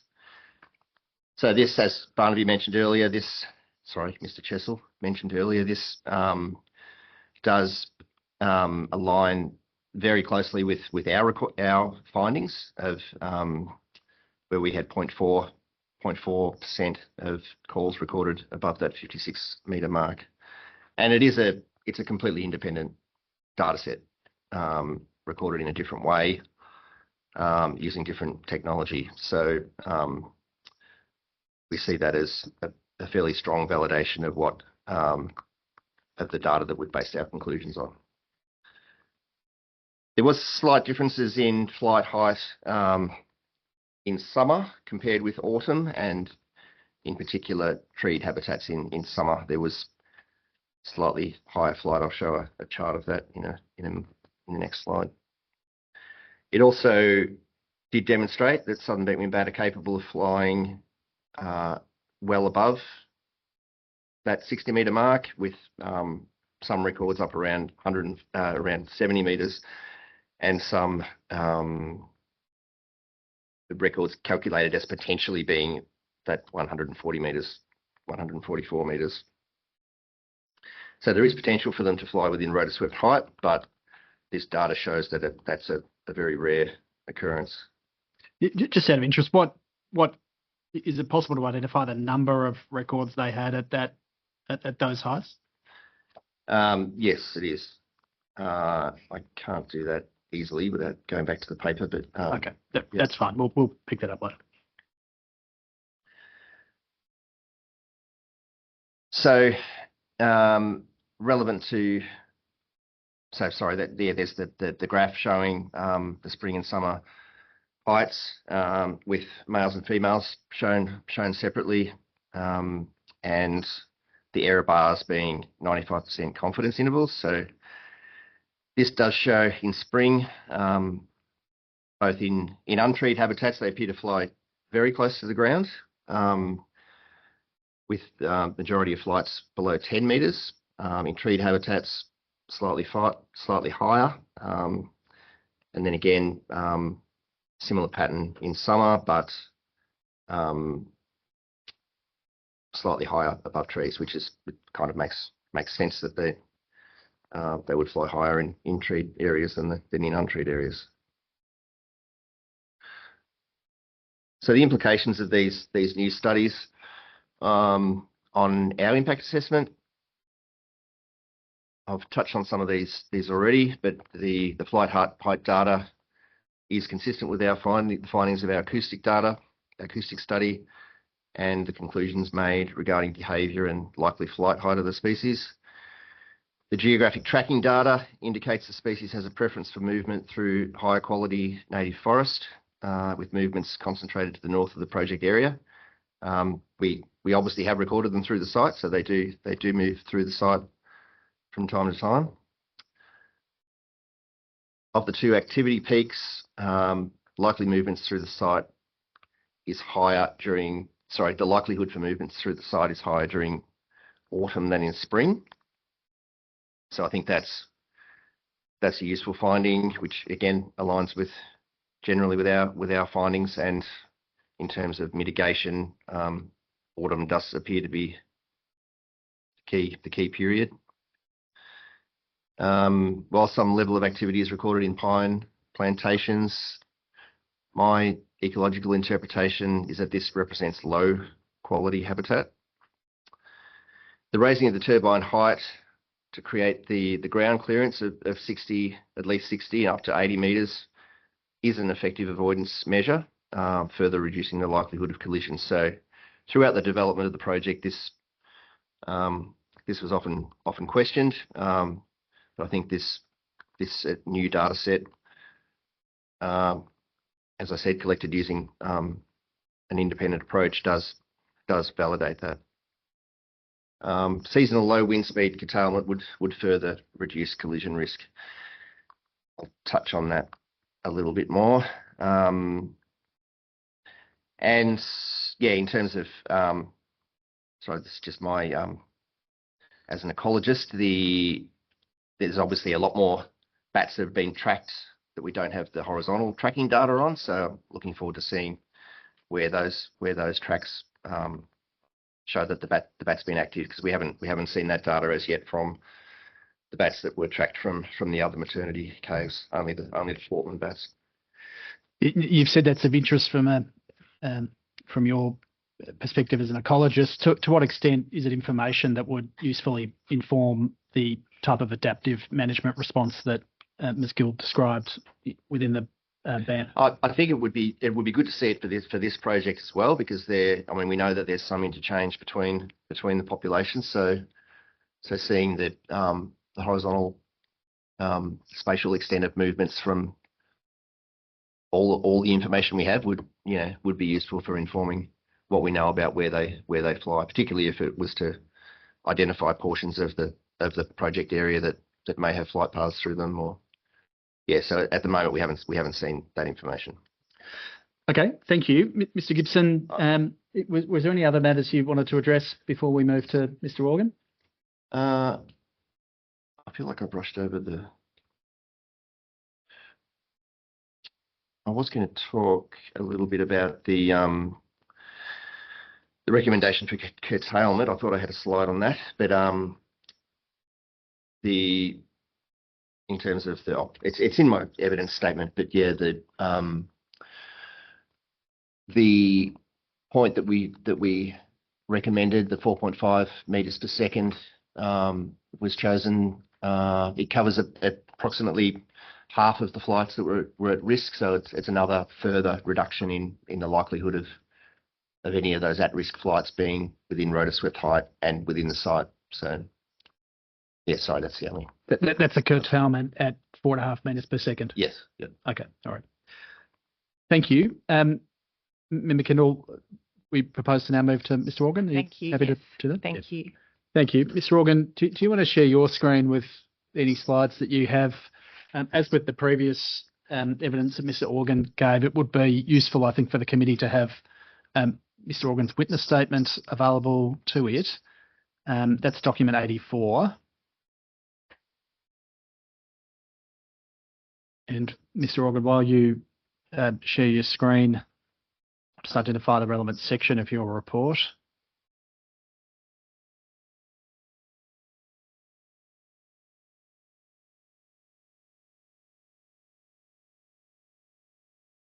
Okay.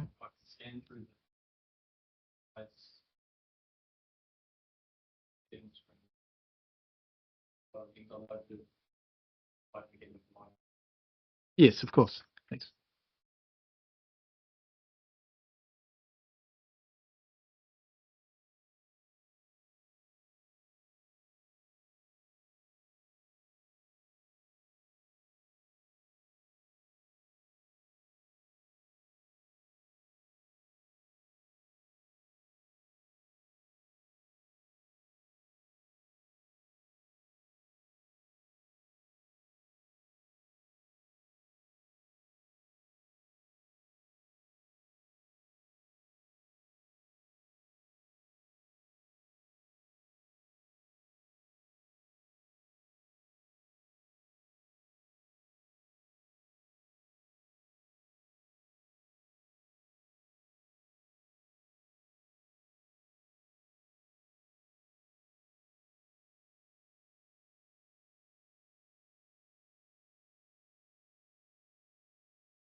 Okay. So I won't go through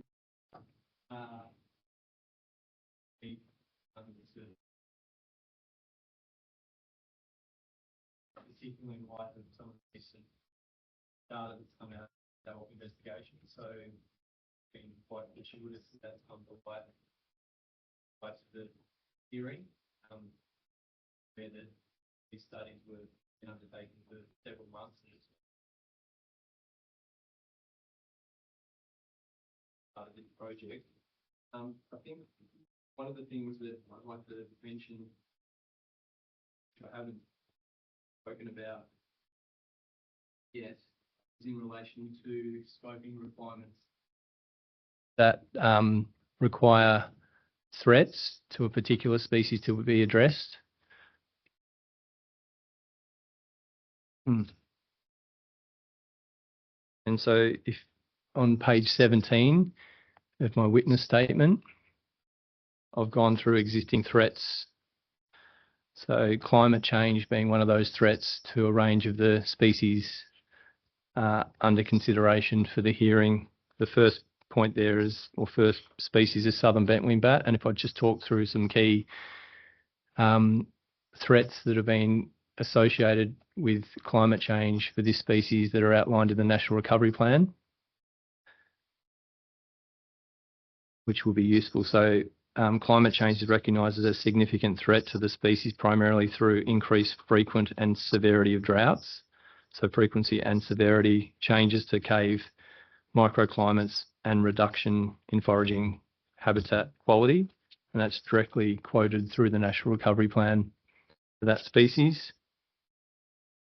The species is particularly vulnerable due to its reliance on a few maternity caves, which Mr. Gibson's gone through. I won't go through a level of detail on that, but essentially the Narracourt cave population is the most substantial or largest population for the species.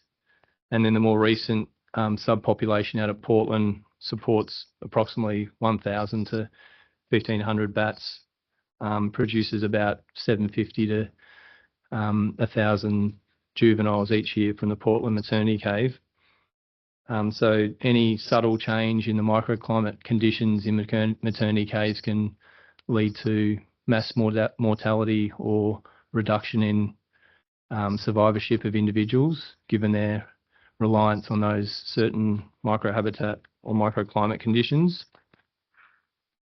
The recovery plan also touches on the fact that during a warming or drying environment, it provides less foraging opportunities for species such as southern bentwing bat, when you've got less available wetlands or water for the species to forage over. And that's outlined at the top of page 20, page 18 of my evidence. And then one emerging threat associated with a warmer climate relates to the fact that this species hibernates, enters a state of torpor during the cooler months. And if there's a change in the temperature of the maternity caves, that would or has been proven in other parts of the world to disrupt that process, whereby essentially specimens or individuals are active prematurely. And I've outlined that, which I'll read. So furthermore, cave bats that hibernate or enter torpor are highly susceptible to energetic stress under warming climates and overwintering starvation. So it says consequently, climate change can potentially exacerbate the threats to the species, affecting reproduction, foraging success and habitat quality. So I thought I'd just mention that. There's a range of stresses associated with or related to climate change for this particular species, which I've highlighted. Just with respect to the extent of surveys undertaken as part of this project, as part of my review, I've looked at a range of other pre-construction surveys or targeted surveys for this particular species for a range of projects throughout southwestern Victoria. And this survey is the most comprehensive survey, so that the targeted use of Anabat recorders across the site at multiple locations, strategic locations, which is pretty much testament to Mr. Gibson's experience in the species. So a 12-month period of continuous monitoring would have been a certain level of data that was captured during that process, which provided that fairly detailed or very detailed comprehensive data set that needed to be analysed.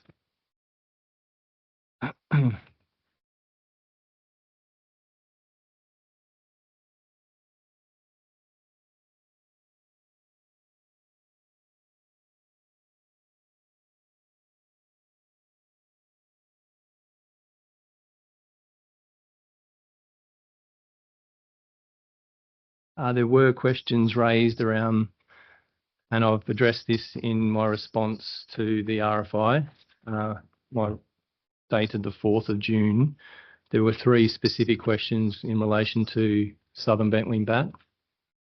Mr. Gibson touched on some of those in relation to the recent data on the flight direction and flight height for the species, but there were specific questions around the recordings at the higher height on the towers. One of the important factors to mention is that there were records of high flying bat, white striped free-tail bat. So that's a species that typically flies at a high altitude and has been regularly recorded as a mortality at existing wind farm sites across Victoria. So there are over 1,000 records of that particular species at that higher height, which essentially, again, validates the fact that those units were recording data accurately, and if southern bentwing bat was flying at that height, it certainly would have been detected at one or more of those units. So I've addressed that in the question. So the response to that question, request 12. Sorry.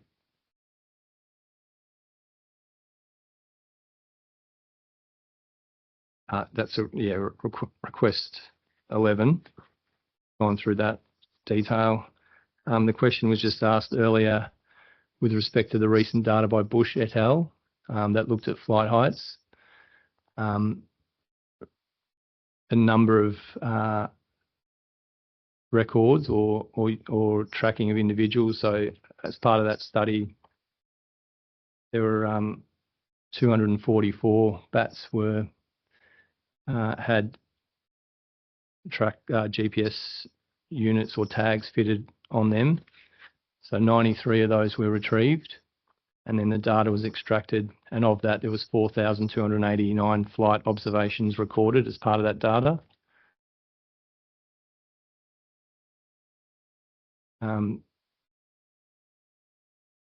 Interesting point, which the author in the conclusion states that there's still a risk for the species because there are flights above the 60 metres or at rotor swept zone, but doesn't acknowledge the fact that of the data, there was only 2 individuals that were detected above or within rotor swept zone. So I've highlighted that on page 5 of my response.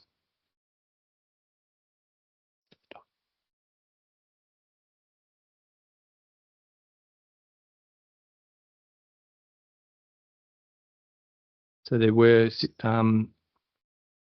the highest flight observed during the bush study was 92.7 metres,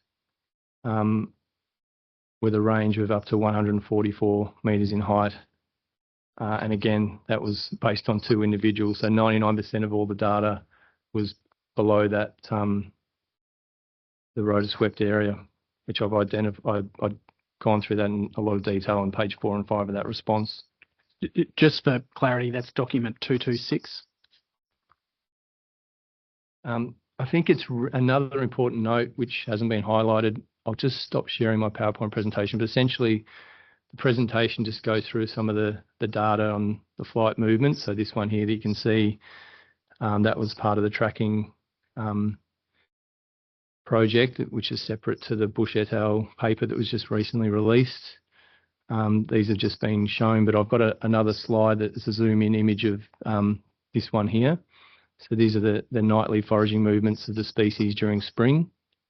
And you'll see there that they're pretty much restricted to small, a lower distance or a shorter distance from the maternity cave, and that's because they need to get back to the cave and essentially during the breeding season, as opposed to the autumn summer period where the flight distances are a lot further.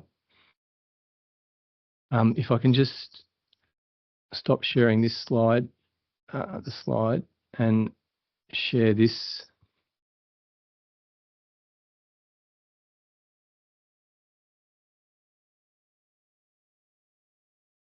It's a zoomed in image of the different colours represent individual bats.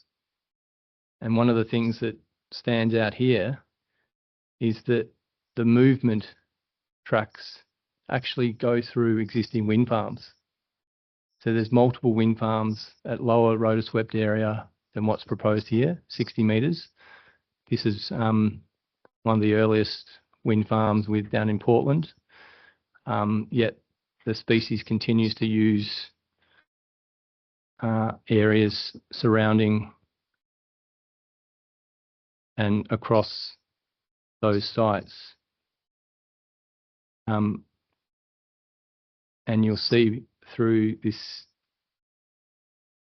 the aerial photo, if I just zoom in on one of those locations, you'll see here a number of the tracks in my previous slide had them going through along the coastal strip and going through an operating wind farm.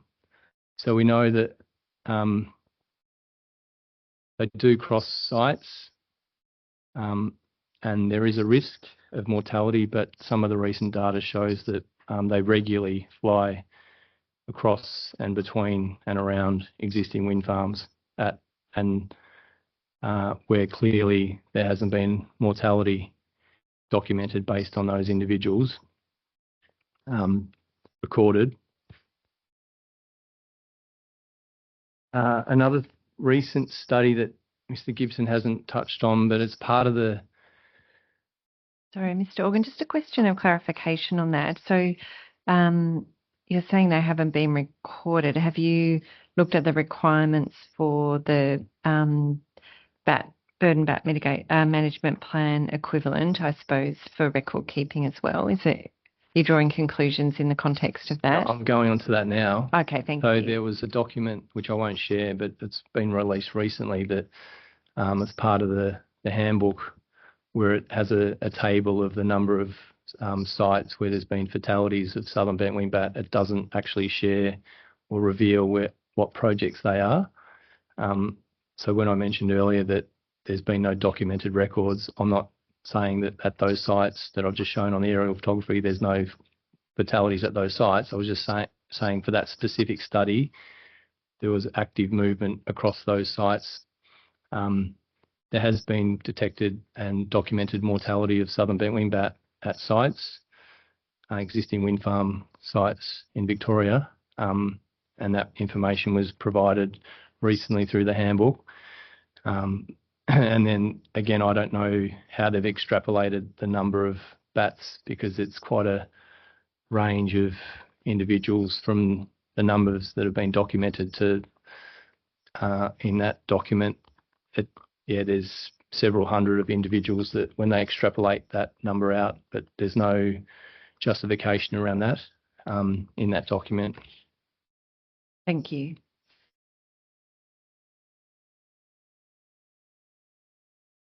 And then I think probably one of the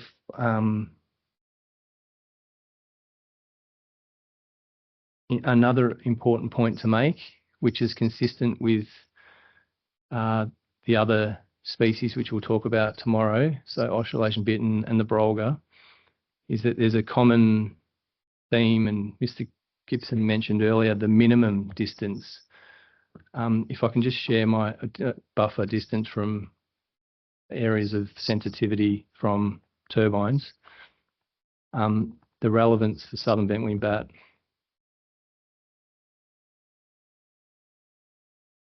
is I just need to find the right slide. I might be able to show it. Let me just bear with me. Yeah,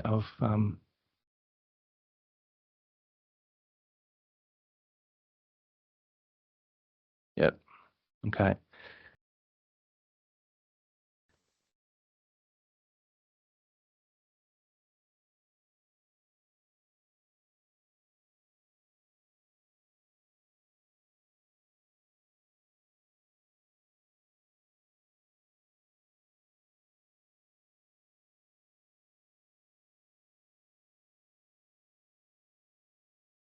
So this slide here, which is in my evidence, just move, yeah. So this relates to Australasian bittern, but I'll just mention this one here. So there's the buffer that's been applied, so the 5 kilometre buffer from the roosting cave to the site. So essentially there's 5 turbines that are within just on the edge of that 5 kilometre buffer, whereas the remaining 100 turbines are well away from that cave. So I think when there's generic statements saying that we've buffered wetlands 500 metres, we've got 300 metres from the national park and the Ramsar wetland, it's important to make note of the proportion of turbines or the numbers of turbines or the location of those turbines where that buffer distance is a lot larger than that minimum that's expressed. So therefore the risk is even lower. So I support the mitigation measures, the BAM plan and adaptive management process, the curtailment of 4.5 metres per second. And my assessment is that there's a low residual risk for this species. However, given the data set that was provided by the department, there are some gaps. Mr. Gibson alluded to that at the end.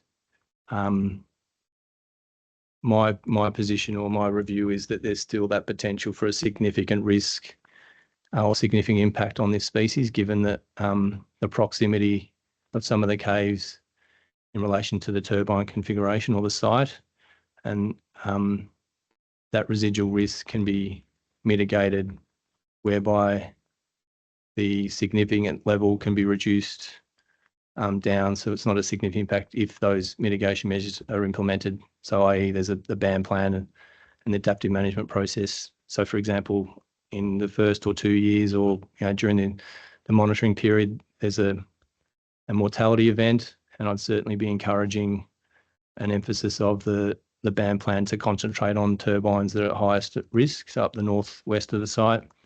If it was discovered there was one or more mortality events, which is a trigger in the BAM plan, then there's a process whereby that curtailment will be increased up to 6.5 metres per second.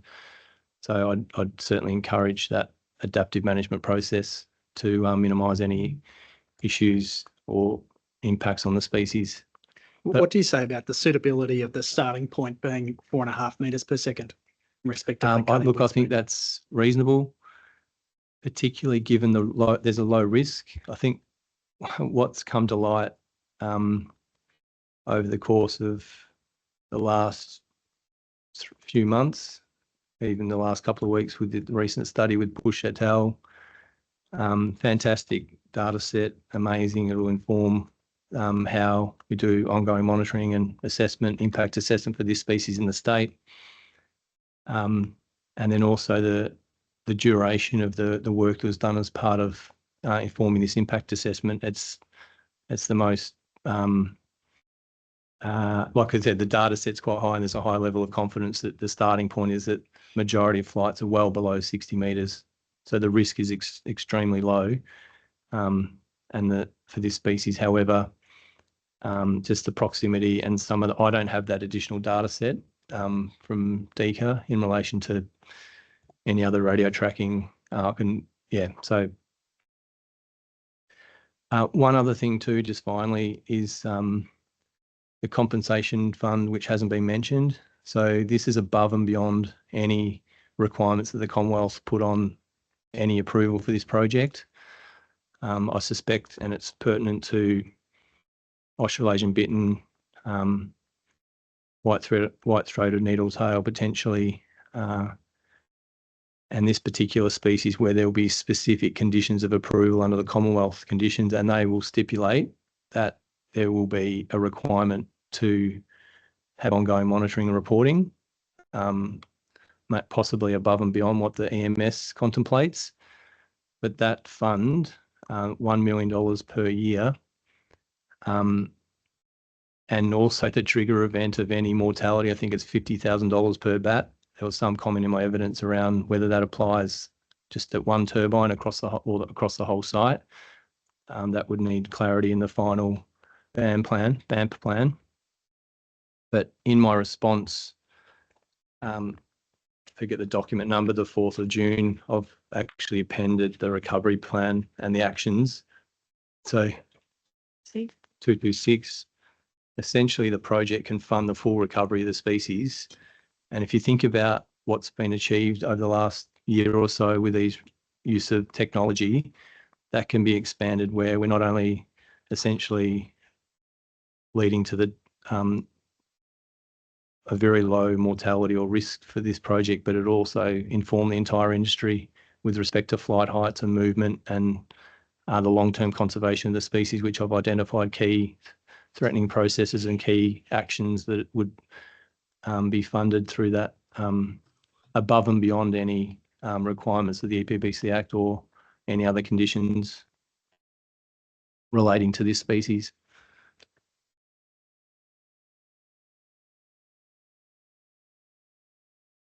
That's about it. Thank you, Member Kendall. That seems to be an appropriate point to stop for the day. I don't imagine there will be any further questions for the witnesses from our end. I'll just check my notes overnight. But that being the case, we would anticipate moving to cross-examination tomorrow morning, before then moving on to other species, in particular the brolga and the Australasian bittern next. We've received indication that there will be substantial cross-examination in respect of those topics. And with that in mind, we're turning our eye to the timetable. We obviously have tomorrow dedicated to ecological matters and Monday dedicated to ecological matters. So we have 2 full days. There's a considerable amount of material to cover in those 2 days. The approach I can foreshadow is that we'll, having addressed the BAMP and the other matters we'd indicated we would address on the Monday afternoon, we don't need to further address those. So we can dedicate the balance of those 2 days to evidence. We'll prepare introductory submissions. We're most likely to table those or speak to them only very briefly so that the majority of the time can be dedicated to the evidence. It seems possible, though, that 2 days may not be sufficient. And I just wanted to raise one potential option for the committee's consideration. Days 5 and 6, so tomorrow and Monday of the following week, are to be devoted to ecological matters. Day 7, which is the Tuesday of next week, had been allocated to hear the evidence of Mr. Feldman in respect of Aboriginal cultural heritage and Mr. Weston in respect of social impact.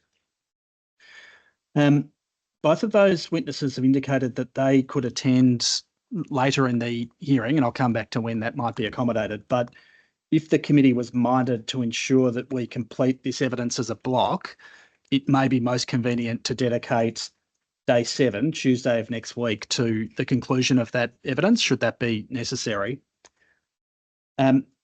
What we have is later in the hearing, that is day 11, only one witness specified, that's Ms. Dunstan.